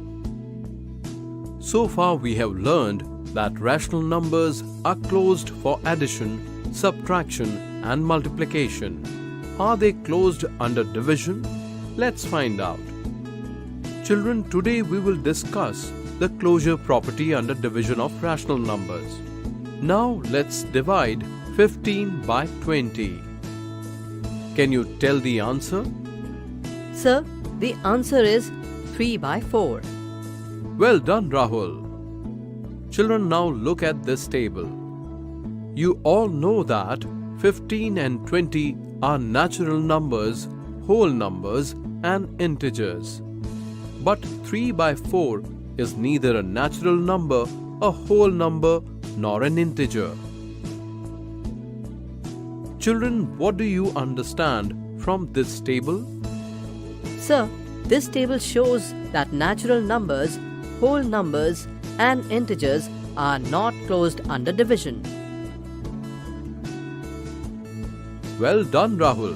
You have given the right answer. Sir, but is this true with the rational numbers too? Let's find out. Let's divide any two rational numbers. For example, what will we get if we divide 2 by 7 by 5 by 4? Sir, we have got 8 by 35 and this is a rational number. Children, solve these questions in your notebook. You all try solving them.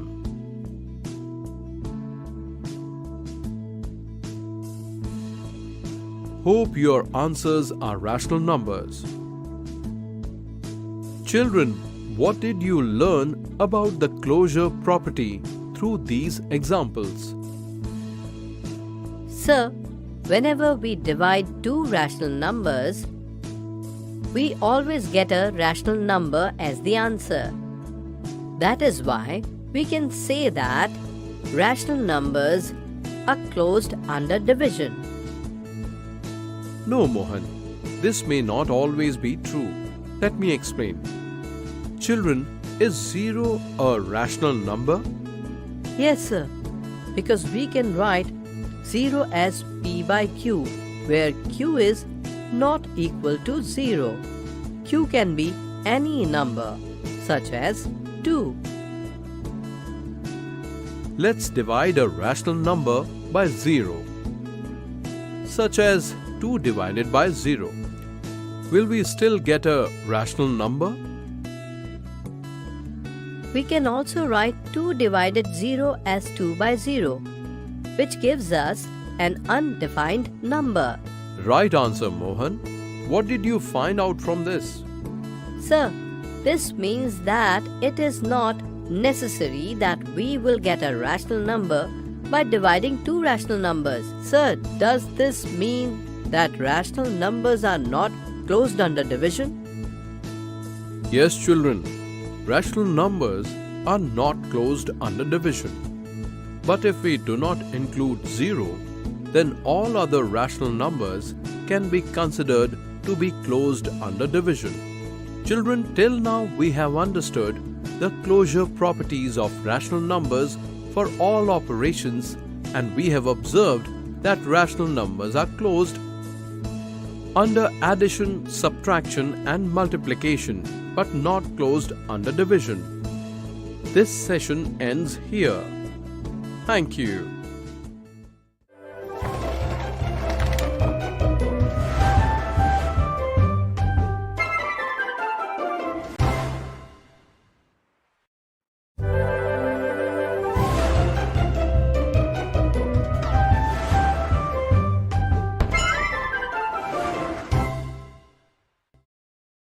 Friends, welcome to this video. Today we'll learn about the commutative property of rational numbers. Let's see what is happening in class today. Children, Rahul went from Delhi to Kanpur for some work and then from Kanpur to Prayagraj. Distance from Delhi to Kanpur is 495 km and the distance from Kanpur to Prayagraj is 205 km.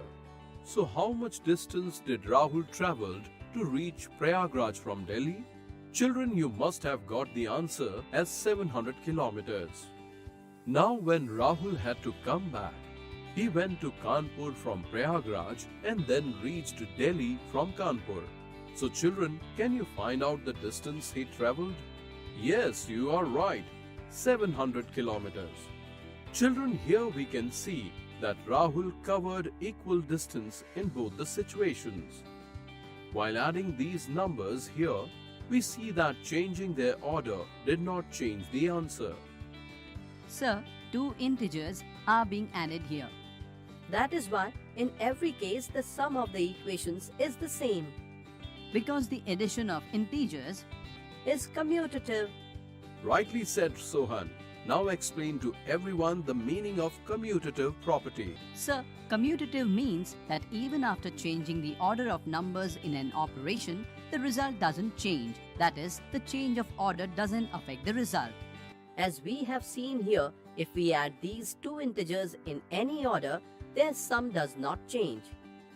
If we add or multiply any two integers such as a and b in any order, there is no change in the answer. Because the addition and multiplication of integers are commutative. You are right, Sohan. Sohan, in the last class, we learned about the commutative property of natural numbers, whole numbers and integers. Now let's discuss the commutative property of rational numbers. Rational numbers are numbers that can be written in the form of p by q, where p and q are integers and q is non-zero number, such as 4 by 7, minus 10 by 49, etc. We can also write natural numbers, whole numbers and integers as p by q. Here, we can write 1 as the denominator. So these are also rational numbers. Let us now discuss the commutative property of addition of rational numbers. Suppose we have two rational numbers. Now let's add them in this order. How do we add such numbers? Like we used to add fractions, with the help of the least common multiple, LCM. Here the least common multiple of the denominator is 12. Adding these, we will get the answer 11 by 12. Now let's change their order and again add them. We will see that the answer will still be 11 by 12.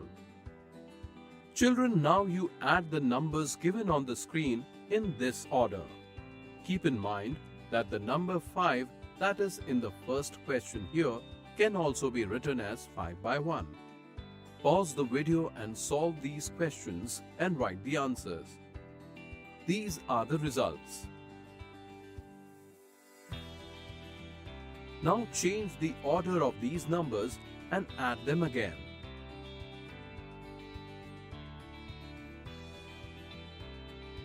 Sir, even after changing the order, our answers are the same.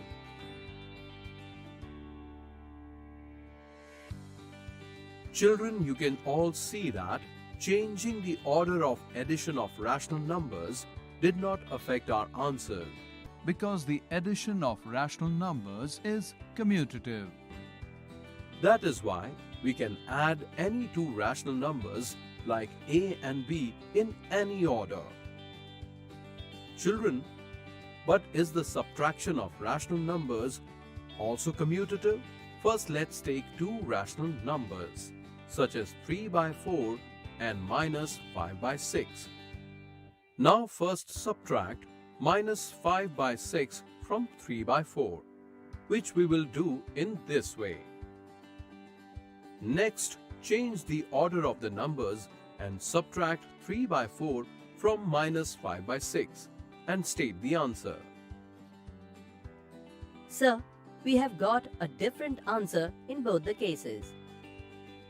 You are right, Mohan. Solve all the questions given here.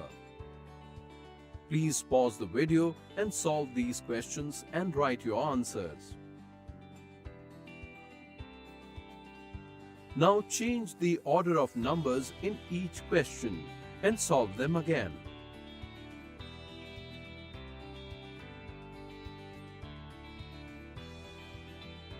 In each of the given questions, our answer changes whenever we change the order of numbers.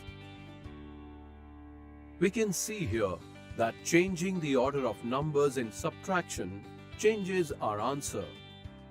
Because subtraction of rational numbers is not commutative. That is why we can say that For any two rational numbers, A and B, A minus B is not equal to B minus A. Let's go ahead and discuss the next operation, multiplication. Is multiplication of rational numbers also commutative? Let's see.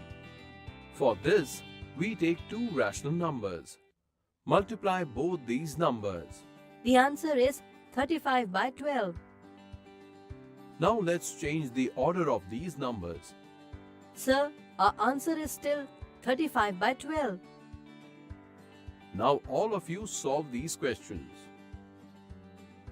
On solving these questions, you must have got these answers. Now change the order of these numbers and multiply. Sir, swapping the numbers did not change our answer. You are right, Mohan. This is because the multiplication of rational numbers is commutative. We can say that A multiplied by B is equal to B multiplied by A for any two rational numbers A and B. Children, now let's check the commutative property of rational numbers in division. Now look at the two rational numbers given here and divide them in this order, keeping in mind that 2 to the power of 2 is 4. Now change the order of these numbers and then divide them. What did you understand from this? Sir, here the answer in both situations is the same. Children, considering this one example, can we say that the division of rational numbers is commutative? Let's see some more examples. Children, now look at these rational numbers and divide them in the same order. Write the answers in your notebook. Now change the order of these numbers and divide them again. Now compare the answer with the answers that you have written in your notebook. Sir, on changing the order of this question, our answers are different. When we divide 0 by 5, the answer is 0. but dividing 5 by 0 give the answer 5 by 0. By dividing 5 by 0, we get an undefined answer. Here, with the help of examples, we have learned that when we divide two same numbers, we get the same answer even if we change their order. But generally, if we change the order while dividing numbers, our answer changes. This is because division of rational numbers is not commutative. So friends, in this session, we learned that the sum and multiplication of rational numbers is commutative, but subtraction and division is not commutative. In the next video, we will see some examples related to commutative property of rational numbers. That's all in this session. See you in the next session. Thank you.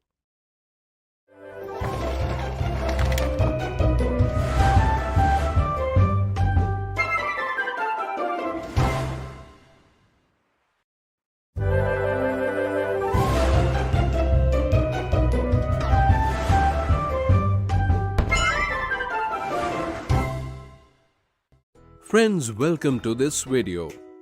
Today we will see some examples based on the commutative property of rational numbers.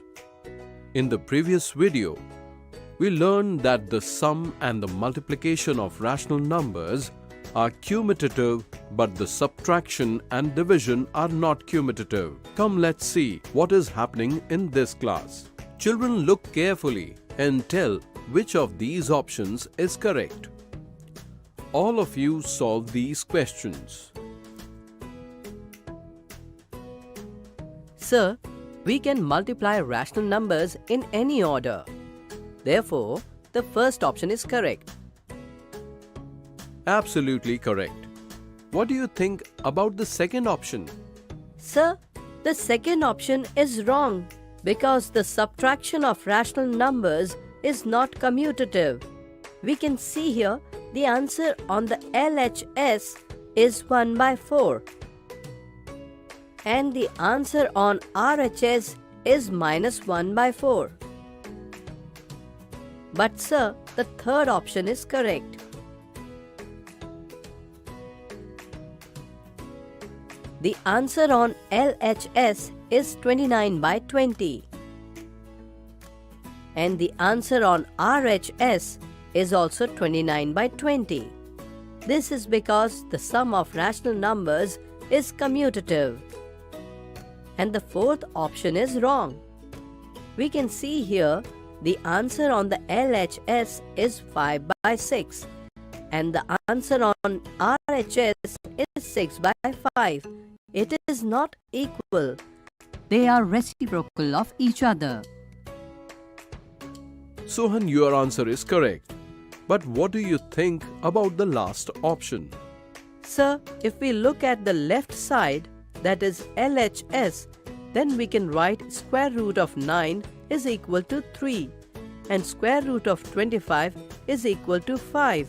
In this way, we can write square root of 9 by 25 as 3 by 5. Now we can write LHS as follows, which is equal to 3